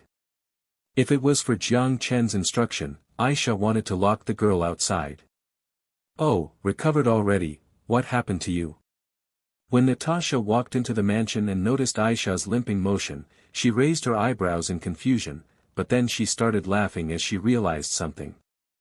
Aisha looked at her coldly and stood beside Jiang Chen again. Natasha sniffed the air and looked dubiously at Jiang Chen on the sofa. Do you not welcome me? Very welcome. Jiang Chen exaggeratedly opened his arms and showed a welcoming gesture. Then he pointed at the vodka on the table with, please, the vodka you wanted. Natasha grinned and sat across Jiang Chen as she leisurely crossed her legs. You owe me vodka from Moscow, not vodka from Koro. Drinking hard liquid in the tropics is not a fitting scene. Aisha, lower the air-conditioned temperature to Moscow temperatures. No need, I'm not here for a party. Natasha rolled her eyes at Jiang Chen as she uncrossed her legs. Country F's Vice Minister of National Defense hired Aero Military Company. The decision-maker is F's presidential palace. They plan to kidnap you, and use your influence on the Xian government to force them to release the 41 prisoners. Jiang Chen looked at Natasha, surprised. KGB is on my side. KGB is on Russia's national interest side. Natasha smiled. What do you want to obtain from me? Jiang Chen said emotionlessly. It's only a friendly gesture. Kremlin thinks we have the opportunity to work closely together.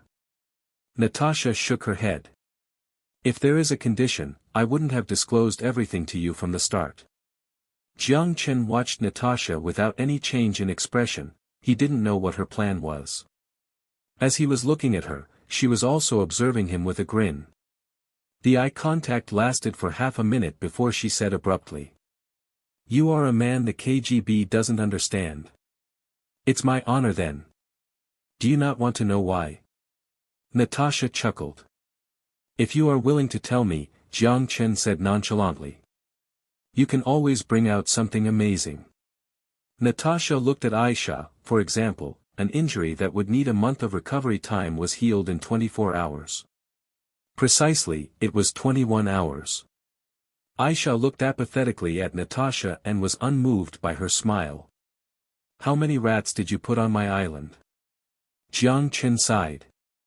Only me. Do you think I will believe that? Jiang Chen glared at her. Up to you. A smiling curvature appeared. The green pupils gazing into his eyes seemed to penetrate his soul. Jiang Chen thought for a moment and then said. Can I ask you a question? Go ahead. By telling me this information, is your intention making us disrupt the landscape in Southeast Asia, thus accelerating UAE's strategy of returning to the Asia-Pacific, therefore balancing your disadvantage in Vite and Syria? Jiang Chen didn't dodge Natasha's eyes. Surprise flashed across the green pupils as Natasha looked quite interested in Jiang Chen. I want you to take the word disadvantage out. At least change it to equal. Therefore, not rejecting the first part. Jiang Chen laughed. I don't like being used. You are not being used, it just happens that we share the same interest. Natasha swayed the hair on her shoulder and leaned on the sofa with her arms across her chest. If I don't come find you, are you planning just to let go of your disobedient little neighbor? Then your purpose today. Natasha's lips curved up. Kremlin is willing to provide you with some support. A pillow just when you need it. Although without Russia, he also had the confidence that he could do it. However, with their support, it would indeed save him some costs. Oh. That's perfect then. First, let me be clear. We are not going to help you on boring and useless things like assassinating the Ministry of National Defense or the President. Although KGB has some agents in Country F, it doesn't mean we are willing to take the risk for you. The most we can do is to selectively provide you with some intelligence support. Natasha reminded him. That's enough. Jiang Chen looked at Natasha with a smile. I only need you to provide a list, the type with contacts. List? Natasha raised her eyebrows as she didn't know what Jiang Chen was planning. But when she heard the list that Jiang Chen was looking for, her eyes lit up immediately. You are such a bad person. With a grin, Natasha smiled. Thank you for your compliment. Jiang Chen accepted the compliment without any shame at all. She stood up and walked to Jiang Chen in cat steps. Then she caressed Jiang Chen's chin flirtatiously. Wait for my good news. Ignoring Aisha's cold stare, Natasha stood in front of her and raised her head. You've been standing for a long time, why don't you sit for a bit? A hint of embarrassment flashed through her cold pupils, but Aisha quickly controlled her emotion. Natasha scanned her but with other intentions before she left in quick steps. The door closed. Once she left, Jiang Chen asked Aisha in a quiet voice. Did you leave any voice recorders? Aisha shook her head. No. Jiang Chen nodded. To Aisha's anti-reconnaissance ability, he was confident. Jiang Chen took out his phone and opened the monitoring function. The screen quickly switched to the camera in the garden. Natasha walked innocently to the gate of the mansion and didn't touch the flowers and plants along the way. But when she walked to the door, she stopped and blew a kiss to the camera. This girl. Jiang Chen couldn't help but shake his head. Aisha gently dragged on Jiang Chen's sleeve.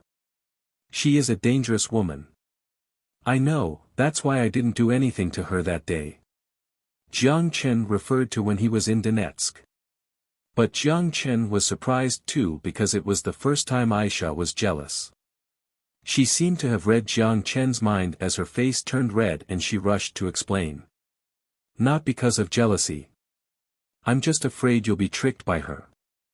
Huh, am I the type that can't control my lower body? Jiang Chen laughed. Perhaps a little bit. A large number of tourists and immigrants flooding into Xi'an led to many unfamiliar faces filling the streets. Not only did foreigners bring their bills, but they also brought crime, drugs and even terrorism. The warm tropical climate made it easy for people to become complacent. Xi'an had a police force of 50 before, but the stable Xi'an didn't experience a lot of crime. Now, with their door open to internationals, the Xian government had to introduce 3 changes. The police force increased to 200 people, added 5 police helicopters and 20 police vehicles from Australia, in addition to delegating celestial trade to form a national security bureau. The first 2 changes were meant to target typical criminals, but the last one was to fill the void in the national security protection of Xian. Xian must have its own intelligence department. And Jiang Chen clearly wanted to have a part in forming it himself. The newly formed intelligence department was named the National Security Bureau of Xian. It would remain independent of Celestial's management structure and directly report to Jiang Chen. As for the director position, after careful deliberation, Jiang Chen chose Aisha. When it came to her abilities or loyalty, Jiang Chen had no doubt. The director of national security. At the dinner table, when Jiang Chen proposed this, Aisha looked at him, perplexed.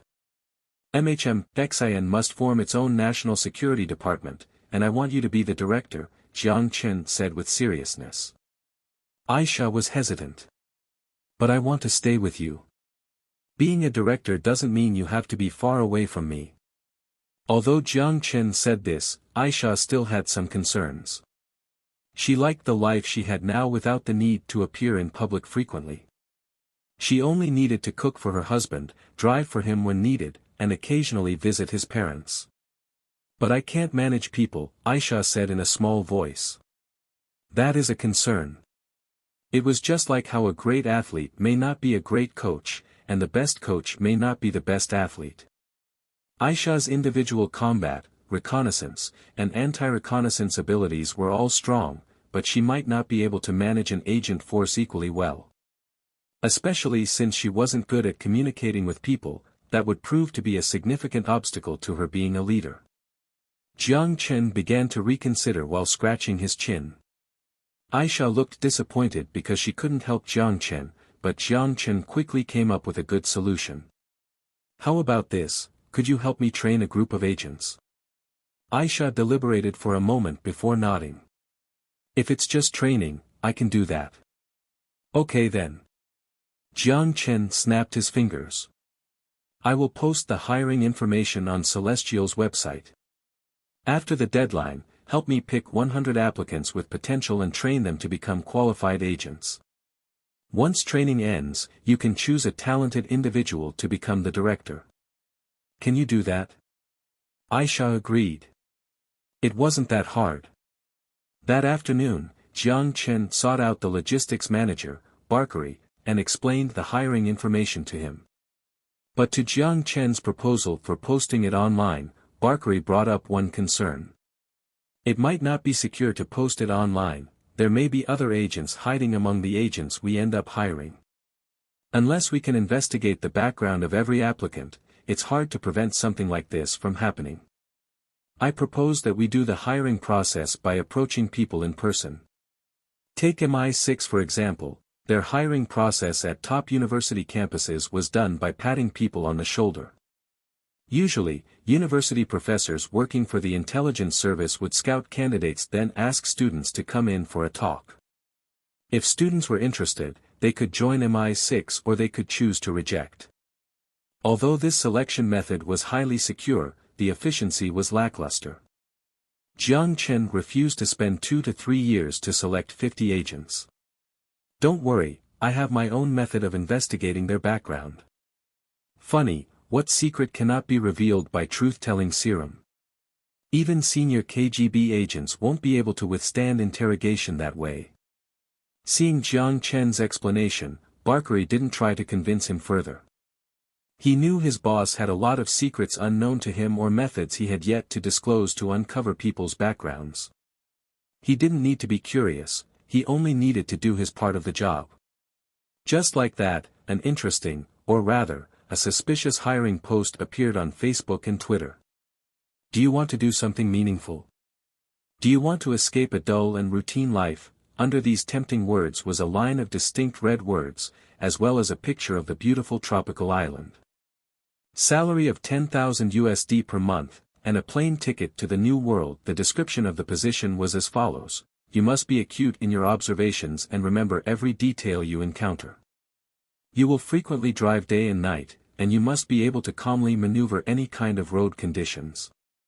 You must be able to use only a tourist map to freely traverse between 2 points in a foreign country. This job is prone to unexpected changes. Therefore, you must be able to make the best choice in the shortest time. Because of job demands, you may not be able to contact your family for a prolonged period of time. Before you accept this job, please carefully consider this. If you have thought everything through, please join us. Perhaps you will be the next 007. The posting also explained the number of people required. The number of positions was 100 to 150. The applicants had to be adults with complete civil capabilities. Males must not exceed a height of 185 centimeters while females must not exceed a height of 177 centimeters because taller people would be more conspicuous in a crowd, thus harder to disguise. No alcohol or drug addictions. Applicants with IT knowledge were preferred. After the applicants finished inputting their information, there was an additional test. The test was comprised of 3 games: finding a difference, audio, and reaction speed. Finding the difference tested for observational skills. Applicants must find the discrepancies between 2 almost identical pictures in 1 minute. The audio test looked not at language ability, but rather the filtering of information. For example, one question was, 8 people got on the bus, 5 people got off at the first stop, then 9 people got on 2 stops later. Once the problem was done, the question asked how many times the bus stopped and how many people got on the second time. If the applicants only focused on how many people were left on the bus, then unfortunately, they were cut. The reaction speed test was pretty straightforward. It required playing against a fighting team to determine how high the applicants could score in reaction speed. After the 3 games were completed, the applicants' information and test result would be sent to Celestial Trade. Applicants would only need to wait for 1 week before they received a response. If they were hired, the applicants would receive a corresponding email with a ticket to Coral Island. Then came the benefits. Agents in training would receive a salary of $10,000 per month. After 80 days of highly intensive training, the salary would increase to $15,000 without the need to pay income tax. Even in developed countries, this was a generous salary. An exciting and wild experience and a competitive salary. Just like Jiang Chen expected, the posting was only open for 2 days on social media before Celestial Trade received over 1,000 applications. And this number grew exponentially in the next few days. Something worth mentioning was that the teens and young adults were easy to trick. A society with great social benefits allowed people to be fed without needing to work, but it could also kill a person's drive. Why would so many foolish people run to IS to become sex slaves and soldiers? People in most developing countries thought it was incomprehensible foolishness. But from a different perspective, most were searching for excitement to appease the adventurous spirit hidden in their genes. Of course, Jiang Chen was recruiting agents, not terrorists. In 7 days, Celestial Trade received a total of 437,401 applicants from all over the world. Just like what Jiang Chen expected, most of the applicants were from Western Europe, some were from Russia and even South America. Because of the influence of tradition, applicants from Asia and the Middle East made up only a small percentage. Due to the lack of internet infrastructure in Africa, the number of applicants from there was nearly 0. Jiang Chen was pleased with this result. It would be against his intentions if he tricked his own people. After 7 days of deliberation, Aisha chose 117 qualified applicants from the 400,000 applicants and forwarded them to Celestial Trade. Immediately after, Barkari responded to the applicants and arranged plane tickets along with necessary documents. These people boarded different flights and finally arrived in Melbourne before taking a chartered flight to Coral Island. The 3rd day.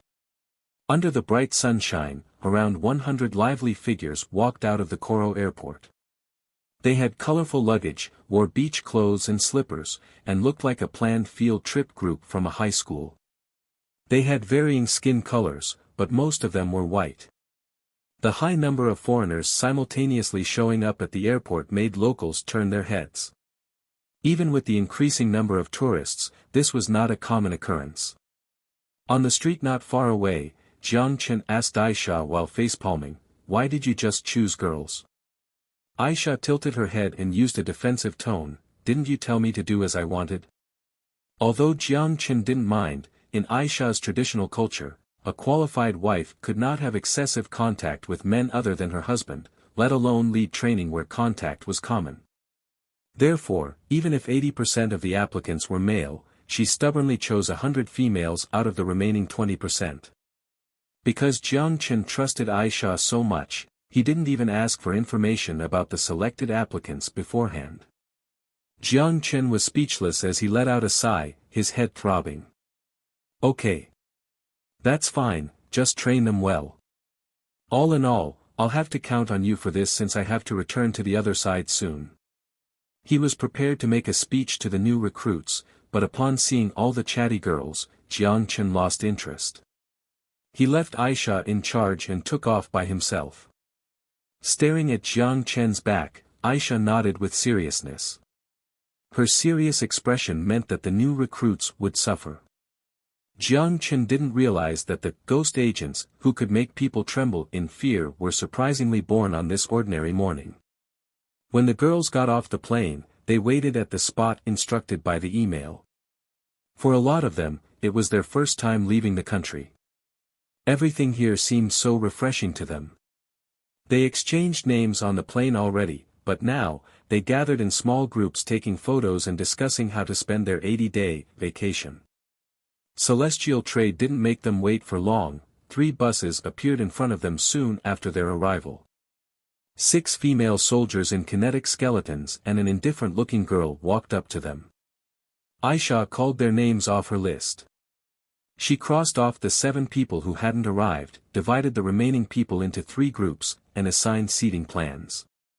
While cheering, the girls loaded their luggage and boarded the bus as if this was a field trip. Then Aisha and the 6 female soldiers all boarded their bus and signaled the first bus to start moving.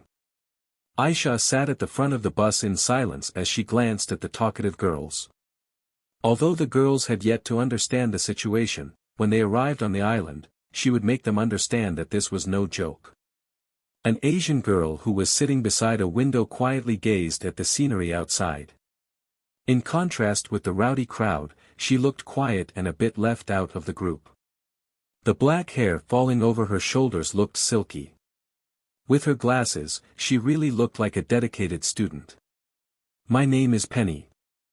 I'm from California, what about you?" Beside her was a blonde white girl who was chewing on bubble gum. She looked at her with a grin. Judging by her appearance, she seemed to have recently graduated from university. "Zhuyu, Michigan," Zhuyu said softly. Penny's eyes lit up. "Michigan? My grandma from my mom's side is from there too. I spent 3 years there." "You don't like to talk?" Zhuyu smiled peacefully. "Not exactly.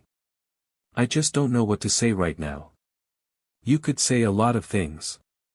For example, why did you choose to be an agent?" Penny attempted to make small talk. Zhuyu titled her head as she thought. "Because I want to live a life without studying." "What about you?" "Me?" Penny laughed. "I want to live a life that doesn't involve having an endless amount of parties to attend. Of course, there's also the 15,000 salary." Zhuyu smiled but didn't speak. Compared to her introvert personality, Penny was an extrovert. "Also, what were your test scores?" Penny was proud of her test scores as all 3 subjects were above 80. For her, a fresh university graduate, it was an unimaginable achievement. 91, 98, 100, Zhuyu answered honestly. Penny looked at the high school-looking girl with an expression like she just saw a ghost. "God, do you Asians know all the answers from the moment you're born?" Zhuyu only smiled and didn't respond. She received too many compliments like this in school. The reason why she chose to leave home for this place was to escape her planned-out life. Although she was an adult now, she had to use a lot of courage to make the decision to leave the life planned out for her by her parents. But she believed that this decision would pay off. What she didn't know was that, within 2 short hours, she would start to regret her decision. Before signing the contracts, Celestial Trade repeatedly reminded the applicants that the job wasn't a joke.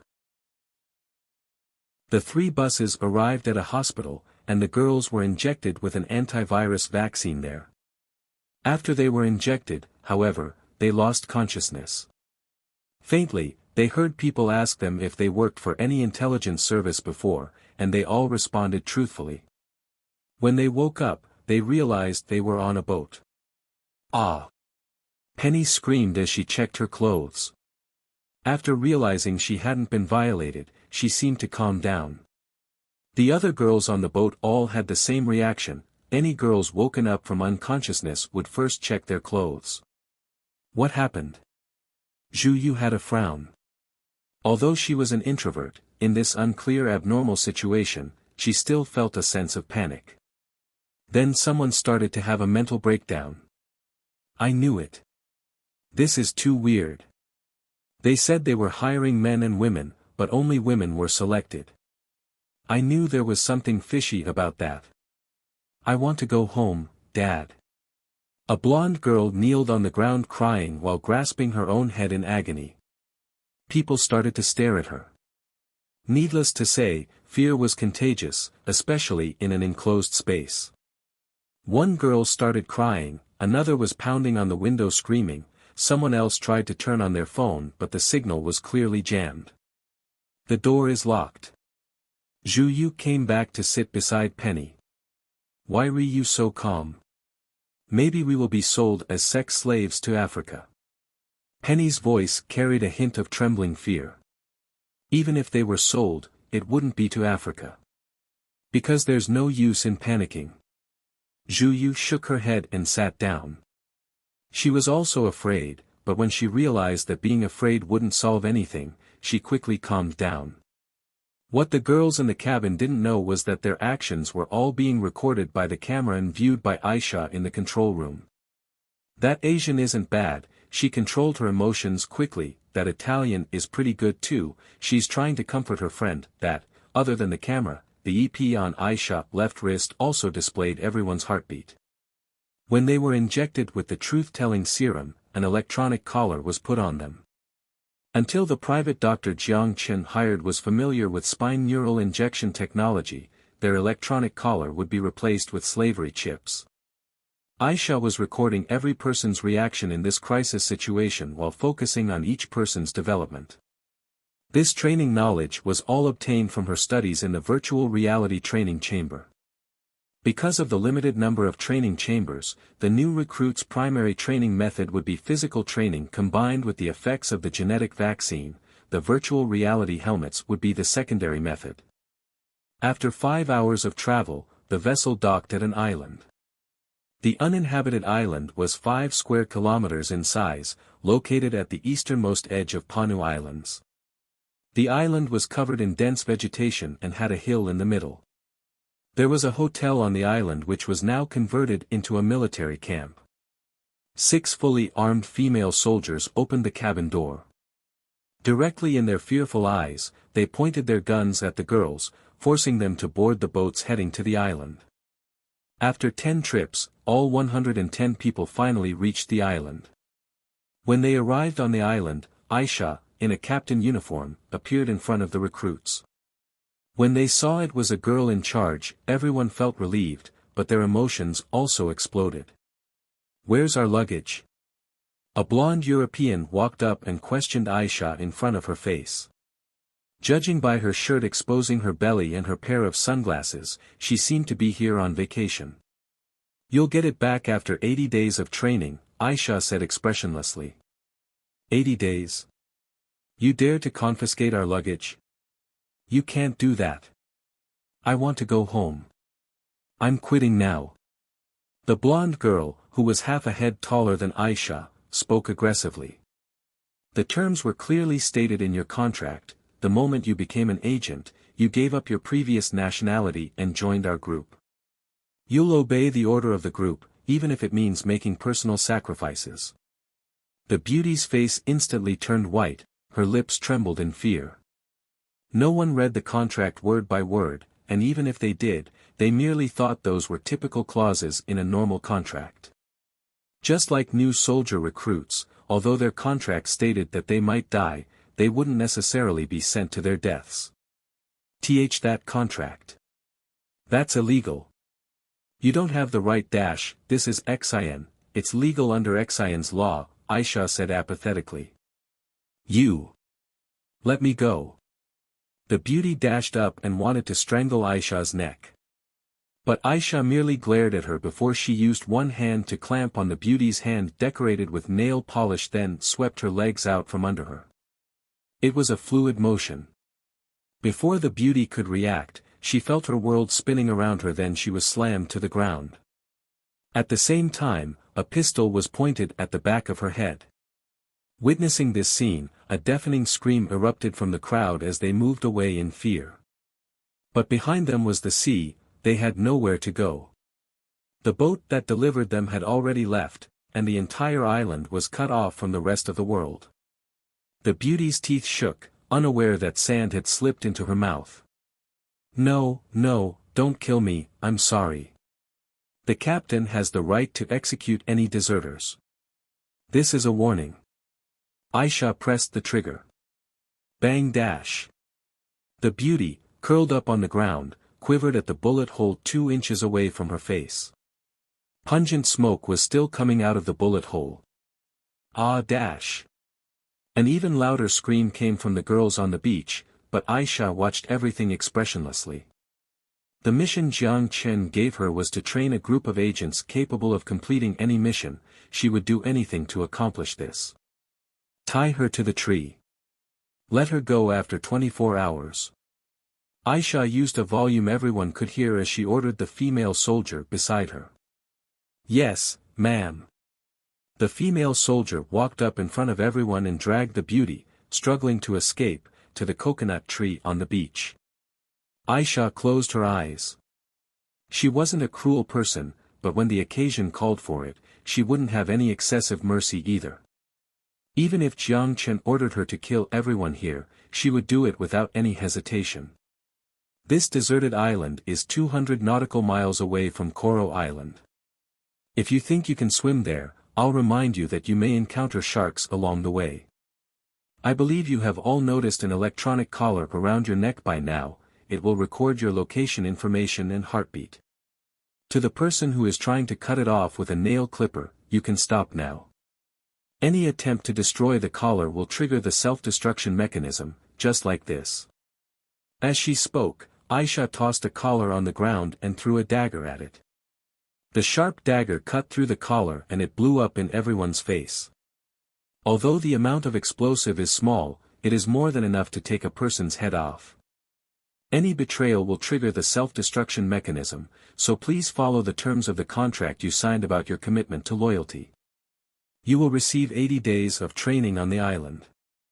During this period, you have no freedom or rights. Your superior's orders are absolute. 80 days later, you will obtain your new identity and officially become a member of the National Security Bureau of XIN. You'll transition into different roles based on your performance. 15,000 USD per month will allow you to have endless martinis just like Bond. To live that life, it is a given that you have to suffer now. Zhu Yu listened to Aisha's orders and let out a sigh. It sounded like she was reading off a script. Like she expected, these people were serious. They followed the 6 female soldiers acting as the assistant trainers to the hotel on the hill, then picked up the keys to their rooms. The girls were excited when they saw the luxury hotel. Based on the design, it was probably a 5-star hotel. But by the second day, all their excitement vanished. They crawled in mud and over uneven rocks and reefs with their hands tied behind their backs, did push-ups beside the beach, and did sit-ups on the burning sand. If someone couldn't withstand the training, the punishment was 10 laps around the beach. The electronic collar would record their location information, so any shortcuts or slowing down would be faced with severe punishment. Although the training was torturing, Aisha knew clearly that without this training to hone their endurance and will, they would kill themselves during their missions. Although she didn't experience this training herself in the real world, the training in the virtual reality training chamber was no less taxing on her mind. The training chamber could not be revealed to the public, and the virtual reality helmet wouldn't familiarize people with pain accurately enough, so they had to train physically. At night, when they dragged their weary bodies back to the hotel, they were forced to put on the helmet and use it to learn all kinds of theories and practice working with weapons. When they first saw the famed virtual reality helmet, everyone widened their eyes in astonishment. Especially when they realized the helmet's technological superiority to modern-day VR equipment, their amazement was inexplicable. But Aisha didn't give them the leisure to appreciate the helmet after they put it on. The virtual reality training started immediately. Weapon usage, combat simulation, theory training. The things learned during sleep would save a lot of time and ammunition. Other than their cruel training, the girls had to endure disgusting food. It wasn't that the chef's cooking skills were terrible, but rather, there was no chef on the island. Every meal was something called grade A nutrient supply. Different from the nutrient supply sold on the market for weight loss, it was the imported stuff brought by Jiang Chen. Although it didn't taste like anything, it was enough to provide the calories and vitamins needed. But the fun of eating was no longer there. The only thing that comforted the girls was their 1-hour routine bath before they slept. The bath water had some kind of odd stuff that looked green. Although the color looked suspicious, it was surprisingly relaxing to bathe inside. The tingling sensation produced felt so good that they wanted to moan. After their bath, everyone discovered in surprise that their sunburned and cut skin was repaired to be smooth again. The black pigment and toxins in their body seemed to have dissolved in the bathwater since the bathwater turned a dark green by the end.